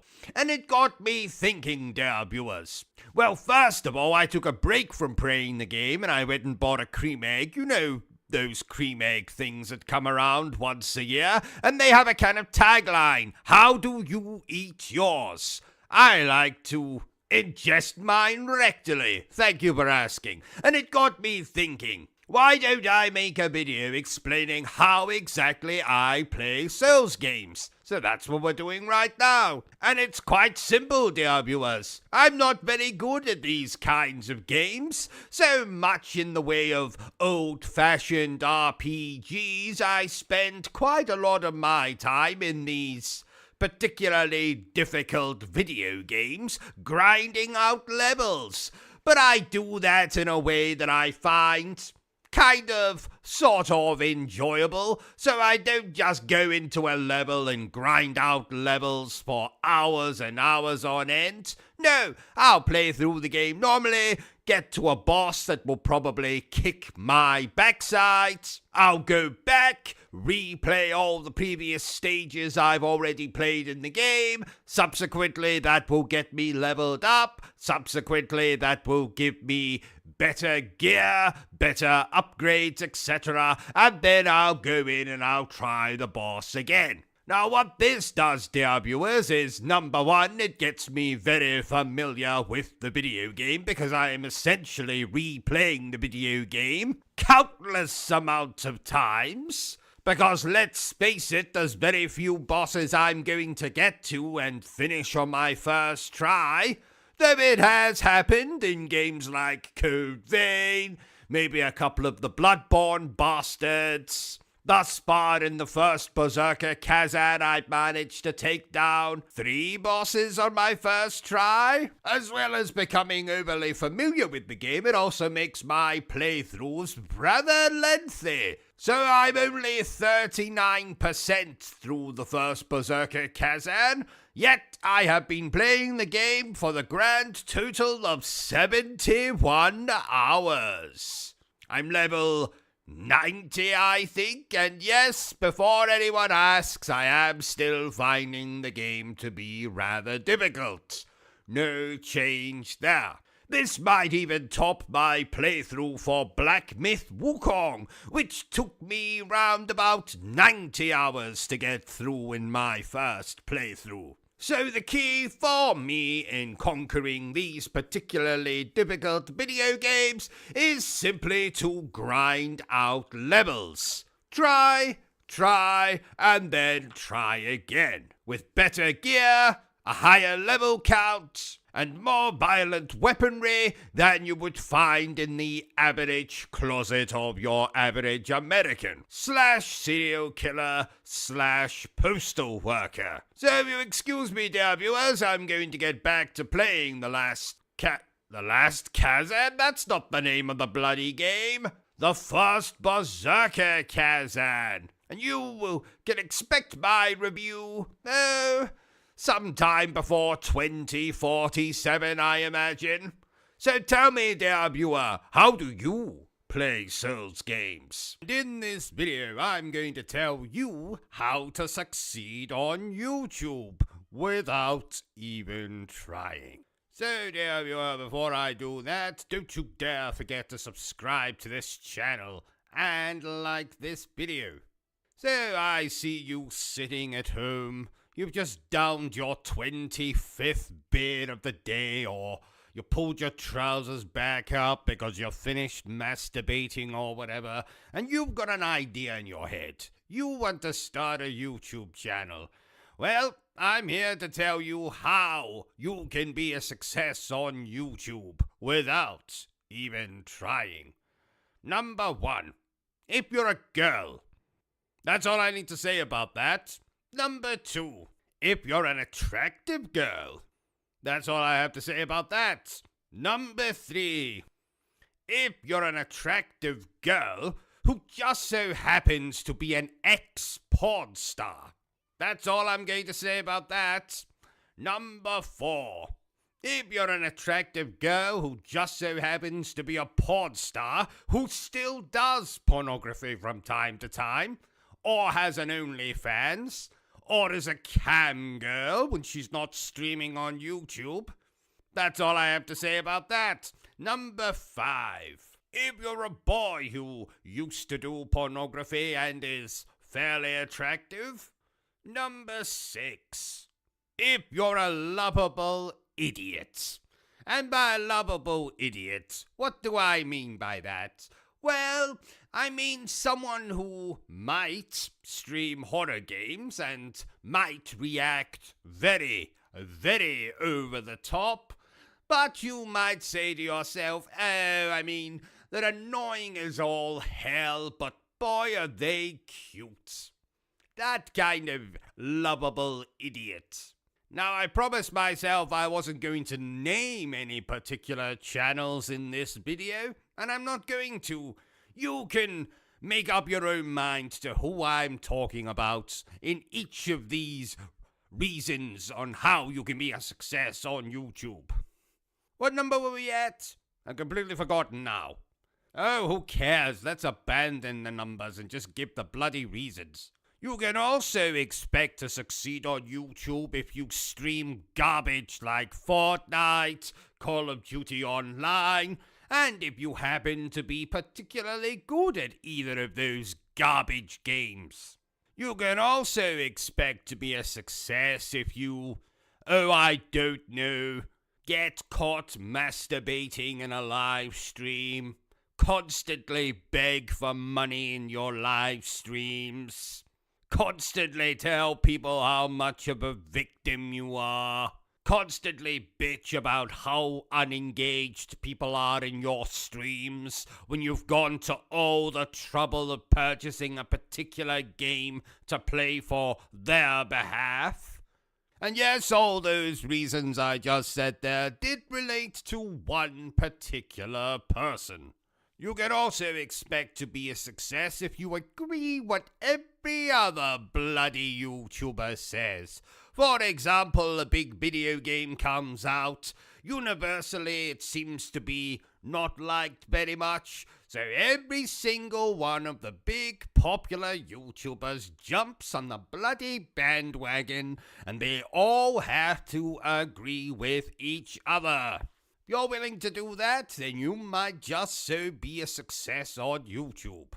Oh, and I should have said at the start of this video, I am a gaming YouTuber, so most of these things I'm talking about relate to gaming YouTubers, but a few of them are probably applicable to, I don't know, people who review movies, that kind of malarkey.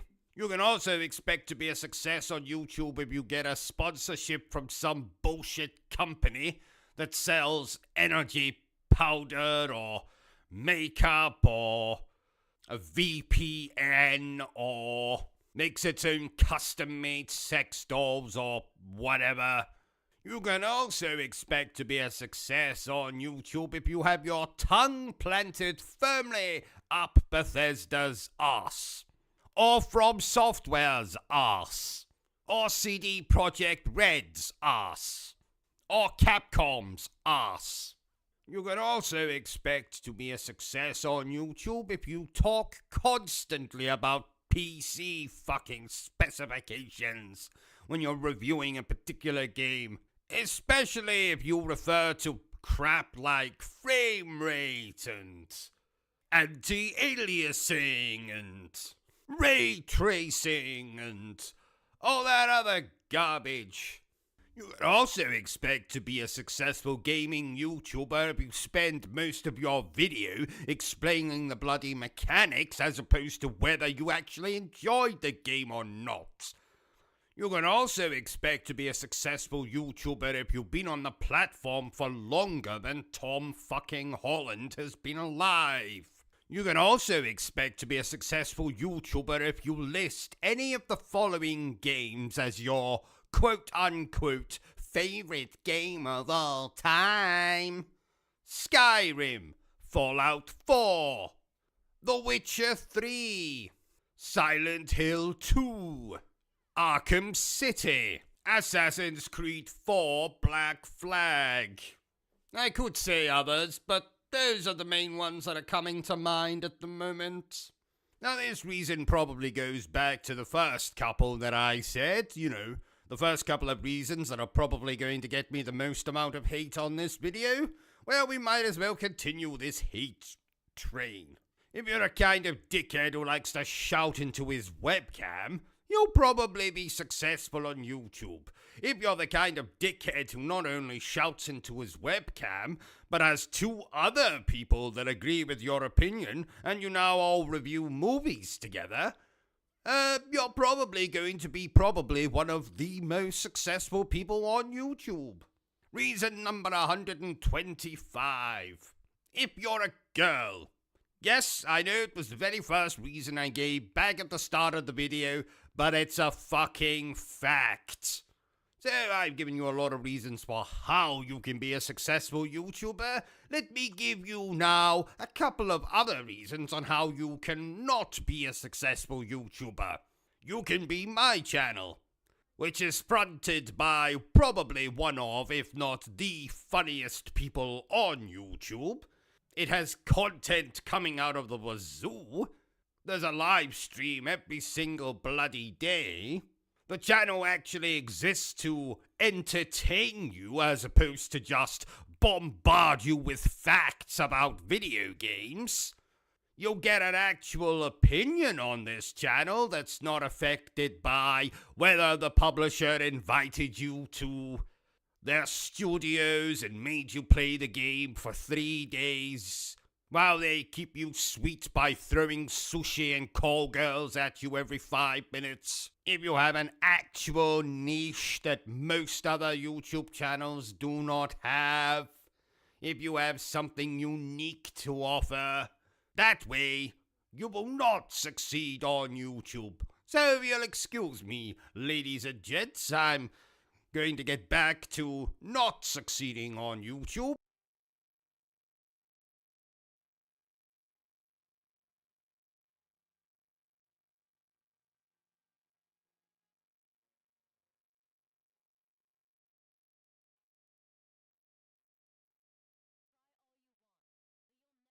And if any of you dickheads out there have a problem with this video, I'm going to give you the response that I gave my mother when she came in to confront me about why I blocked the toilet with Action Man figures.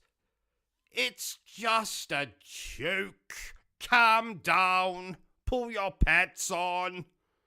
No one wants to see your muff ruffling in the wind. Life lessons I have learned from playing Souls-like video games.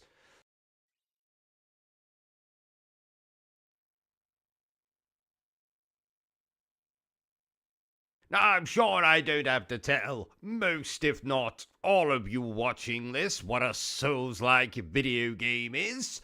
They tend to be very difficult video games with very difficult boss fights.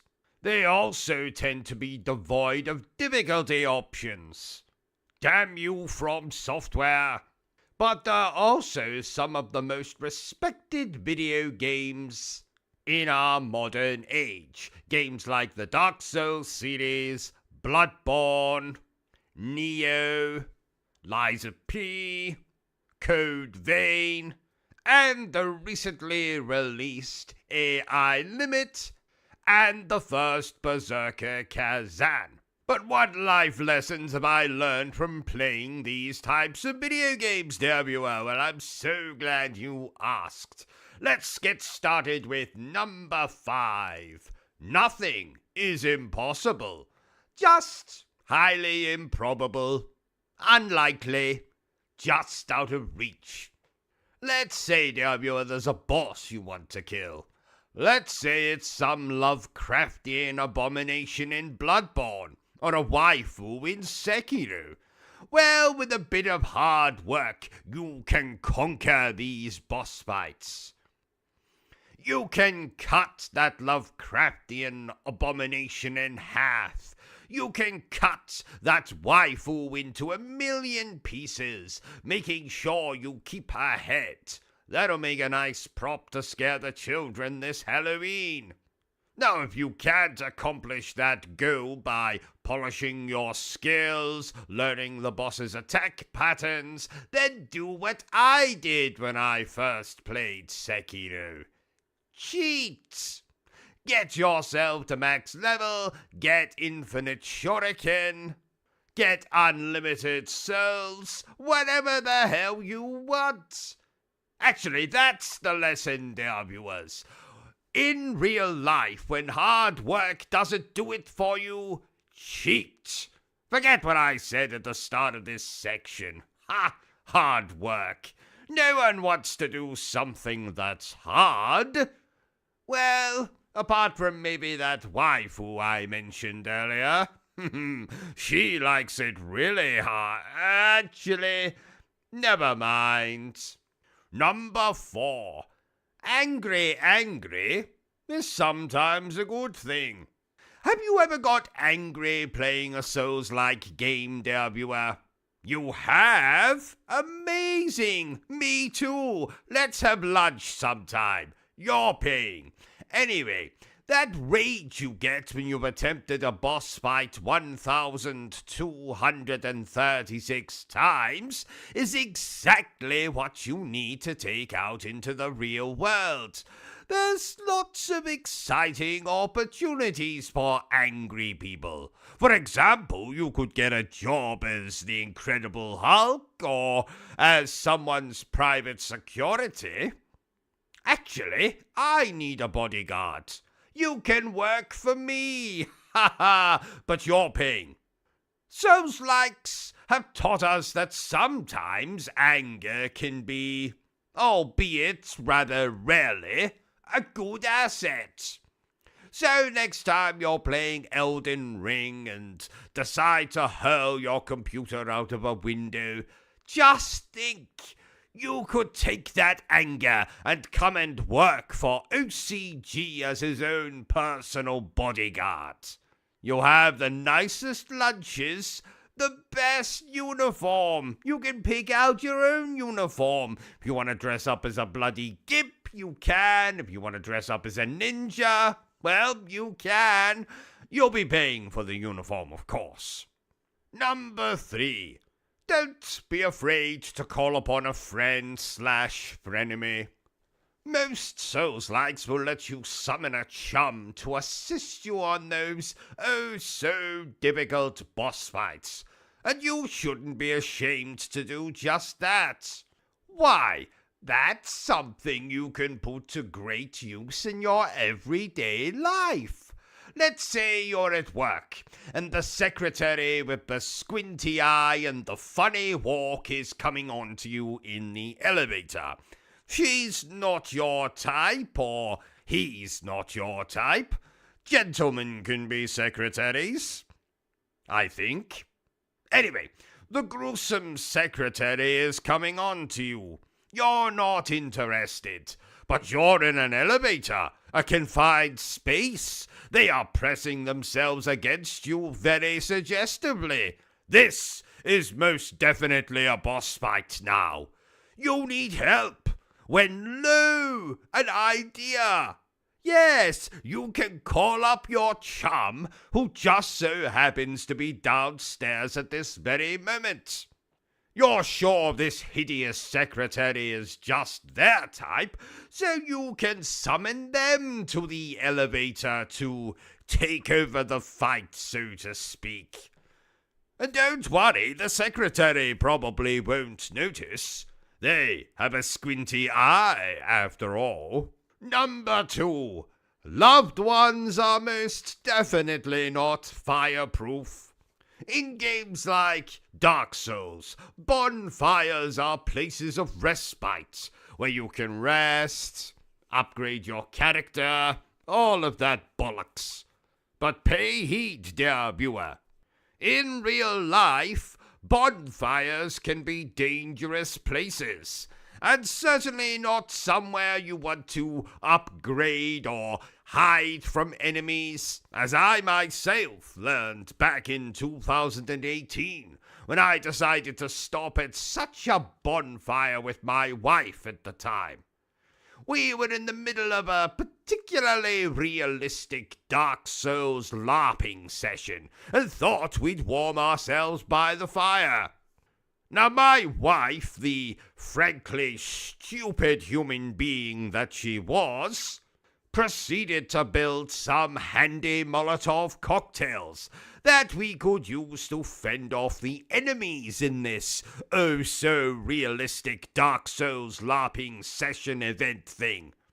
But as you know, dear viewers, or at least you should know, that bonfires and gasoline do not mix.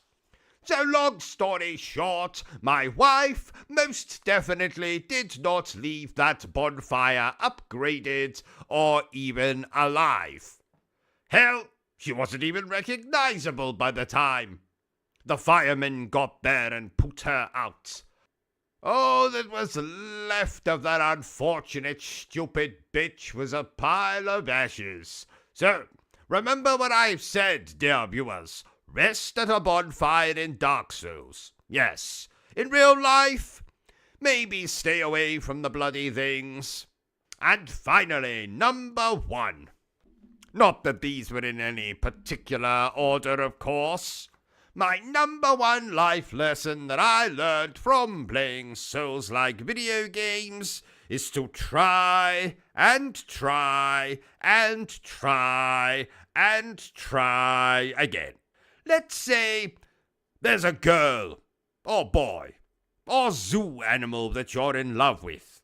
You've already asked about to dinner or a late night bumble in the back seat of your automobile. And this girl or boy or zoo animal you love says, "No, thank you. Not today. Stop talking to me or I shall summon a constable."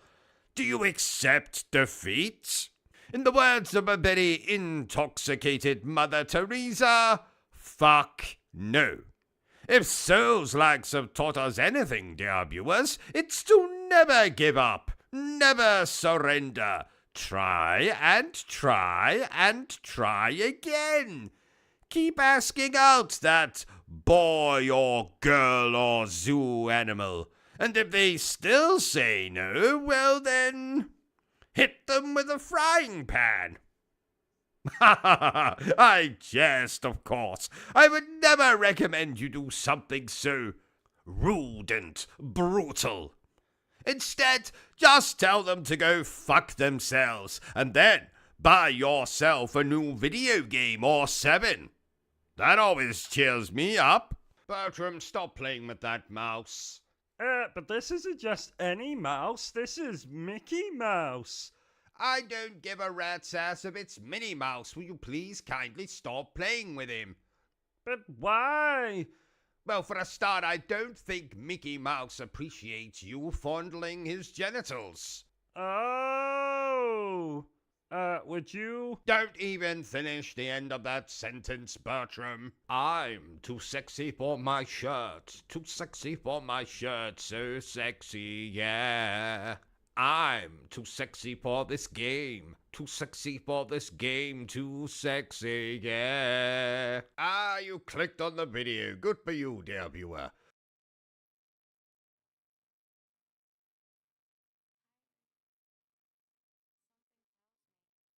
This is why I cannot stand 99.9% of the games made by BioWare.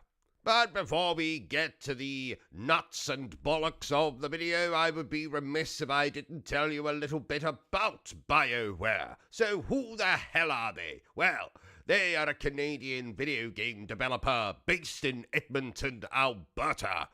Don't worry, I haven't heard of that place either. They were founded in 1995 by newly graduated medical doctors, and the company has since gone on to become owned by Electronic Arts, also known as EA, also known as EA Sports. It's in the name. Or whatever the hell it is. They made such fantastic video games as, and yes, I'm being sarcastic when I say this next bit, Baldur's Gate, Neverwinter Nights, Star Wars Knights of the Old Republic, Jade Empire, the Mass Effect series, and the bloody Dragon Age series. And yes, for all of you beloved Sonic the Hedgehog fans out there, you'll be very happy to hear that these are the bastards who are responsible for Sonic Chronicles: The Dark Brotherhood on the Nintendo DS. A game that is about as enjoyable to play as it is to stick your exposed arse into the gaping mouth of a Tyrannosaurus Rex. So for the purposes of this video, I will mostly be talking about the Mass Effect video games and the Dragon Age video games, because frankly all of the games are the absolute same diatrite, and it doesn't really matter what games I talk about. I can still make the same jokes, the same jibes, make the same insults. So if you were expecting this to be a positive video game about BioWare, then clearly you didn't read the title. So let's start by explaining that the Mass Effect series, while incredibly popular and having 4 video games, is some of the most boring, uneventful, infuriating experiences I have had with video games in my time on this planet. Commander Shepard is essentially an outer space version of a call girl or a gigolo, depending on what sex you choose to play as. For in these games, and I think the reason that a lot of younger people like to play them is the fact that you can have sex with certain characters that you romance in these games. And sadly, that kind of thing doesn't appeal to me, so I don't enjoy that aspect of the games, and in fact, I play my Commander Shepard as the asexual douchebag that he or she truly is. But you might be thinking, but OCG, oh buddy, oh pal, you love RPGs and you love third-person shooters. Yes, I do, dear viewers, but the third-person shooting in these games is nothing like Spec Ops The Line or Max Payne or many other third-person shooters that I could mention that I enjoy immensely. And the RPG aspect, well, I have always been a fan of JRPGs. You know, Final Fantasy, Dragon Quest, that kind of thing. Mass Effect cannot even compare to the worst of the Final Fantasy series. And don't you bastards dare say Final Fantasy 15 or Final Fantasy 16 in that sentence.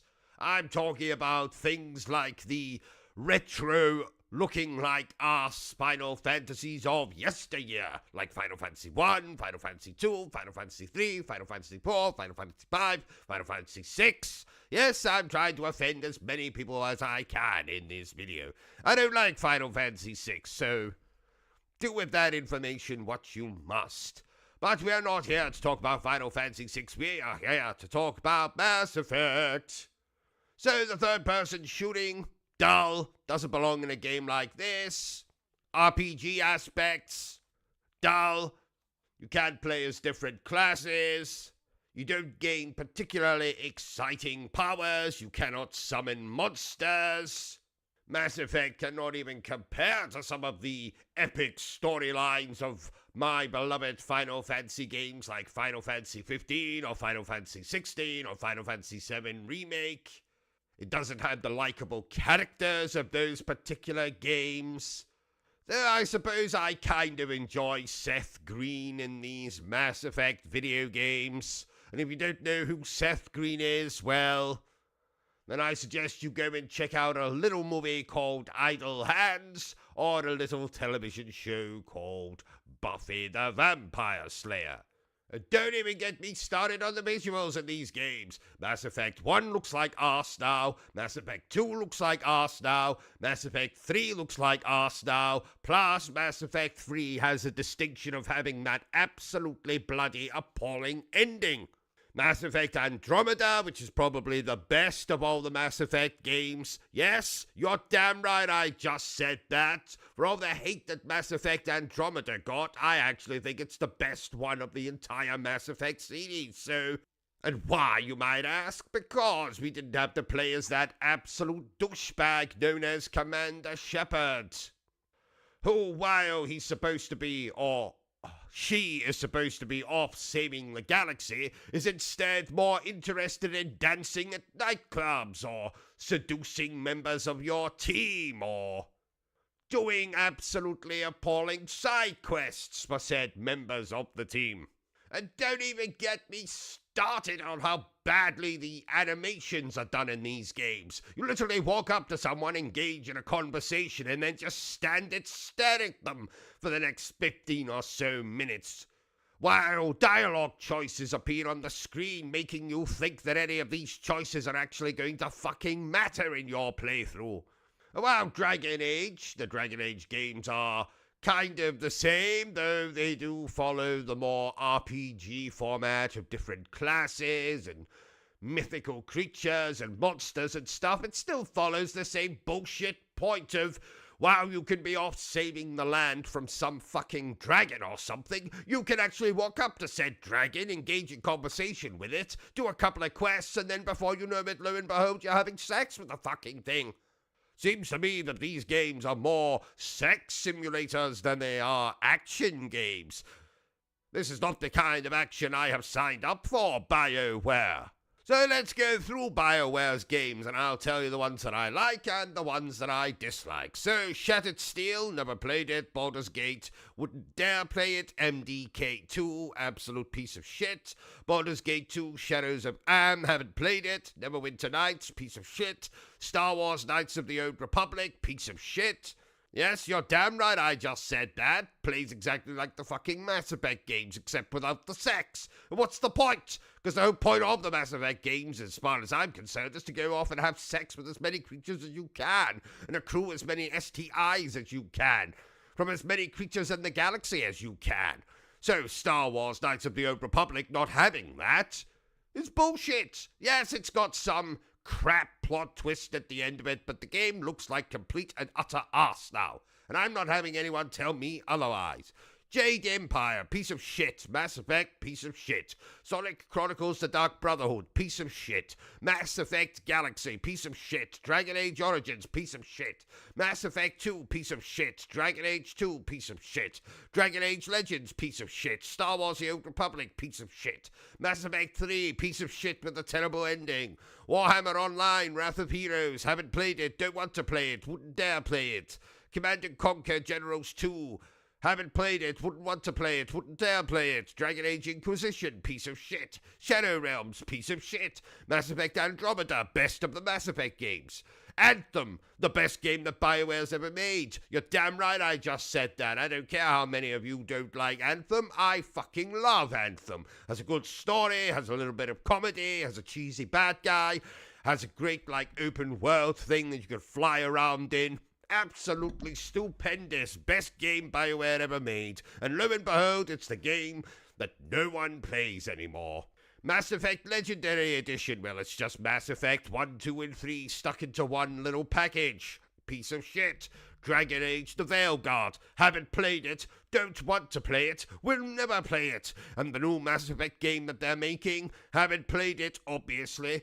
Wouldn't dare play it, obviously. And don't give a fuck about it. Obviously. This is why I simply cannot stand the Fallout series of video games.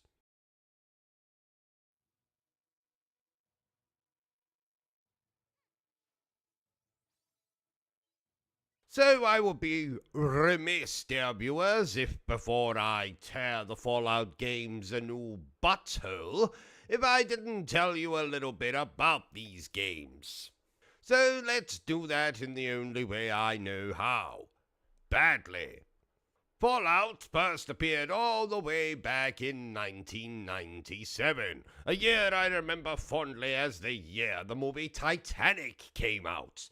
Did you know, dear viewers, that I saw the movie Titanic 27 times in the cinema?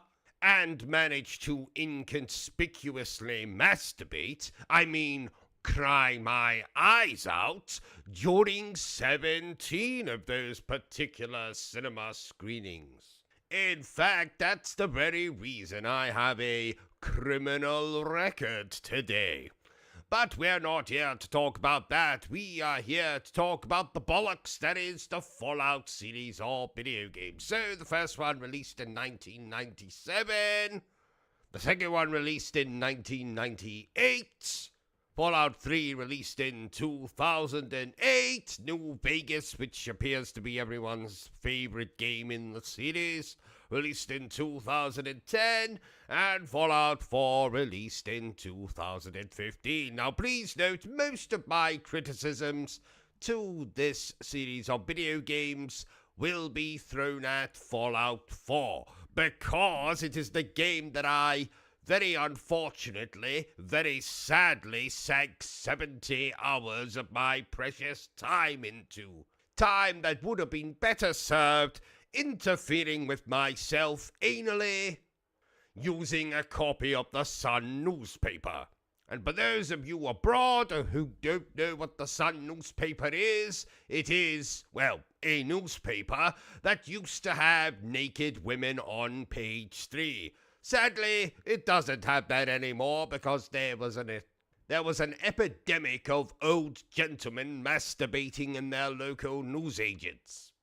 At least that's the story I tell everyone. Now, the reason we probably don't get naked pictures on page 3 anymore is because it's misogynistic or degrading to women or makes your wife jealous or some such nonsense. Again, we're not here to talk about that. We are here to talk about Fallout. And let's get started. Why do I not like this series of video games? First of all, it started off as one of those top-down isometric video games, which I simply cannot stand, so we don't need to say any more about that. It continued with that kind of formula into Fallout 2, which again I could not bloody stand. All the way into Fallout 3, which released for my beloved PlayStation 3, and this game is very much like Fallout 4. Looks like complete and utter arse, plays like complete and utter arse, has a story about as exciting as trying to read the fucking Braille version of Pride and Prejudice. And you might be thinking, oh, OCG though, Fallout 4 came out in 2015. That game must have surely looked stupendous on the PlayStation 4. To which I say, go back and look at the early gameplay of this bloody game, and you tell me if it looks good or not. Spoilers, it doesn't. Looks like arse. It has more bugs than fucking Cleopatra Snatchwood these days. You know, because she's dead, so... and probably mummified, I have no bloody idea.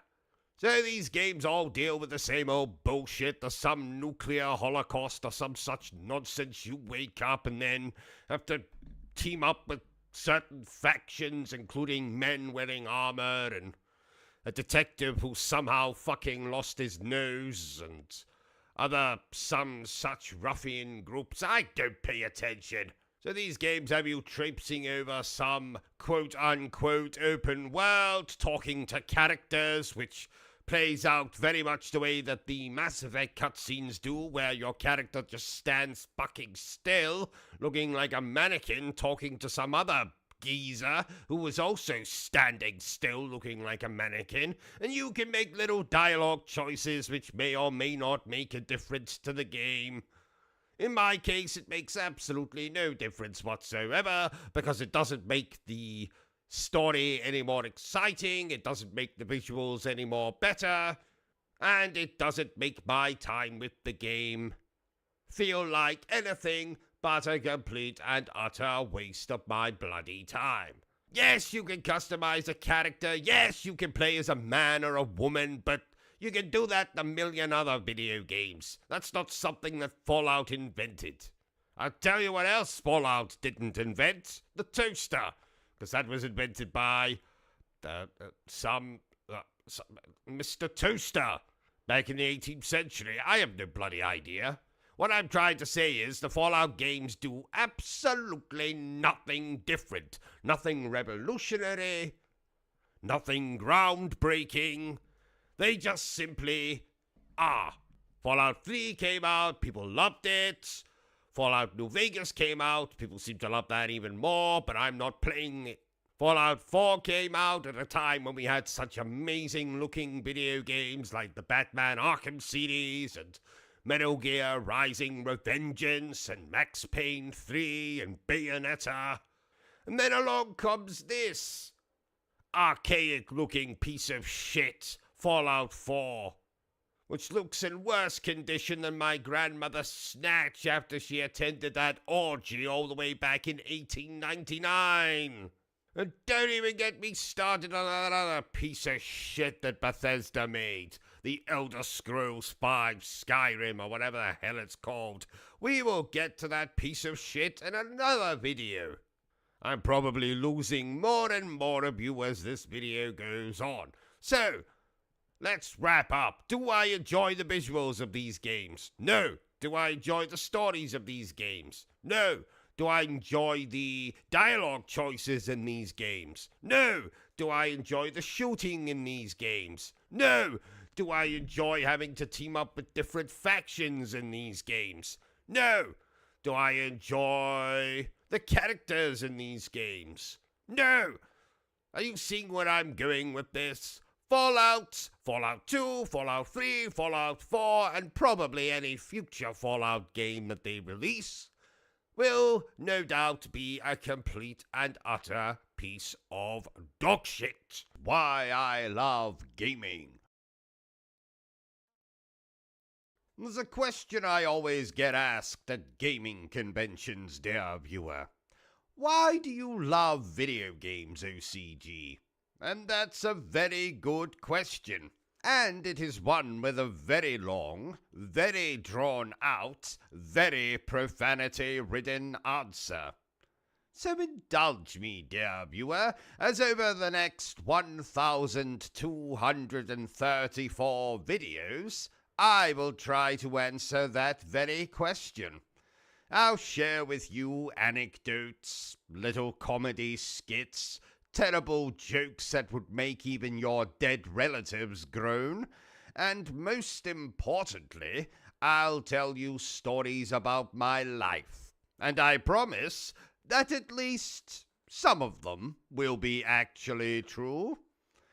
And no, there won't actually be 1,234 videos, so calm down, pull your trousers and or skirt up. No one wants to see the contents of your underpants, least of all me. Well, not right now. Maybe later. Part 1. A baby born with a mustache. I was born a very long time ago, in a galaxy far, far away. Well, maybe not all that far away. Depends on where you are, dear viewer.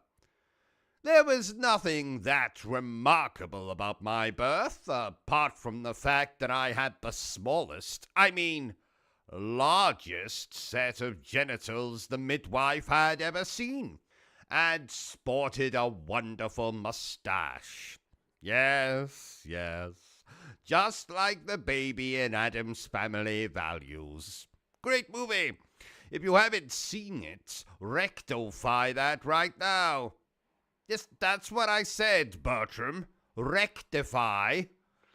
Anyway, I was born to two wonderful parents with equally wonderful professions. My father was the owner of a local theatre, brothel, and my mother was an actress. Prostitute. My early years could be described as uneventful, but that would be a lie. By the age of 4, I had already burnt down the family house, shaved 5 cats, and concocted at least 4 plans to take over the world. My favorite was, I shouldn't tell you in case I decide one day to put that plan into action, but let's just say it involves zombies, lubricant, and a lot of exploding sex toys. Yes. Anyway, fast forward a few years to Christmas Day, 1980, who cares? And I received my first ever game console, the Sega Master System. I think I was given an Atari prior to that, but not knowing what the hell it was, my adolescent self did what it did with a lot of things it didn't recognize. It ate and or tried to insert the item rectally. So the least said about the Atari, the better. Now the Master System came preloaded with a game. Remarkable, I know. Nowadays, you'll be lucky if your console even comes with a bloody box. Never mind a game already installed on it. Anyway, Master System. Preloaded with a little game called Alex the Kid in Miracle World. Or was it Alex Kidd in Miracle World? Never mind. It was a piece of garbage, but somehow it started my very long love affair with video games. So I'd play Alex the Kid, garbage, Sonic the Hedgehog, not so garbage, but that damn jungle level. What the fuck? Oh, and I'm talking about the Master System version of Sonic. You see, back then, games would often release on different systems, and they would be radically different to one another. So the Master System Sonic was very different to the Mega Drive, or Genesis, for all my American viewers out there. All 2.5 of you. You see, one of them is a paraplegic, hence 2.5. Batman Returns, Alien 3, Castle of Illusion. These games were all a little bit more bollocks on the Master System. Oh yes, it's common knowledge that all video games back in 1980 Who Cares and early 1990 Zero Fucks Given looked like arse. But it was all we had. The Master System did have a couple of games that didn't appear on the Mega Drive, like Vampire, Master of Darkness, or The Lucky Dime Caper starring Donald Duck. I like that one. Or even that Alex the Kid garbage I mentioned twice earlier. Well, wait a minute. Bertram wants to ask a question. Yes? My favorite Master System game? Ooh, I'd say either Psycho Fox or Land of Illusion starring Mickey Mouse. What? You've never heard of Psycho Fox? Oh, it's a splendid little platformer where you play as, well, a fox. Luckily, not a fox who enjoys dressing up as his dead mother, but a cute, cuddly fox. Check it out, Bertram. In fact, check out all of the games I've mentioned. That goes for you as well, dear viewers. Stop touching yourself, dear viewers. It's not that kind of video. What the hell was I talking about before? Oh, yes. So, the Master System would lead me onto the Sega Mega Drive, the Sega Game Gear, and the Super Nintendo. Ah, what a time to be alive. If you were dead at that time, dear viewers, then you have my sympathy.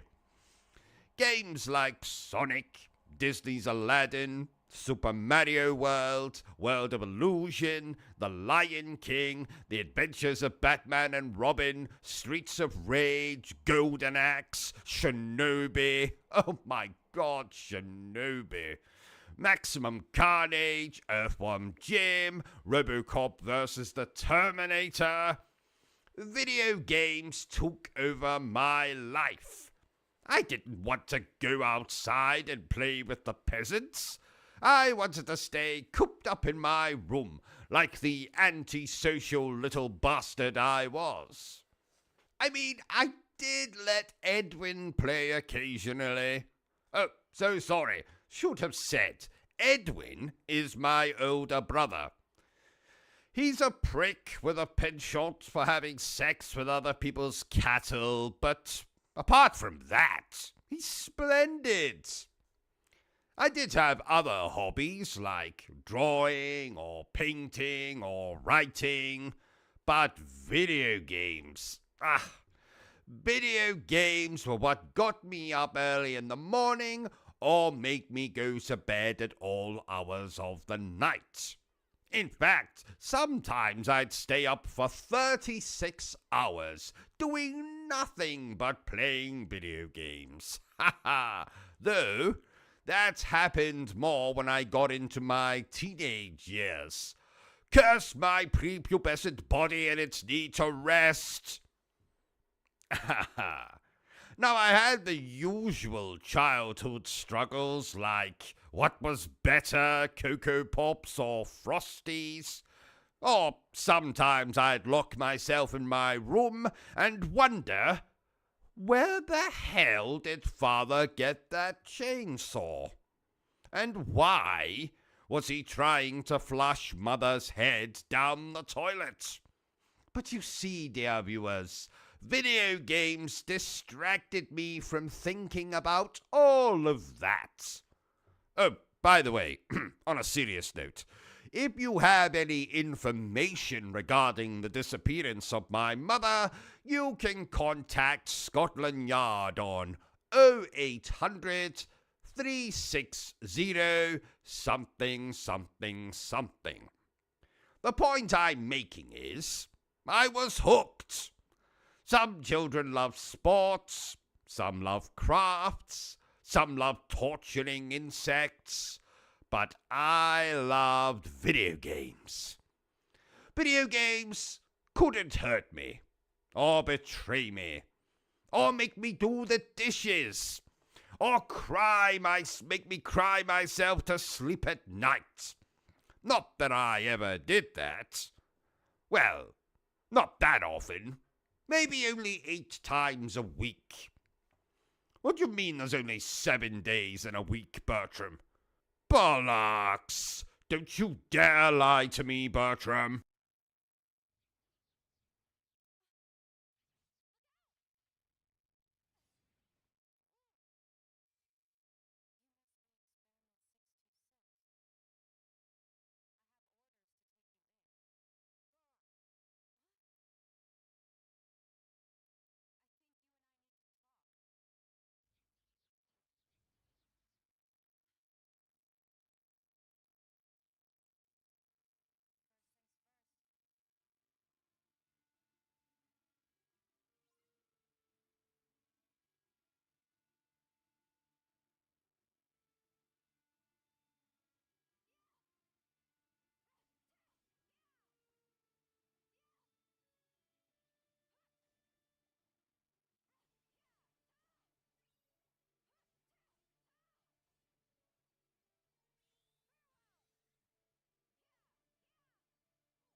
You're doing all right, Minnie. I mean, I've seen worse.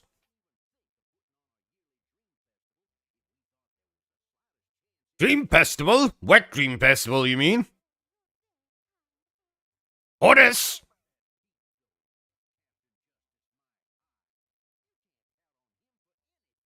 No, you cannot. Yes, his real name is Pete. He's in Kingdom Hearts 2.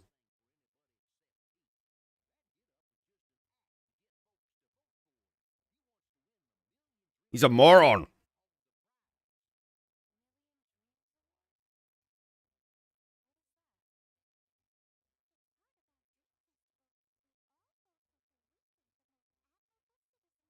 I am. I'm absolutely the most admirable citizen, and I don't even live there.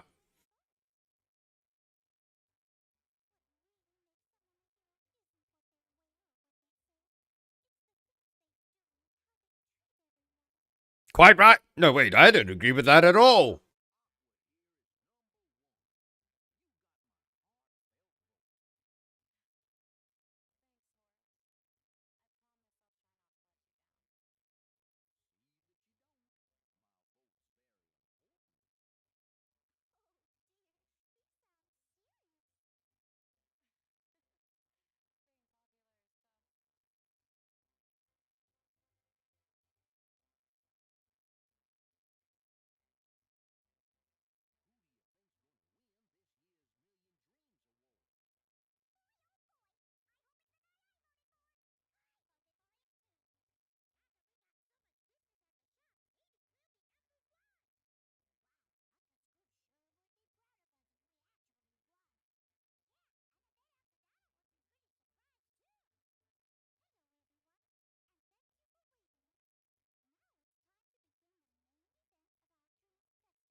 What a surprise.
Tastes like garbage.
Now where are we going?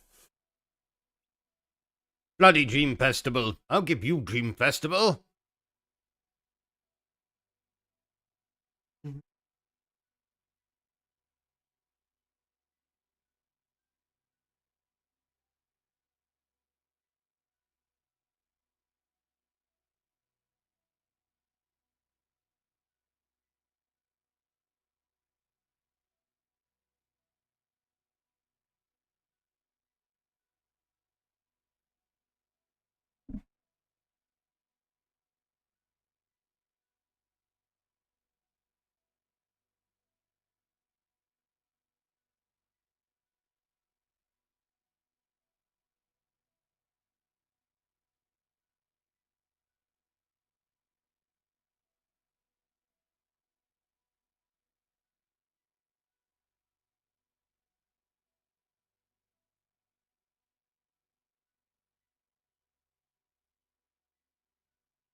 Alright, where are we going? Oh yes, Hercules Land.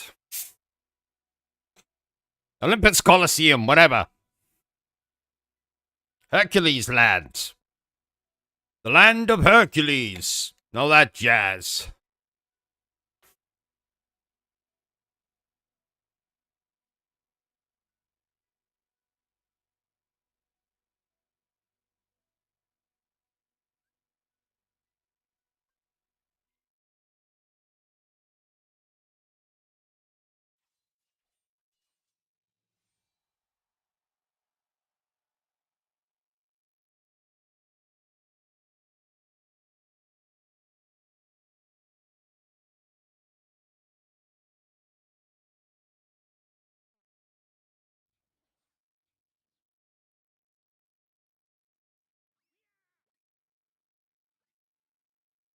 Ah, Philatites is here.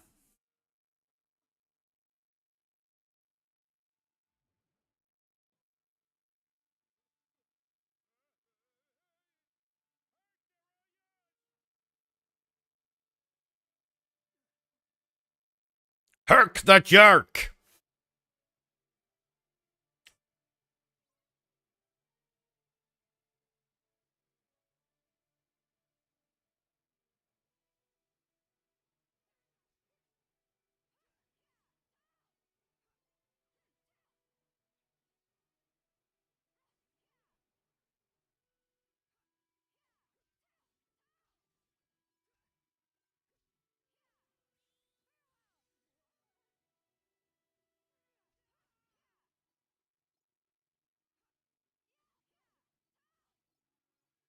No, Hercules, you're not allowed to kill more people than me. Monsters, people, same bloody thing. People can be monsters. Never heard of Ted Bundy? Jeffrey Dahmer? O.J. Simpson? The Pope?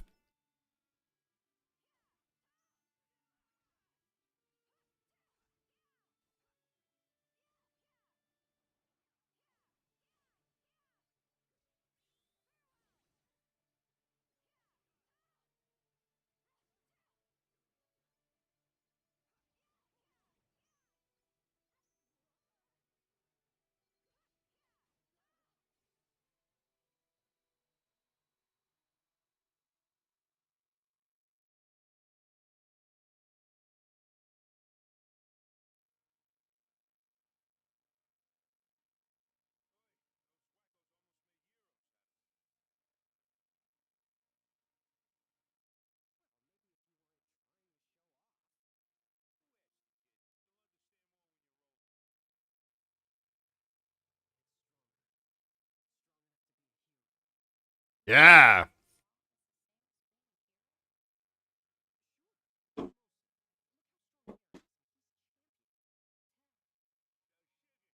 That terror?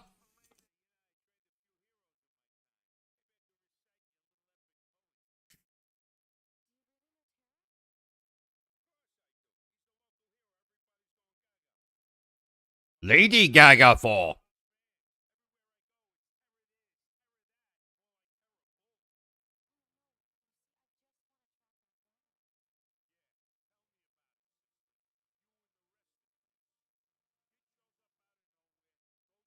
We're not in Greece, we're in Hercules land.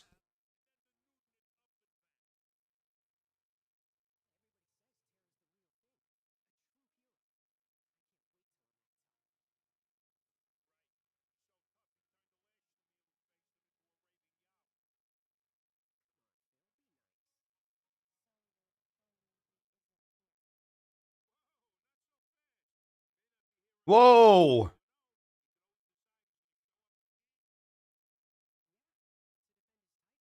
Games.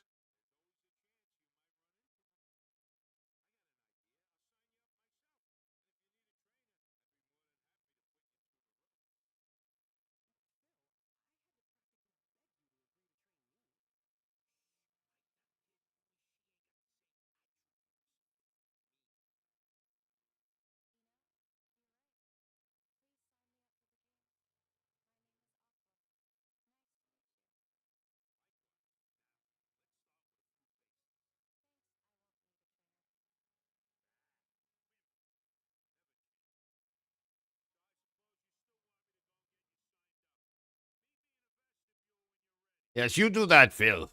Meanwhile, I'll be over here.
Yes, let's begin.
I'm murdering these demons.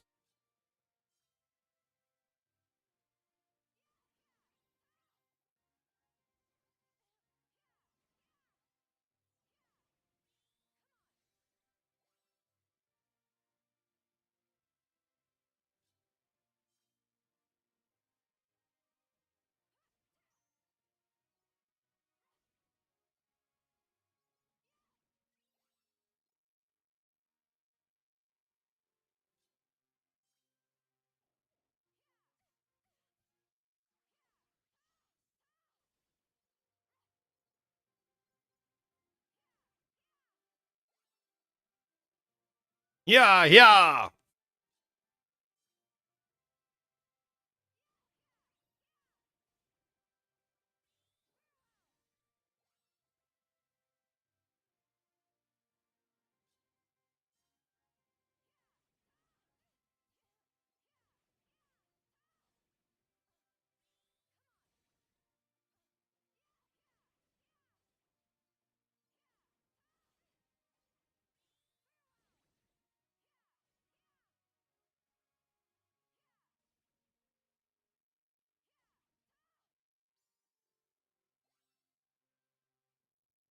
I am the best.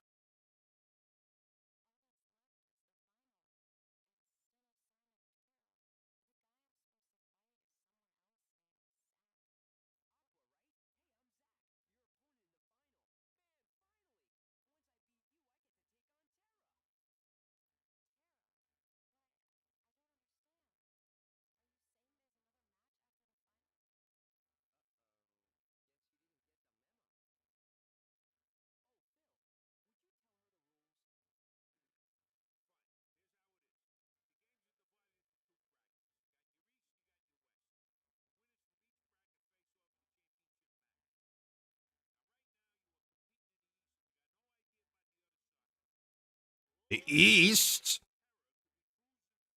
Thought I was competing in the North.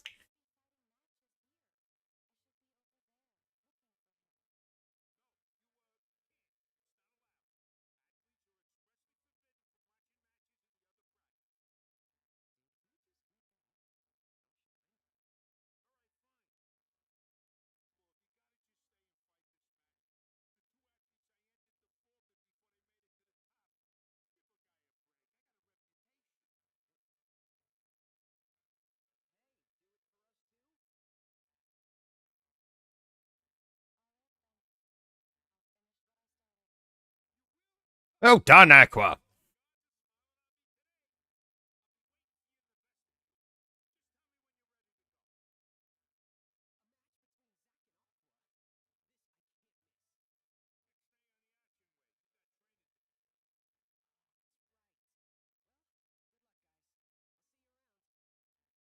I hurt the jerk.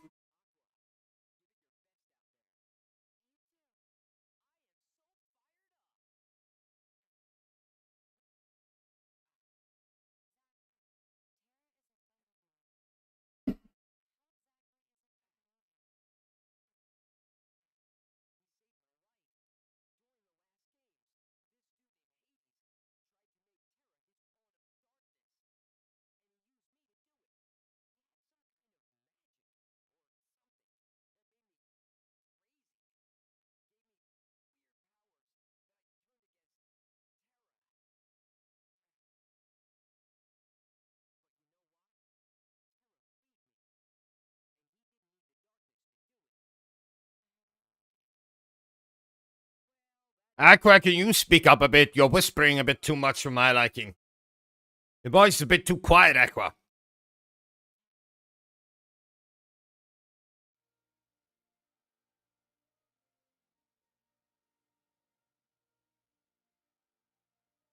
I'm ready, Phil.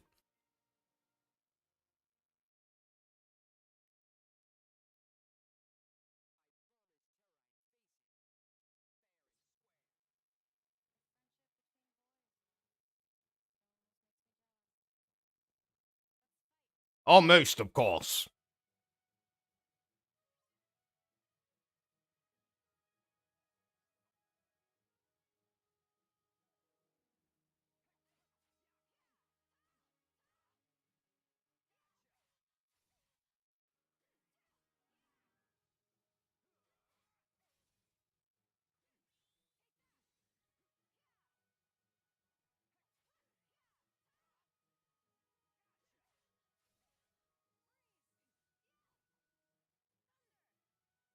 You're done, you little bitch.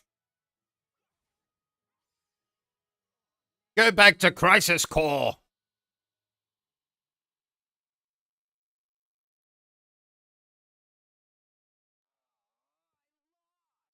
Of course you lost. You're against me, you idiot.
That's not possible.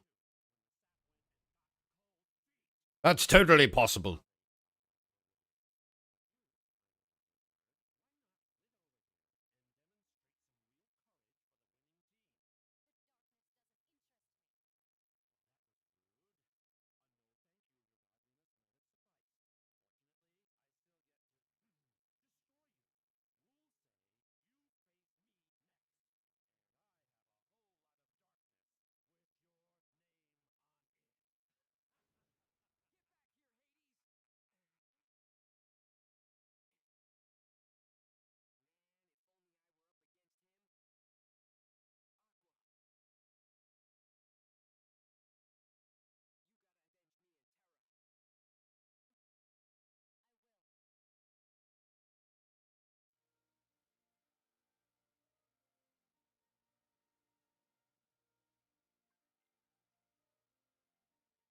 Let's get it on.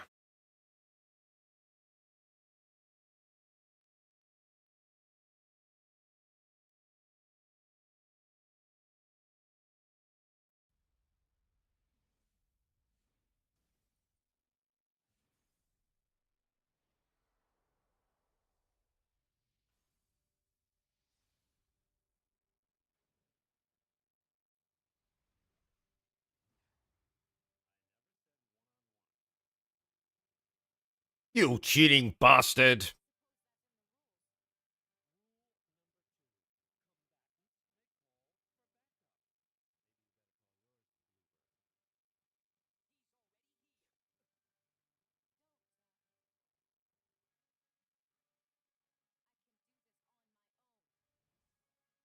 Yeah, I could take on these dickheads.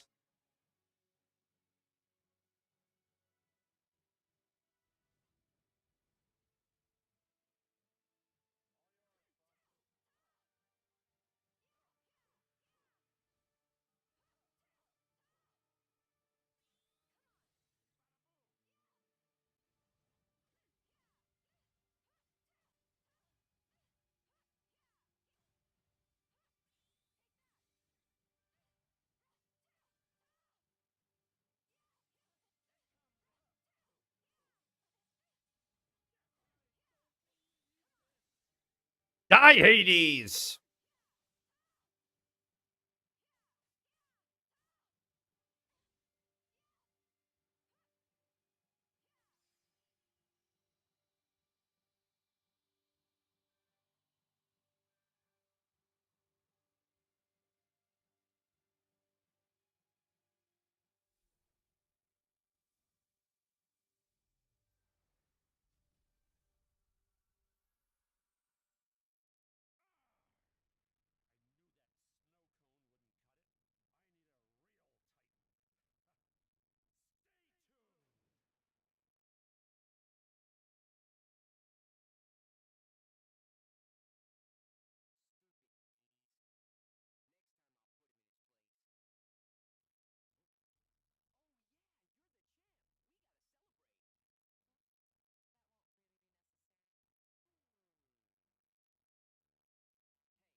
Jesus Christ.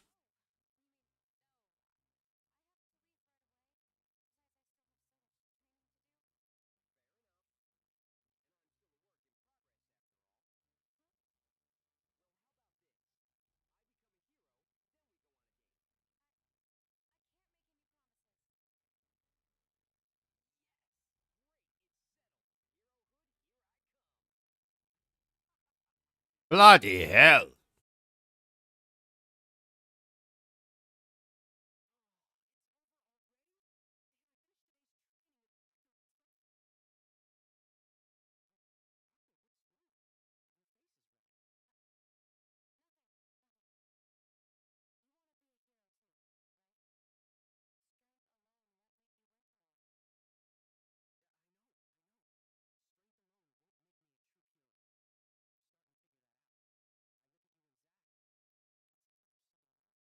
Yeah, put on more clothes.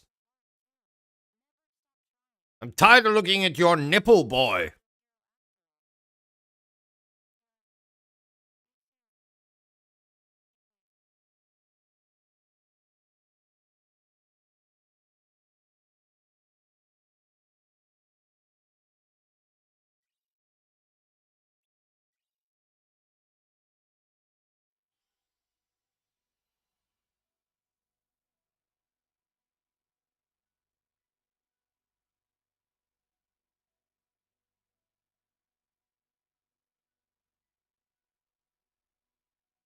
And with that, our little live stream comes to an end, ladies and gentlemen. If you enjoyed this, then don't forget to give me a thumbs up. If you haven't enjoyed it, well then feel free to give me a thumbs down. But please remember the single most important thing I always tell you, dear viewer, and that is to always stay obsessed with gaming.